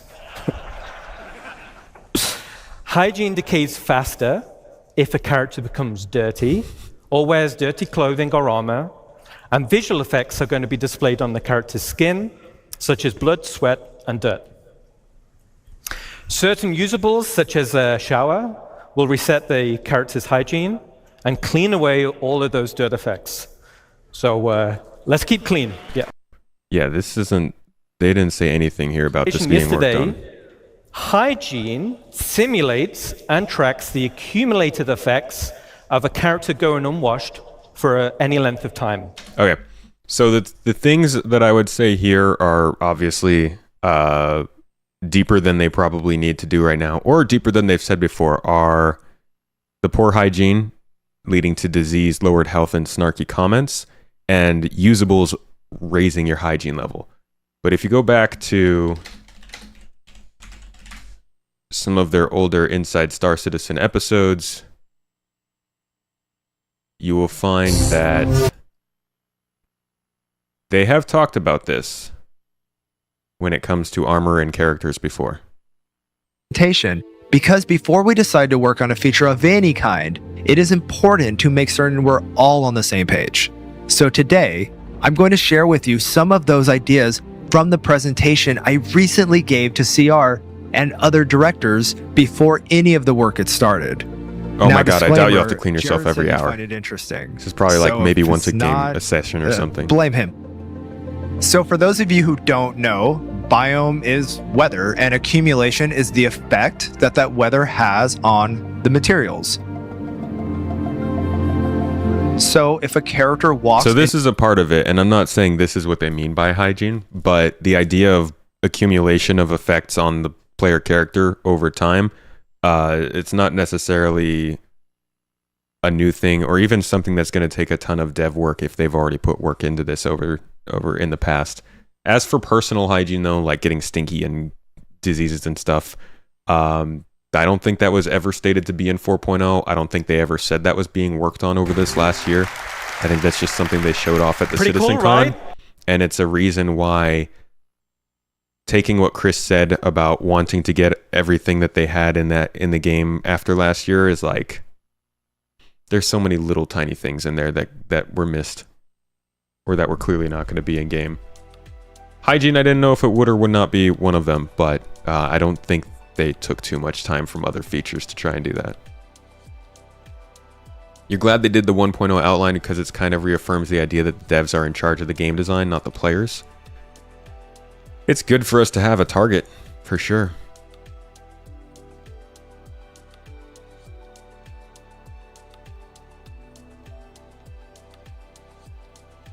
Yeah, wear and tear already works on ships to some extent.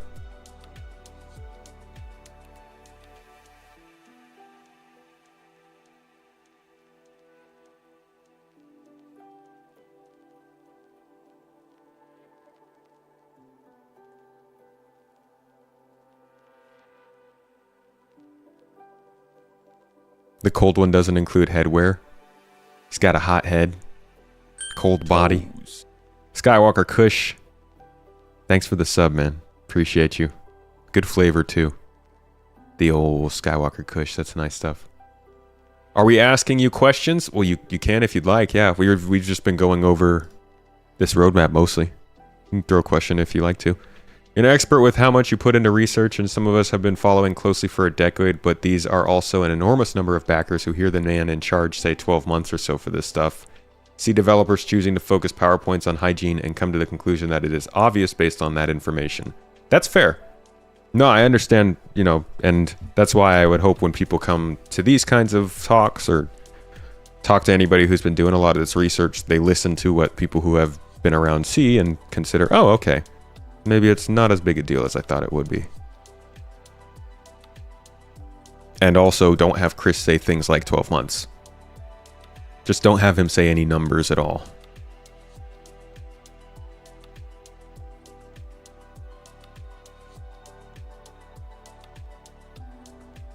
Could you explain quantum boosting? It's a slower quantum travel that you can sort of change the direction of a little bit.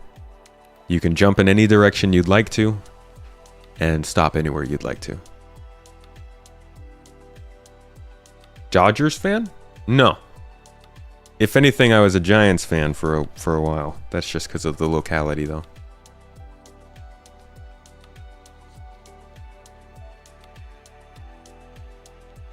Has anyone experienced the changes to the vulture glass in the cockpit?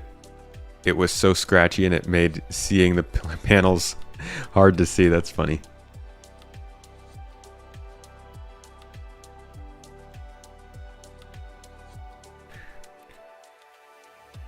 Yeah, the quantum boosting is amazing. I can't wait for that to come in. That's going to be a huge help to getting around in this game.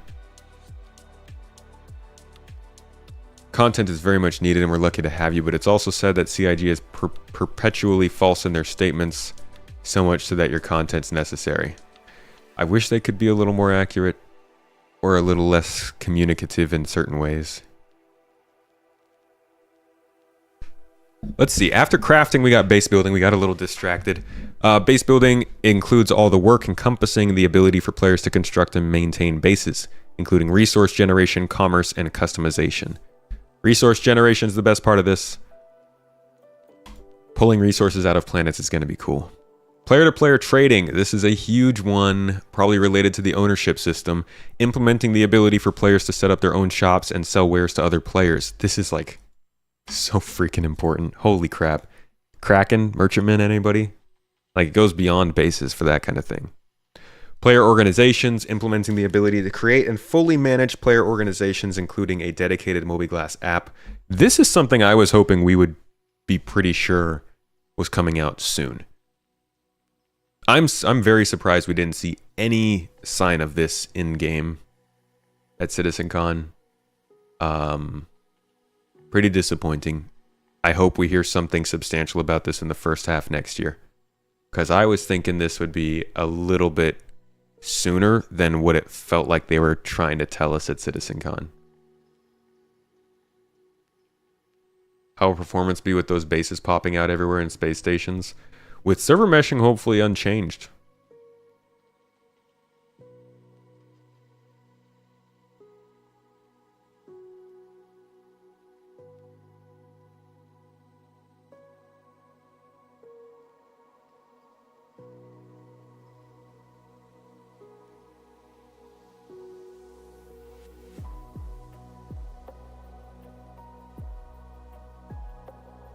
If an NPC is stinky, just kill them.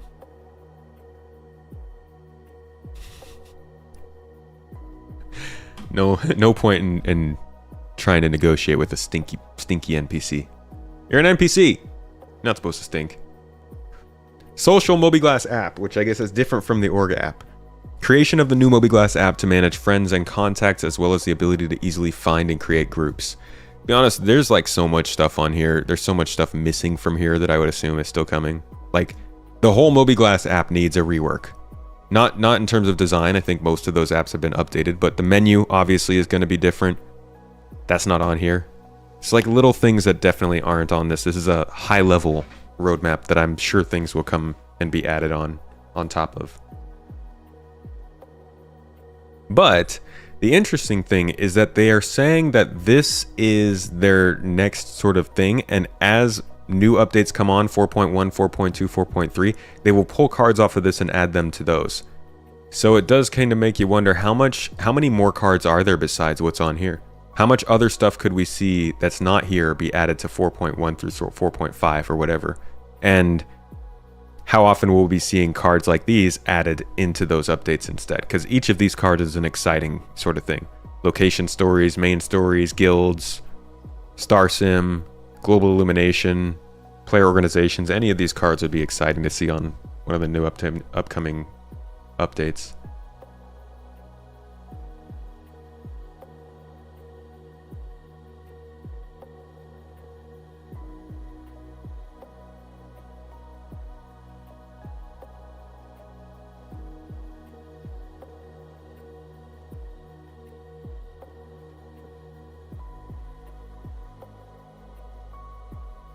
Yeah, we don't need 100 systems.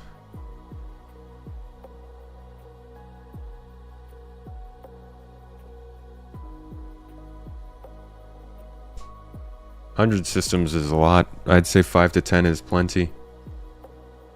30 would be ideal. But even 30 systems, like, that's a huge freaking game.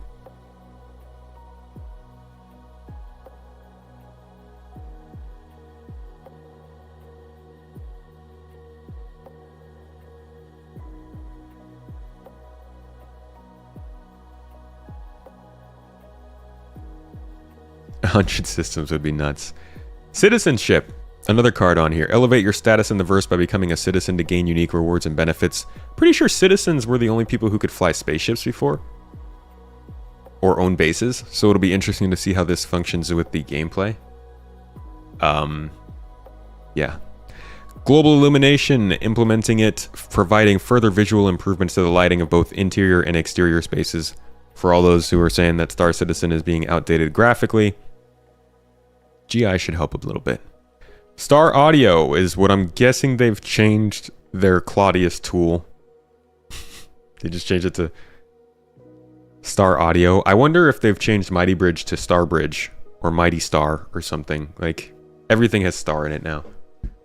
A new suite of tools and tech aimed at improving the quality and fidelity of sound in Star Citizen. This is probably also where we'll get the very famous, very exciting and interesting sound redesigns, specifically when it comes to sound in space kind of stuff. Like this.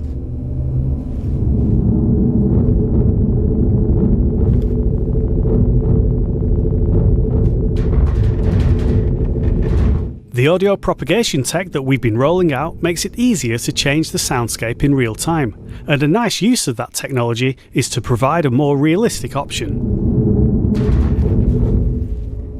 Oh my god, if Magnus didn't make the your first own 30... weapons resonate through the hull of the ship. Only what's in the pressurized cockpit is heard clearly, and the threat level feels higher due to the isolating lack of enemy weapon and ship audio.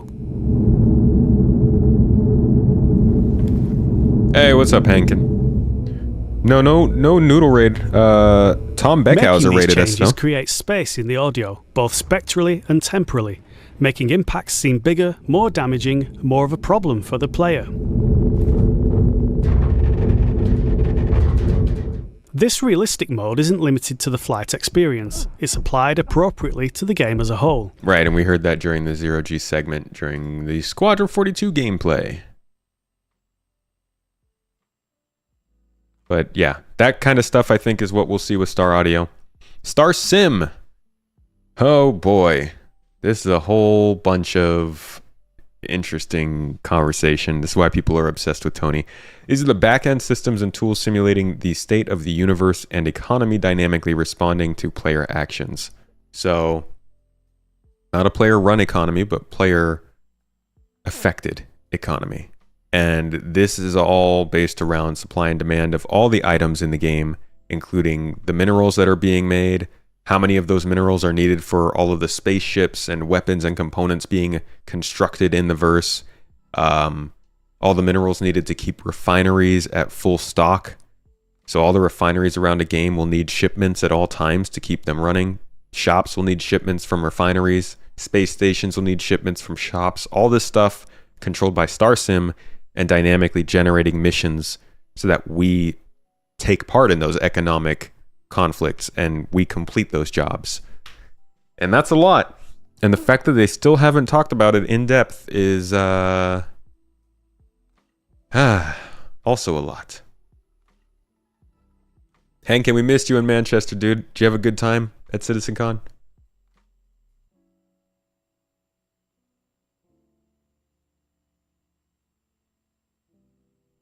Henkin went hard, dude. I mean, it's Henkin.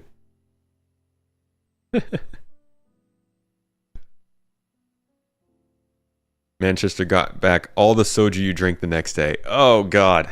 Soju's pretty good, though, so I bet that was pretty fun.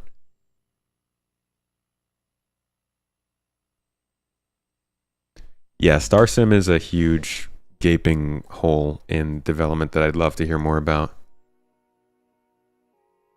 Is Tony Z still in charge of Quanta?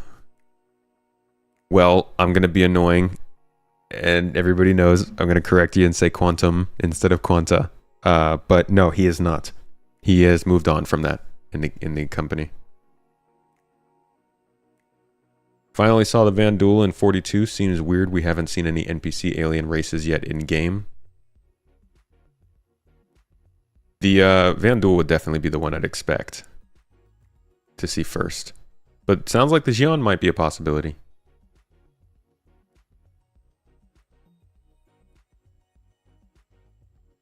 No, he has been working on something else in CIG for some time now.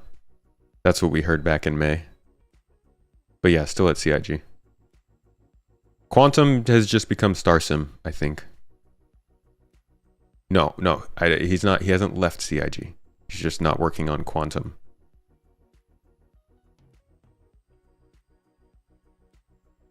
StarSim is Quantum rebranded for Star Engine.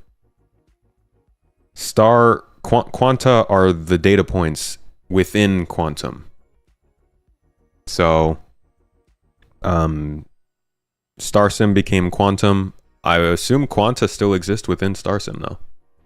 Or maybe they just call them data points now.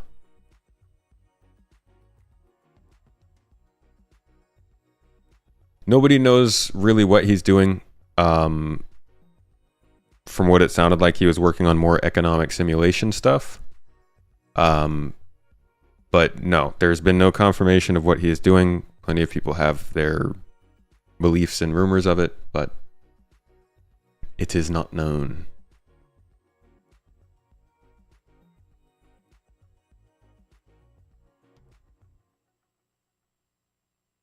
Okay, content instancing. Another thing. Implementing new technology that allows both existing and new content to be instanced for more crafted group gameplay and experiences is basically just making dungeons in the game. There's a lot to be said about this, and I've already said a lot about it. We don't need to go into detail on it, but we'll have to see where this goes and how widely spread they're going to start instancing locations in the game.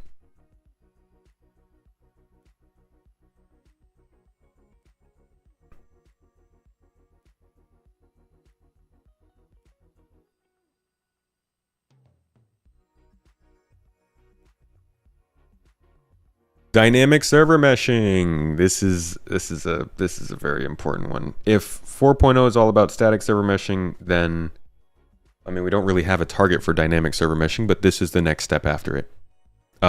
It's the implementation of dynamic scaling and server reassignment for server meshing, allowing for MMO scale player counts to make this most easily to understand. In the current game, the server mesh environment in 4.0, it will show you that there are 4 servers or however many there are operating in the shard. So imagine your shard is Stanton system. You have 4 servers, each controlling one of the planets, and then a 5th server controlling all of the space. If everybody in the game goes to Crusader, as the game is right now, you will still have all 5 servers running and keeping all parts of that star system in function.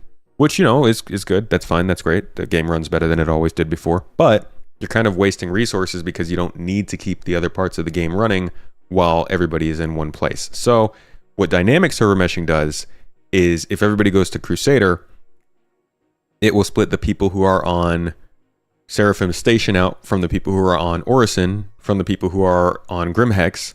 All of those will be different servers that will spawn dynamically to account for the higher player base in that area. And then the other servers that are handling Microtech and Hurston and ArcCorp will shrink down or completely close off so that that space can not take load from the servers. So it actually helps to save costs switching from static to dynamic server meshing.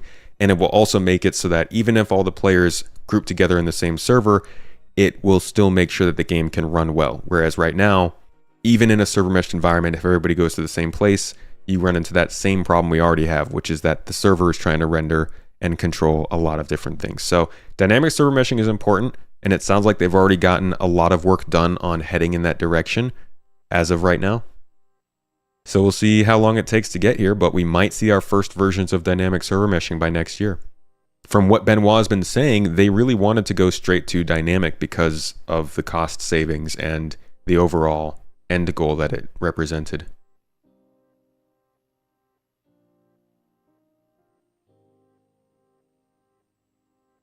Honestly, I don't like the idea of people being able to shoot at us at any point because people will do it.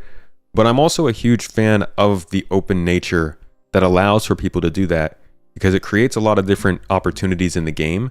And it also builds a realistic, risky environment. The thing that we are missing is the game's ability to retaliate against people who would shoot, or even fully restrict people from those areas if it thinks they will shoot. And I hope they don't use instancing to solve that problem, but instead they stick to their law system and security systems to do that with a combination of Death of a Spaceman. Yeah, no time dilation. Okay, Genesis Starkitect. This is a very, very big part of the game we haven't really covered yet in our own reviews of CitizenCon. I will probably have to do a video about this at some point. This is a new tool that scatters ground locations based on environmental and designer data to populate the world of Star Citizen at an unprecedented scale. And it is truly fucking unprecedented. I had a difficult time believing this when it was first shown. I continue to have a difficult time believing it will scale up as much as they want it to from what they've shown on the stage, but I've done researching. I've spoken with the dev who presented it, and like they're very confident that this is a system that will fill these planets with a ton of points of interest. And it's insane to me. This is one of those things, kind of like Star Sim or back then Quantum, that I look at and I'm just like, I need to see that to believe it. Because this is a problem that most games deal with. Doesn't matter what game you are, doesn't matter how big your game space is. The ability to fill your game space with interesting, unique locations that make sense for where they are is incredibly difficult, and usually it's just the best games that do a good job at this. So we will see how this goes. This gonna be crazy. The locations aren't an issue, it's client PC rendering it. I'm mostly concerned with the ability to balance missions, loot, and kind of like emergent opportunities at these places. So NPCs and things that you can find there, a data pad that you can discover that takes you somewhere else. I don't want these to be small theme parks that you go to, one mission spawns, you do that mission, or like the derelicts we have now where you go, you kill a few people, you get a loot box, that's it. I want to be able to go to this place, maybe not find anybody, but maybe find a data pad that points me towards a nearby moon with some coordinates. I go to that nearby moon, and now I'm on like a scavenge hunt or an investigation or something. I want these to have diverse reasons for existing and not just be the same type of location placed 1,000 times on a planet. But the idea behind this is pretty incredible. You don't like the notion of mission givers being able to be killed on a humbug, so they need truly unbeatable security. That too, yeah. Mission givers can't get killed. We're not Deus Ex up in here. Do you know if this will control resources like for mining? What do you mean?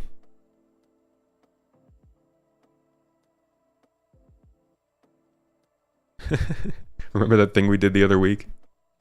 Yeah. After CitizenCon, Inside Star Citizen is generally a pretty easy go about.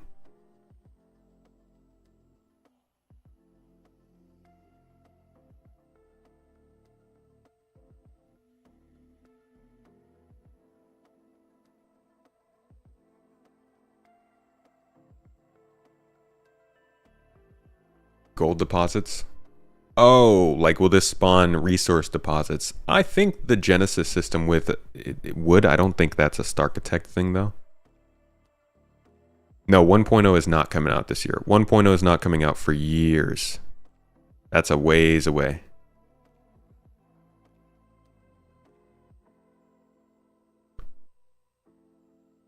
All right, continuing down the list.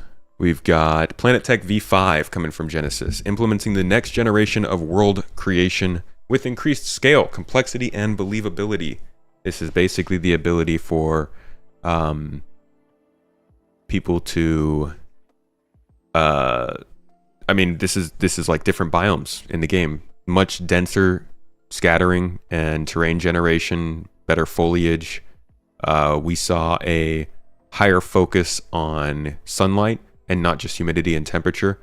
We saw a focus on the geology of a system and whether a mountain can define how plants are growing. We saw that plants will be able to be scattered around a planet based on how they might spread from wind and stuff. We saw dynamic weather in this panel. A lot of stuff, and I think a lot of that has to do with them being able to further utilize the GPU like we were talking about earlier to do PlanetTech generation. This is another big one. To be honest, PlanetTech V5 is pretty cool looking. And here's dynamic weather like they mentioned. Real-time simulation of weather fronts on a planetary scale, including rain, wind, and thunder. Wonder if they'll include the snow from Microtech in there. But ultimately, this is a very cool one. We can actually take a quick look back at this because this is a really cool little demo. I don't think this was fully in the game, like this is how it's going to play out. I do think that this was dressed up and made to look nice for dressed up to, you know, play nice and look really nice for this video, but still pretty exciting and cool to watch.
Honestly, just cancel the whole game and work on weather, please. Thank you.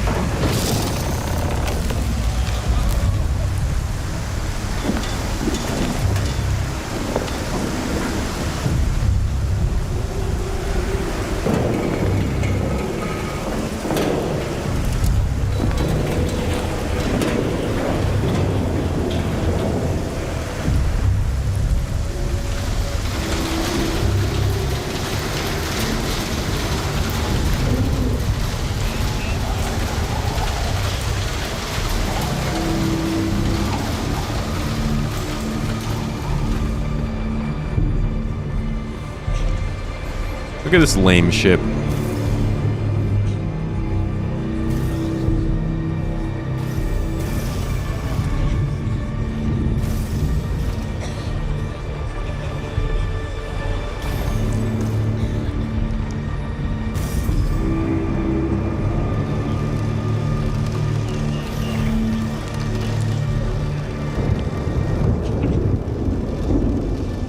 Okay, can anybody confirm, did they make it so the water is making a different sound in here because there's glass? Because do we actually believe that's going to happen? Like if you can't hear the water out here because you're in the hallway, but then when you get to the front, it's glass cockpit.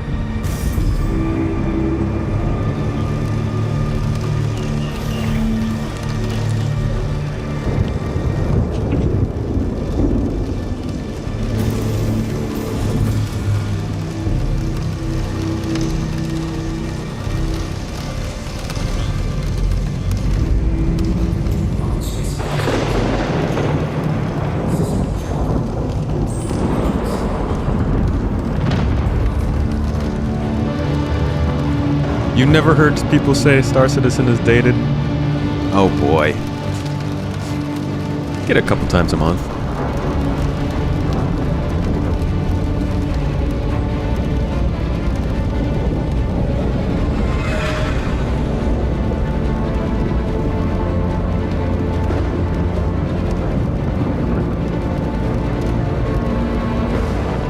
It's getting very sparky out here. Recommend deviation.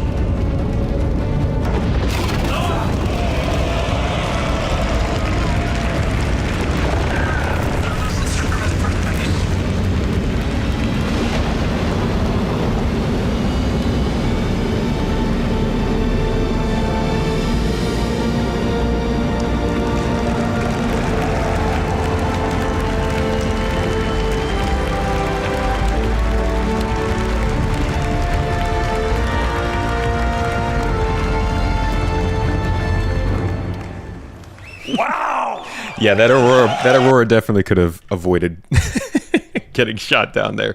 That wasn't hard to get away from. So yeah, dynamic weather, that's another part of the planet tech they're working on. Main storyline, taken on the journey through Star Citizen universe by experiencing a handcrafted story with unique challenges and rewards. I think this could be very cool.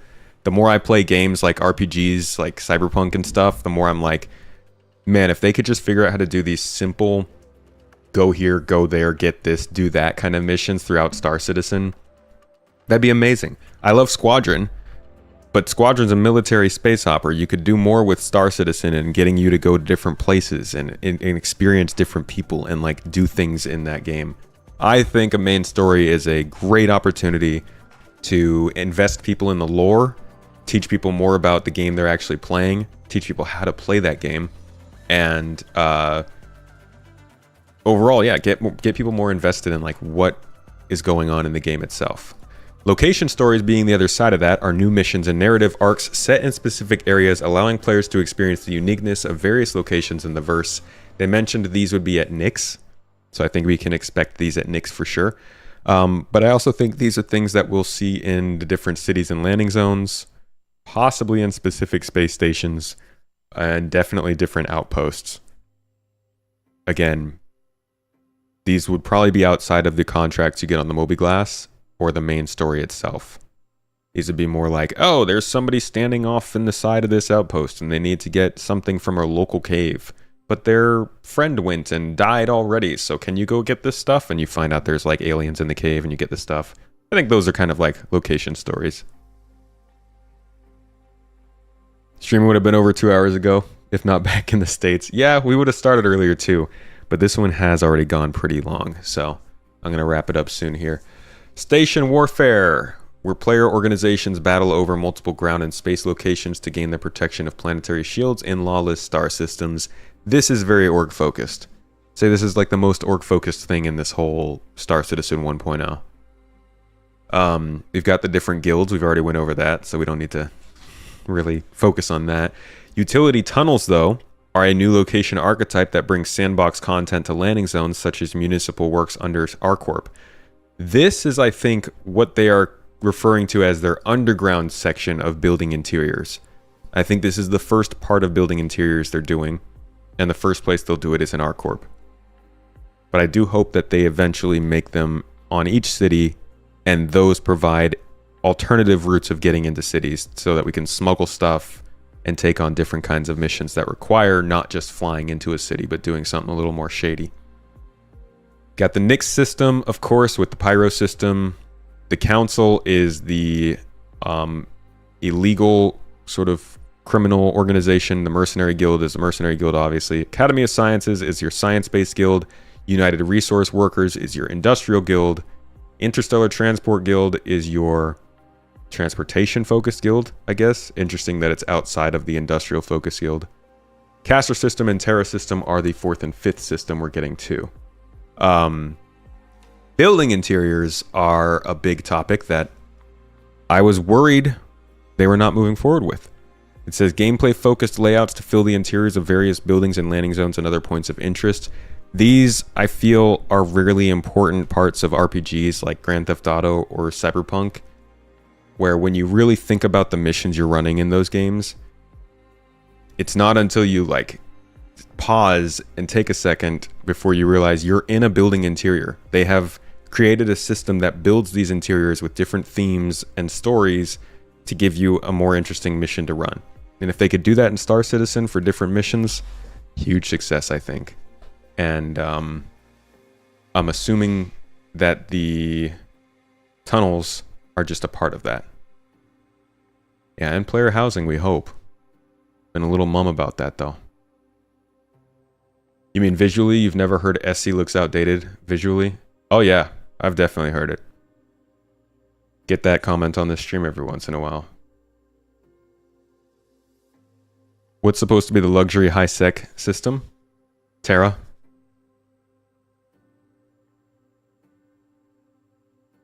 GTA has very limited and repeated interiors and they still work well. It doesn't take much because you don't notice it that much. If it's got different lighting and styling and stuff, you don't notice that the interiors are the same. You're more focused on what's going on in the story anyways. But yeah, I think GTA 6 probably is working on a system similar to this to help build out their interiors. They're probably also working on a similar system to server meshing. You've actually seen the patent for that.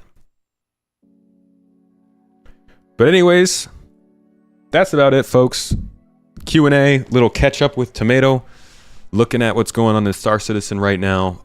Your news, your questions, your worries, your excitements. I hope we got to touch on a lot of what you guys were wondering or had on your minds. We will... I don't know if we'll be up on Wednesday or not because of the power outage. So can't confirm for sure. Keep an eye out on Discord for any announcements there. Even if we do the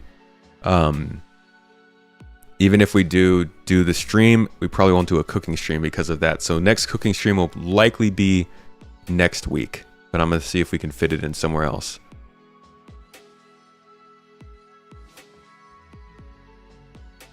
Even CIG's Ali Brown said CISC's global illumination is subpar, which is probably why they're doing minimum spec global illumination. Okay. Doo-doo.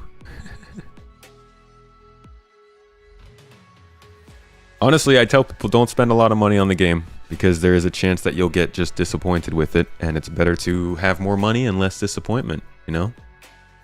I mean, that's just... I think that's a good life tip. I don't know. Who am I? I'm not a doctor. Anyways, thanks for hanging out, folks. Hope you enjoyed. Little Q&A, little talking about 1.0, little looking at a whole bunch of different things, actually. Our topics were all over the place today. But as always, I am here on Mondays at this same time, same place.